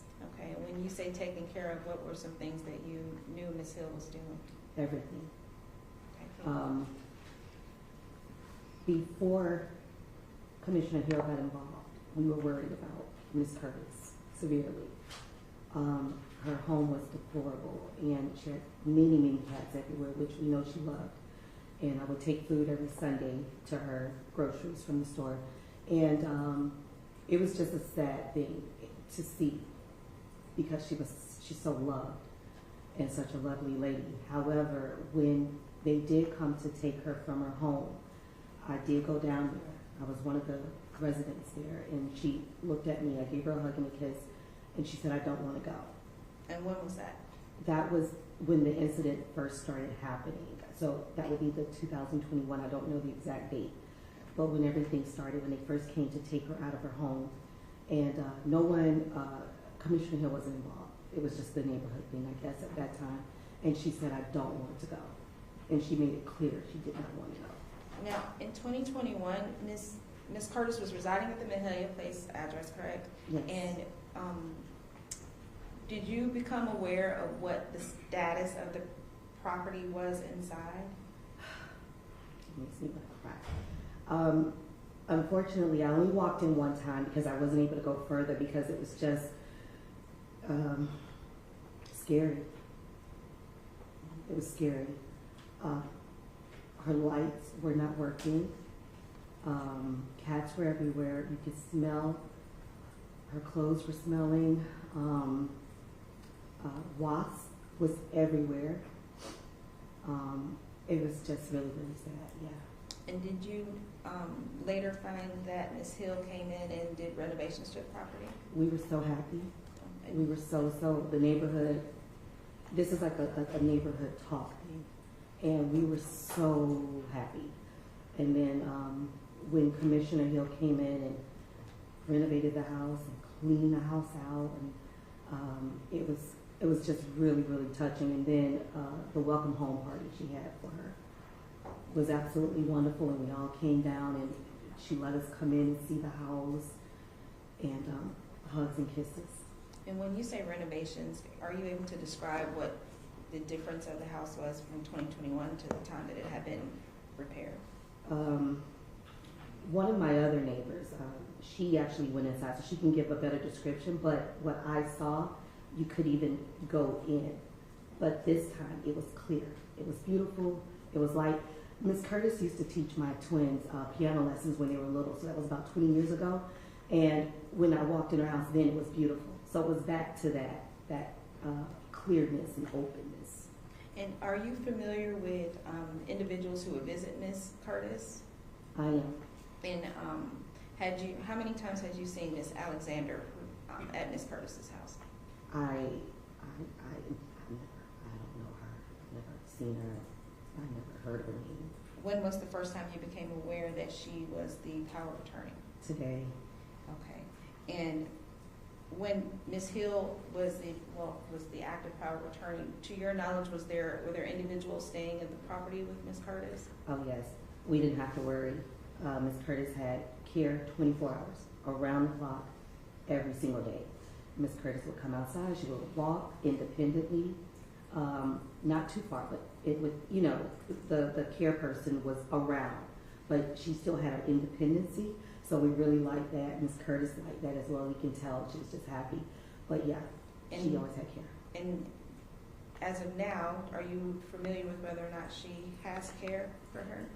I pay attention, and there are two ladies that come in a white car, a white Jeep type of car, but they leave together every day. And so when I come home, and that was one of my concerns, and that's what we're, I guess you could say, gossiping about now. It's like, Ms. Curtis is at home at night by herself. Sustained. We'll disregard the last comment. Okay. You said you see individuals with two ladies in the white car. Do you know what time they leave? When I pull up home, probably about 5:30ish, I see that the car is gone, and I've also stood out and watched them leave together. And to your knowledge, does Ms. Curtis have anyone staying with her overnight now? She does not. Do you believe that Ms. Curtis has based on your observation and your knowledge of Ms. Curtis, does she have the ability to stay home alone? No.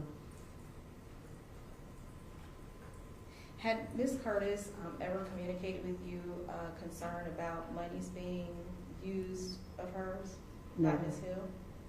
Has she ever complained about a misuse of her monies? Never. Did she seem concerned about, or did she make any comments to you about the status of her financial circumstances? Never. But in the time that you knew that Ms. Hill was the power of attorney, were her lights ever disconnected? Nope. Did she ever go without food? Never. She gained weight actually, which is a good thing too. We noticed that as well. To your knowledge, did Ms. Curtis oftentimes go with Ms. Hill when Ms. Hill was to go places? Would she pick Ms. Curtis up? Yes. Had there ever been any conversations with Ms. Curtis about the renovations to the property? Has there? Did she ever talk about like, oh, my house is? No. Okay. Did she notice that the house had been improved? She was when she first came home, and she was showing us. She was excited. How would you describe the relationship between Ms. Curtis and Ms. Hill? Good. Very, very good. I mean, to me, it's the best thing for her because she has someone that's taking care of her, looking after her, feeding her, making sure she has clean clothes, making sure she has a companion 24 hours. Ms. Curtis looked happy to me at the time. Now,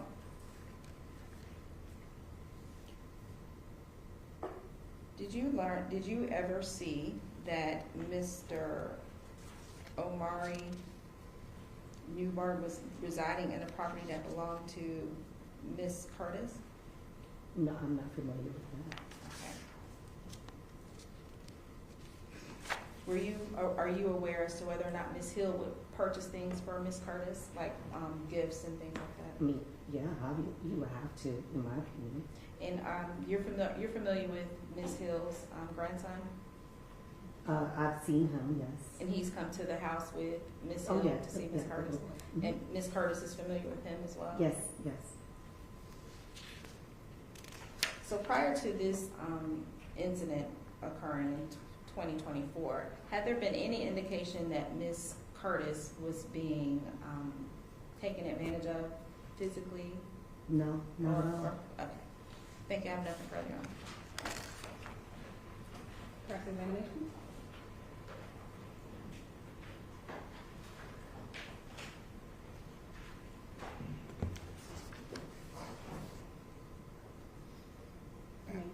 Afternoon, Ms. Ron. Afternoon. You said you've known Ms. Curtis for about 15 years now? No, How long has it been since? since I can remember. Okay. All your life, basically? Yes. And how would you describe your relationship with her? Loving, always has been. Friends, family, Yeah. something? Yeah, look after her, just keep a close eye. Now, it sounds like, based on your testimony, that you could see Ms. Curtis, that her conditions of living improved. It doesn't sound like you talked about her money or her financials much at all, does it? No, no. Did she ever tell you about a purchase of a home with Miss Hill on Domino Drive? No. Did you have access to her bank accounts online or paper statements? No. Were you ever able to review those? No. So you could see her across the street. She'd been a lifelong friend. You can see that her conditions had improved, but you don't know what was going on with regard to her financials, where her money was going, specifically to certain transactions or in detail. Well, I mean, what do you mean by that? Do you mean like I can see where the house is getting fixed up and Now, I mean, could here? you see a bank account that said money was taken from her account and where it went? No bank account. Okay. Did you ever have any discussions with her about that? No.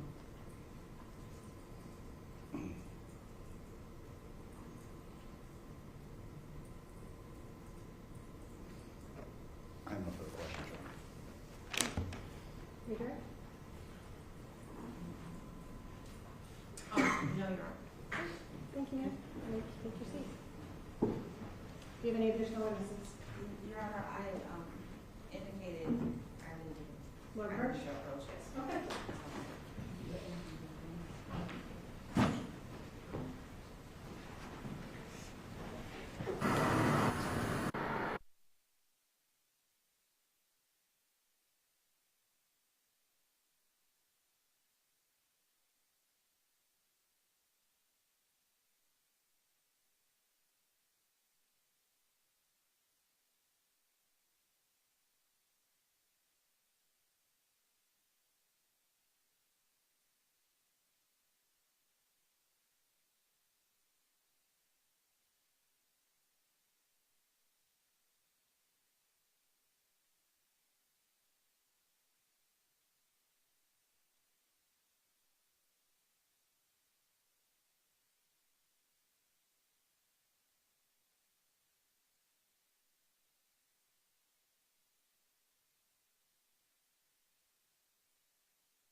Ms. Benjamin, how do you wish to proceed? Your Honor, this time we're going to rest, Your Honor. Okay. All right, do you have any rebuttal? I think we may have one very quick.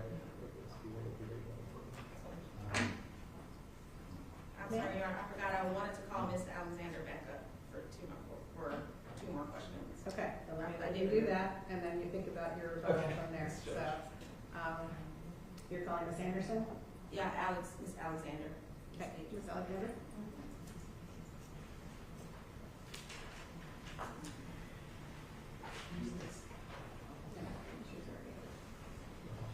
You can have some. Welcome back, ma'am. You remain under oath. Yes. You don't have to swear you in again. Just make sure the microphone is comfortable for you, and you just Benjamin may inquire when she's ready.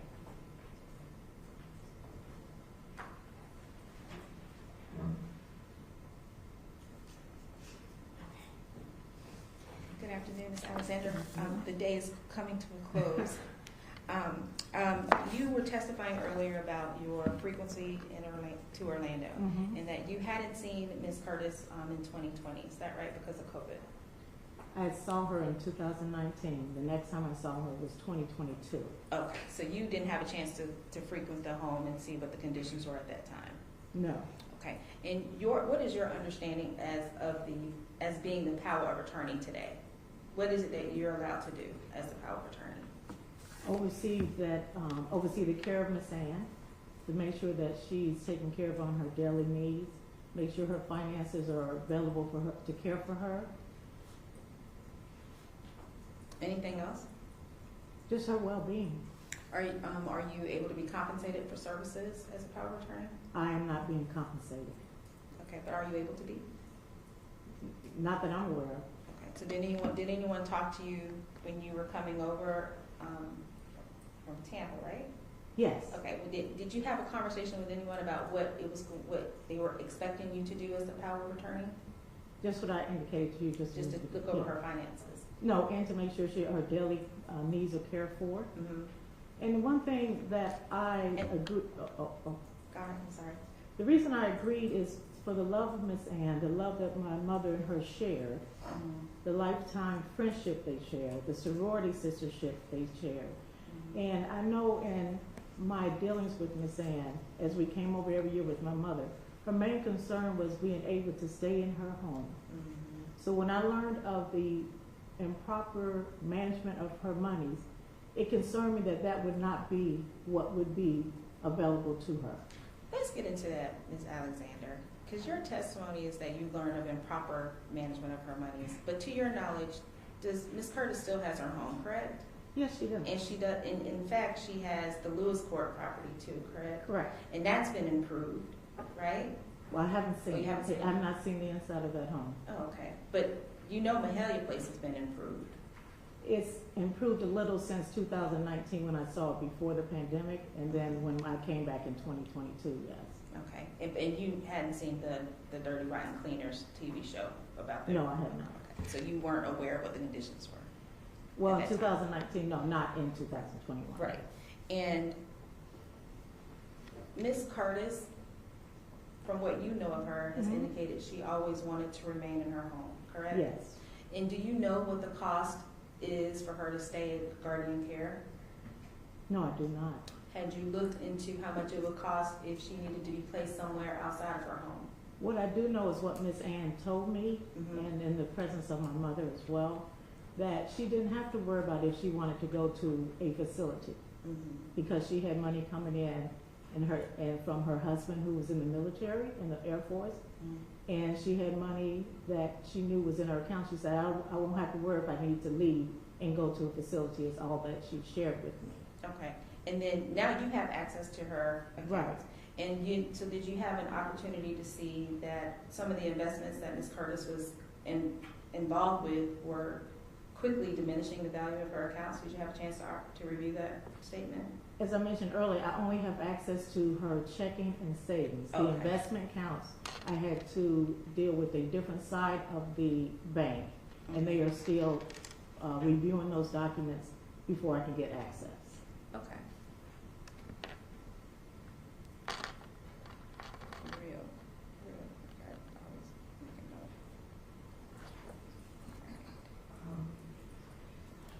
your power of attorney was effective February 22nd, 2024. I think it's February 27th. Yeah. February 27th, 2024. And did you have a conversation with Ms. Curtis that day? No, I did not. Have you had a conversation with Ms. Curtis since being appointed the power of attorney?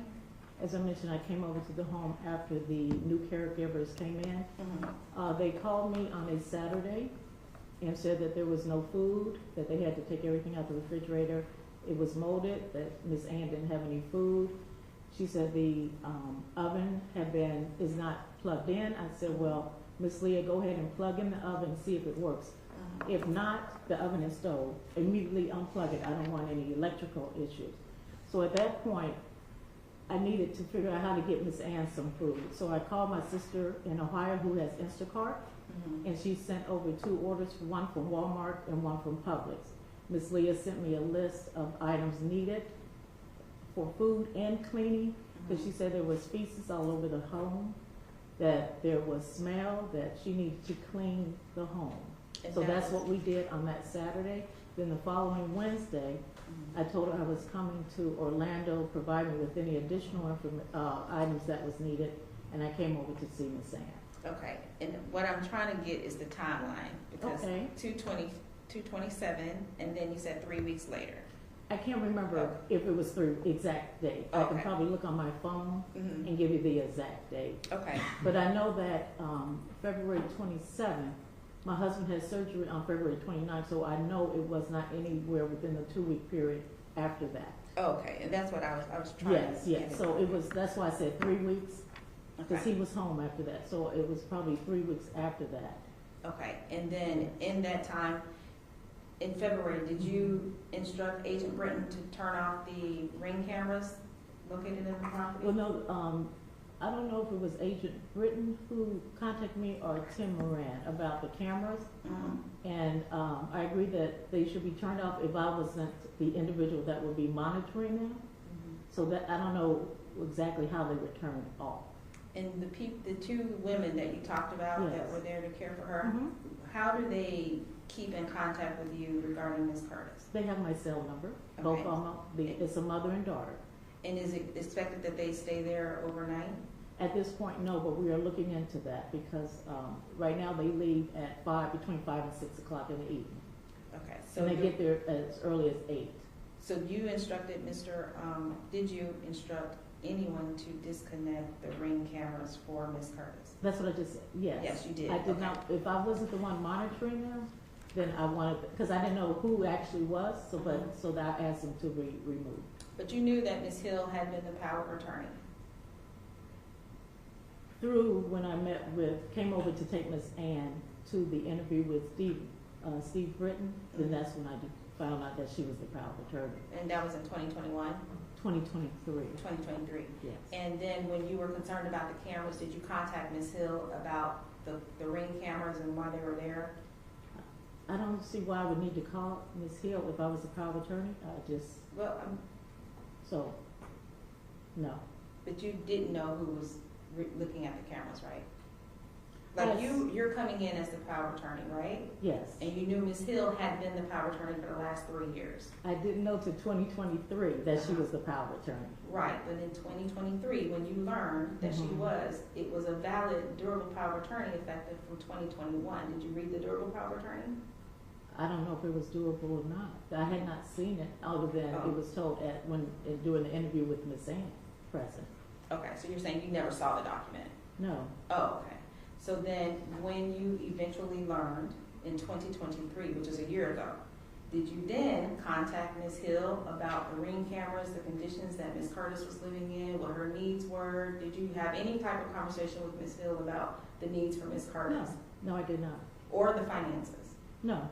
So what you did in 2024 was accept the statements from Agent Britton about the financial concerns? Well, I was contacted by Attorney Tim Moran at that point, not by Special Agent Steve Britton. Okay. For the power of attorney. Okay. The petition that is filed in court for March 8th, though, indicates that your petition is filed as a reliance on the affidavit from Agent Britton. Right, well, Okay. being in the room during the interviews, I was able to hear the questions that were being asked of Ms. Ann, and Ms. Ann was looking at the documents while she was there, so I was made aware, since I was there in the room with her during the interviews. In 2023, were you present at with the DCF investigations? One time I came over to take Ms. Ann to the interview, then when we came back, DCF was present at the home. Okay. And did you learn of the conclusion of the investigations? No. Did you speak with anyone with DCF? Yes, a young lady, it was a young lady and a gentleman there, and I can't remember exactly what questions he asked, but we were walking in front of the house and he asked me a few questions. Okay. And did DCF remove Ms. Curtis at that time from the property? Not that I'm aware of. Did anyone alert you that Ms. Curtis needed to have someone else take over? I did not hear anything from DCF. Okay, all right, I have nothing further on. Yeah. Okay. Cross?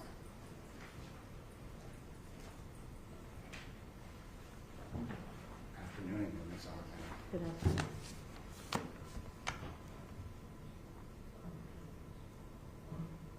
Yes, sir. Ms.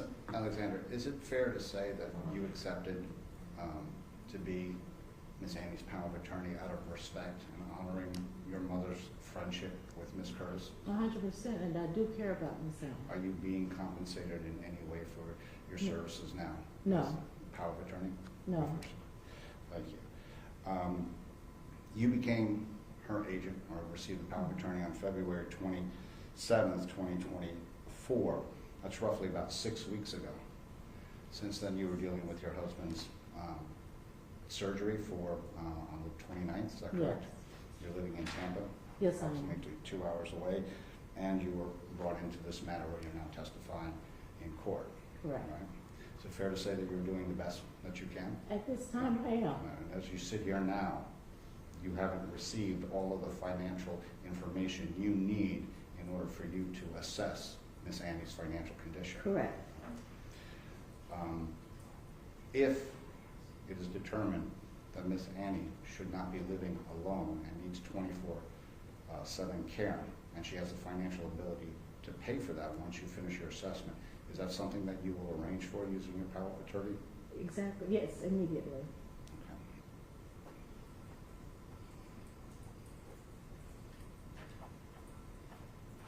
Now, do you know the sources of Miss Annie's income other than Social Security? You know, as you sit here now, have you had an opportunity to see what her sources of income are? Your Honor, I would object to be honest with the questions that I asked. Well, Your Honor, I would ask for a little leeway here, rather than this, we were discussing whether we were going to call the witness, or rather than dismissing her and then calling her back. Well, your response? Yes, Your Honor, additionally, she's testified that she only has 1 month of the accounts for Ms. Curtis and doesn't have any information regarding her finances.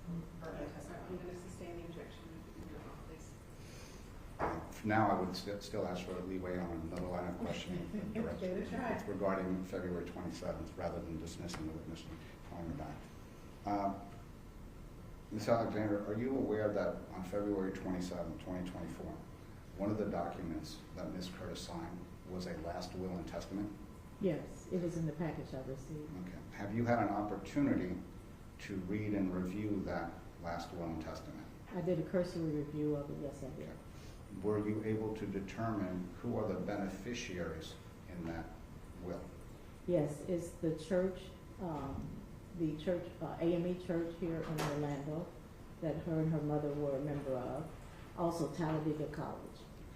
Are you a beneficiary of that will? No, I am not. As you sit here now, do you know of anybody else who was a beneficiary of that will? No. So she basically left her money to the church and her college. And that's what she always shared with me. And you're saying that based upon your relationship with her over the years? Yes. That's how you know that? All right, no further questions. Thank you. Do you have any redirect? No, Your Honor. Okay, thank you, ma'am. You can Okay. take your seat again. All right, do you rest at this point? I do, Your Honor. I just want to point out that one of the, and Ms. Curtis was subpoenaed for purposes of appearing today and was not made present, understanding the issue for the court is the capacity. I just wanted to identify for the court that we did have an active subpoena for her, and she was not present. No, she's not present, but you did not subpoena the power of attorney, correct? The power of attorney, The current Ms. power. Alexander, she was subpoenaed, yes, Your Honor. Did you subpoena Ms. Curtis through her? Yes, Your Honor. All right. So your remedy would be contempt if you wish to proceed forward with that. No, ma'am. So that will end that issue.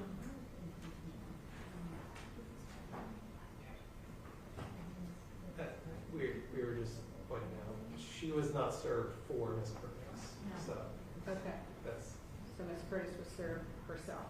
correct. All right. And that record stands corrected as to that. The remedy really remains the same. All right. So at this time, with the respondent having rested, do you have any rebuttal? No, Judge. Okay. So you rest as well. Yes. All right. Do you all want a few minutes for closings? Do you want to give closings? What's your position about that? I would like a few minutes for closing, Your Honor. Yes, Okay. Your Honor. Do you need a break in order to prepare for that? Yes, Your Honor. All right. So why don't we take a 10-minute break and then the court will have closings and votes. Everyone please rise.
I got this. I know you do. There's a lot there. Yep.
proceed.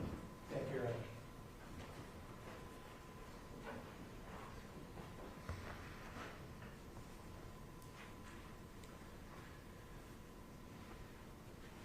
Your Honor, powers of attorney are relationships that necessitate a duty of care, a fiduciary relationship between someone who is supposed to help take care of a person who is in need of that help. Unfortunately, that's not what happened in the relationship between Regina Hill and Annie Mae Curtis.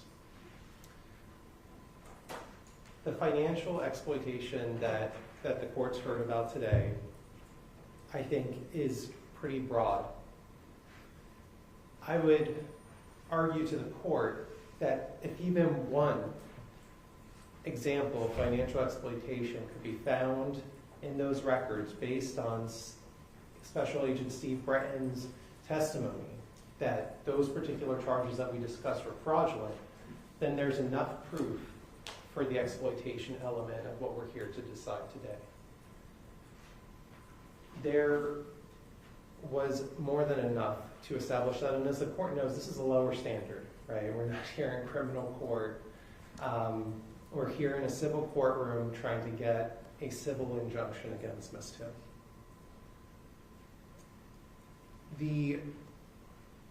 What the records show is not just a single mistake. You know, maybe if there was one thing that was solely to the benefit of Ms. Hill, maybe it would have been a mistake because she possessed Ms. Curtis's accounts or access to the accounts. But what was in the records is a pattern of abuse, a pattern of exploitation.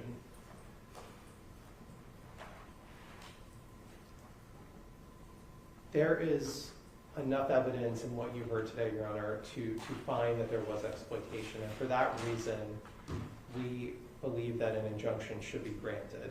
But before we get there, I do want to discuss briefly the capacity issue, which I know is the other large issue looming over this case. You heard today from two witnesses that discussed the February 27th, 2024 capacity determination that was made with Annie Mae Curtis. You heard in particular from an attorney who was not being paid, who's renowned for his pro bono services for doing estate work with the low-income individuals of this community who came to the Community Legal Services office to meet with Annie, to do an assessment to determine whether or not he felt comfortable she would be able to consent to those particular power of attorney and the revocation of the power of attorney. And Tim explained the way he was able to determine capacity. He talked about the fact that he asked her questions about her background, about her history, about her time in college. He asked her questions about where she was currently, about where she was living, who her cats were. He asked her questions about Regina Hill and whether she wanted to continue to allow Regina Hill to help her with her finances. And the response was that she did not want Regina Hill to take things that weren't hers. That was her response to that line of questioning. That shows that there is a capacity for a revocation of power of attorney.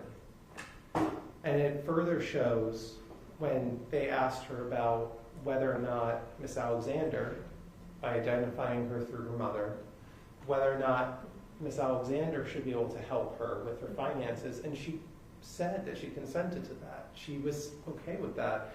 And Your Honor, we know that the case law establishes that someone doesn't have to have the fittest mind in the world in order to consent to having or have the capacity to consent to these types of documents. You know, they need only be in a lucid moment. They need only be able to talk to the people involved and be able to express to them that their understanding of what's happening. And Jeff and Tim both testified about the fact that she picked up the documents. She asked questions about the documents. She understood what was being done that day and was okay with what was being done that day. That's what she wanted, and she signed those documents. So for those reasons, there was legal capacity on February 27, 2024. There was no evidence that was able to dispute that fact. It is uncontroverted as far as evidence goes that what was happening that day, there's nothing that indicates that anything that was done that day was inappropriate, Your Honor. You know, I also want to just bring up briefly the trust that was filed and the significance of that. Agent Steve Britton talked about the fact that while the revocation and the power of attorney were being signed, or at least while he was in the office, he received a call from someone identifying themselves as Ms. Hill's attorney and asking where Annie Curtis was. I would put forward to the court that the trust is significant because it shows that Ms. Hill recognized that financial control was slipping away from her.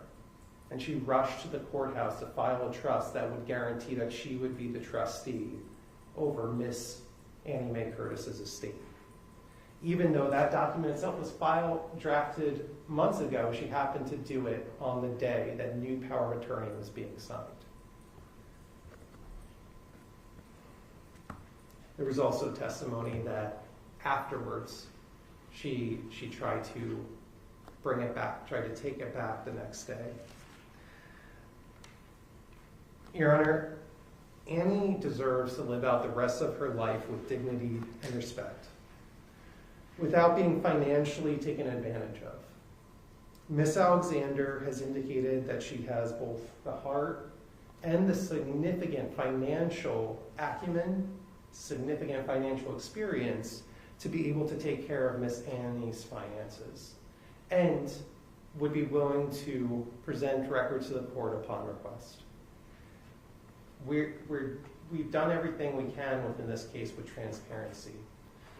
I'll even highlight the fact that what Tim made clear, if for some reason on that day when he was evaluating Annie Mae's capacity, if he had thought that there was a problem, we would have went right to guardianship. But we're never supposed to, as attorneys, go right to guardianship because we're always supposed to go for the least restrictive means on the vulnerable adults. And in this case, because he was comfortable with their capacity, that's why we're here today. That's why Ms. Alexander was able to file this petition and put a stop to any further exploitation taking place. This injunction, Your Honor, we're requesting to be granted until the further order of the court so that Ms. Alexander could continue to see after Miss Annie and make sure that she's taken care of for the rest of her life, and that we could keep Ms. Hill from being able to reassert herself as power of attorney. Thank you, Your Honor. Thank you.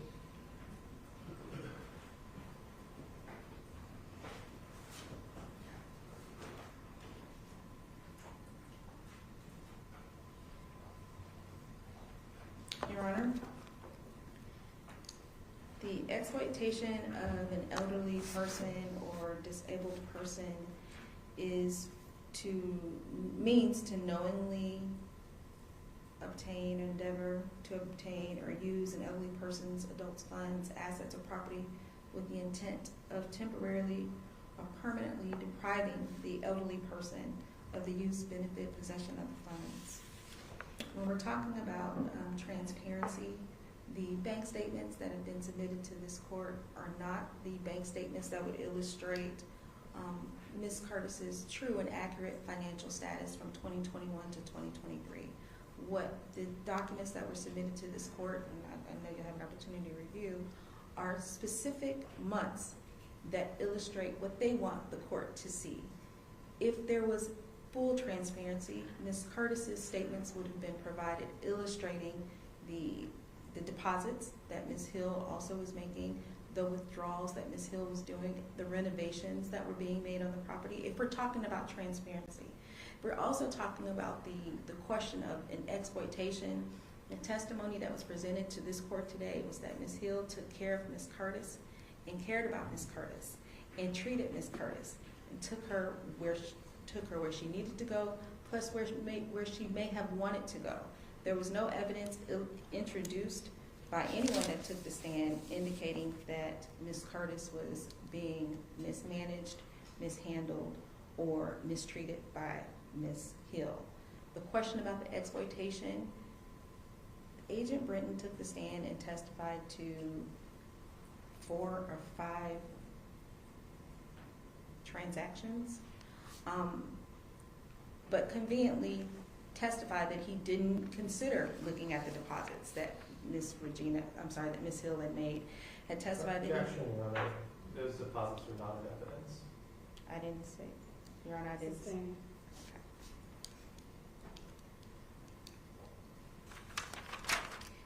They're not in evidence. That's my point, Your Honor, is if there's a subpoena for financial documents for Ms. Curtis and the claim is exploitation, transparency would have been presenting this court with Ms. Curtis's financial circumstances, all of them.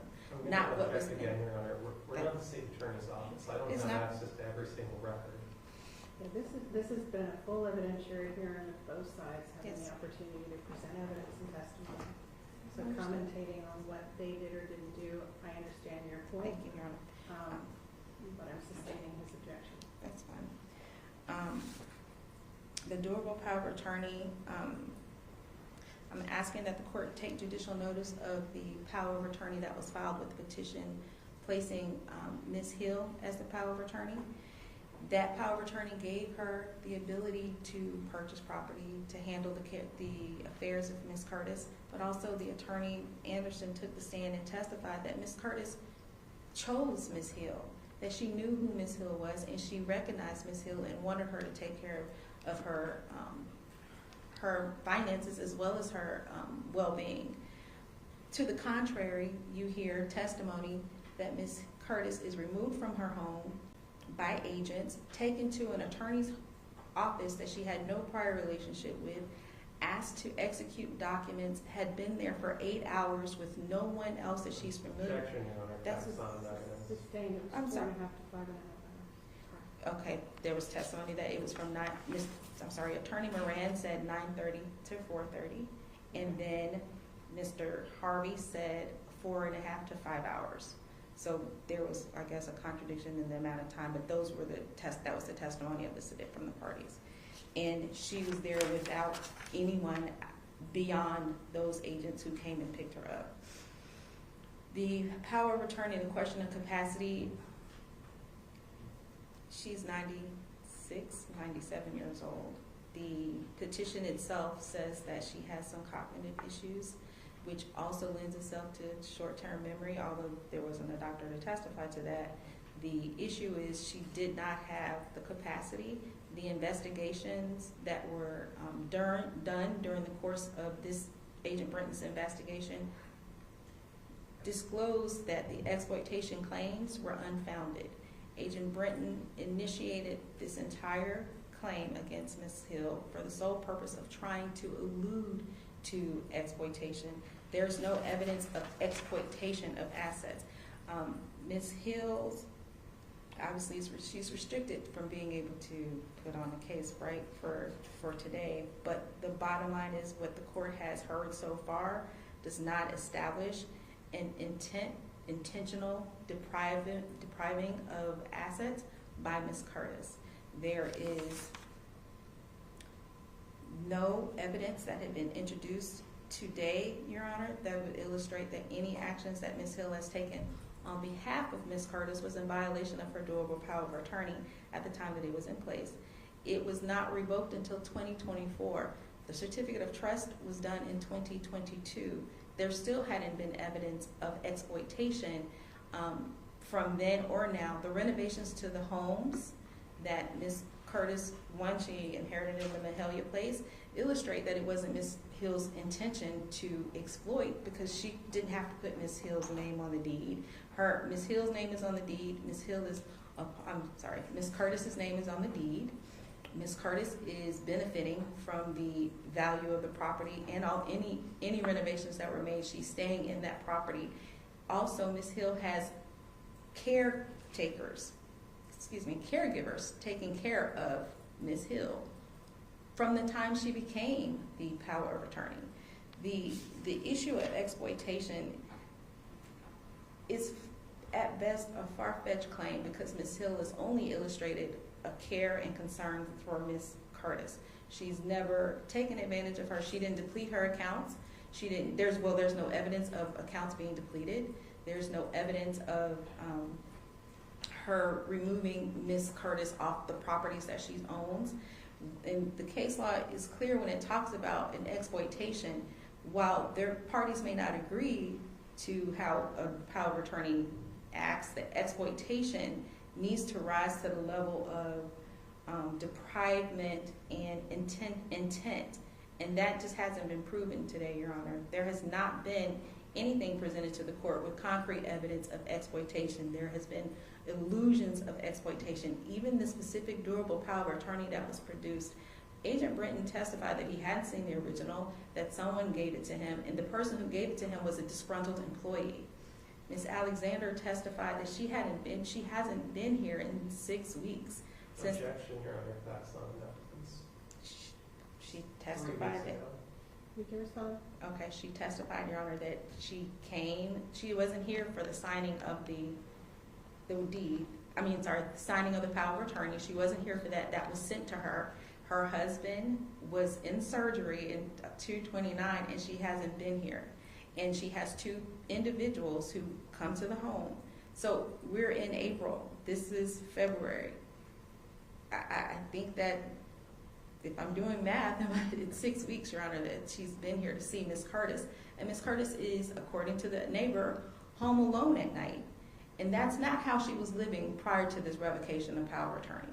She was happy, she had gained weight, she was being taken care of, and she was loved, and she knew it. And the evidence that has been presented to this court today about $139 and $2,000 from a point in time without looking at the rest of the evidence regarding her deposits or use of funds do not prove intent for Ms. Hill. I'm asking, Your Honor, and I put this in my motion. I asked for the injunction to be dismissed, but I also asked for an appointment of a professional guardian because if we're talking about the care of Ms. Curtis and we're talking about Ms. Curtis being looked over and her finances being looked over, Ms. Alexander to date has not had an opportunity to do so. Ms. Hill had been doing it and has been removed for the sake of making sure that Ms. Curtis, who's now, according to the testimony of the neighbor, her demeanor is different, she doesn't seem as happy, who now has to question about how the assets are being utilized. A professional guardian has no interest, doesn't have the ability to misuse or misplace the funds belonging to Ms. Curtis. I don't believe that an injunction is necessary for Ms. Hill because exploitation has not been proven. Ms. Hill has acted only to the benefit of Ms. Curtis, and that can be illustrated in several ways. Thank you, Your Honor. Thank you. Anything else? I would just say there was a quick mention of that we've not heard from any doctors today. I would say that the onus would be on the person trying to prove that she didn't have capacity in February to bring someone like that. But no, Judge, no other responses. Yeah. Yes, ma'am. I want to respond to that comment only to the extent that they removed Ms. Curtis from her home. They testified that there was a question of capacity. The capacity at that point, if there was a question about it, all of the state agents, the FDLE, all of them that were involved could have at that point in time clarified that issue. We already knew what Ms. Curtis' status was because Ms. Hill had been taking care of her for the last 4 years. It wasn't a question for us. It had been a question for them as to how they removed her. And that again goes to why there is not an exploitation in this case. It's to be really an abuse of power, really. I would just say, Judge, it's not a removal. She was Although transported one day. We're not going to keep going back and forth. The court's heard the evidence. And the court's prepared to make the following ruling. First of all, the court's going to find that the petitioner has standing. The court has received testimony from both attorney Tim Moran and Jeff Harvey, who met with and questioned the vulnerable adult, found her to be competent at the time that she revoked her previous power of attorney and executed her new power of attorney, which gave the petitioner standing under Section 825-1035, subsection 284.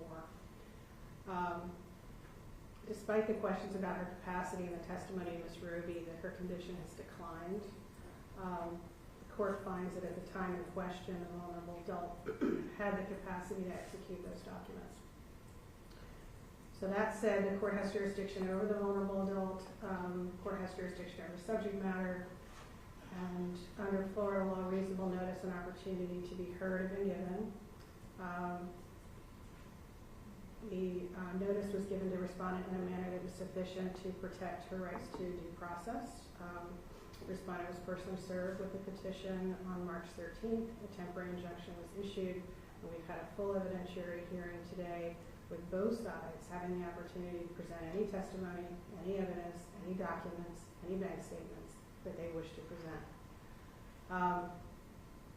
Court is going to find that Annie Mae Curtis is a vulnerable adult and is the vulnerable adult referenced in the remainder of this quarter. The court has taken judicial notice of case number 24-CF4145-AO, where a criminal indictment has been rendered by a grand jury against Ms. Hill for the very allegations contained in this petition. This is a reasonable cause standard hearing.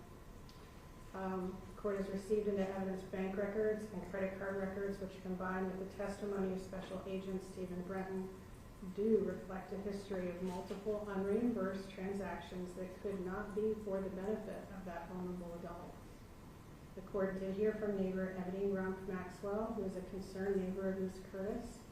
The court finds her credible, but she's not intimately familiar with the allegations before the court, specifically these financial allegations. As such, the petitioners have met their burden of reasonable cause. The court finds that an immediate present danger of exploitation of a vulnerable adult exists. It also appears to the court that there would be a likelihood of irreparable harm to the vulnerable adult and non-availability of an adequate remedy of the law. The threatened injury to the vulnerable adult outweighs the possible harm to the respondent in granting this final injunction. The injunction provides for the vulnerable adult's physical and financial safety. Granting this final injunction will not in any way disturb the public interest. So at this time, the permanent injunction is granted. The motion to dismiss the petition for injunction protection is denied. The motion to dissolve the temporary injunction due to lack of standing is denied. I'll file and sign the final order before 5 o'clock. Thank you for your presentation. We are in recess.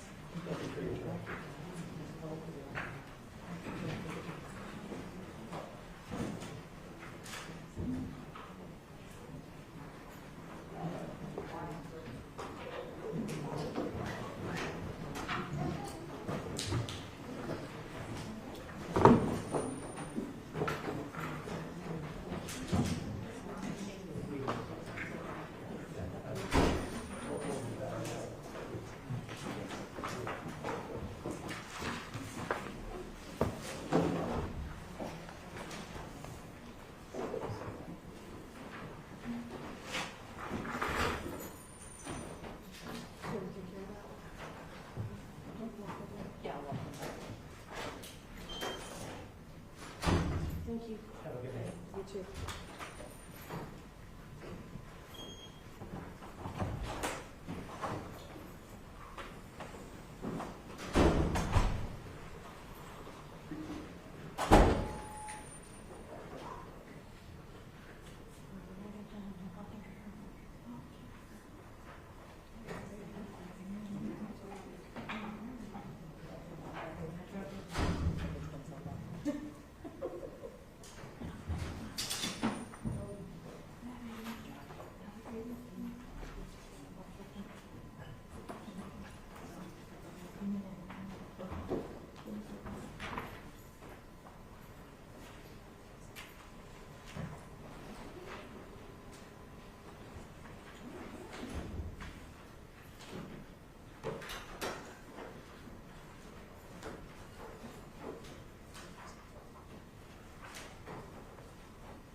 scoring line. We're short. We're too short for that. Yeah. Well, then we're too short. You have the back in the knee? No, no.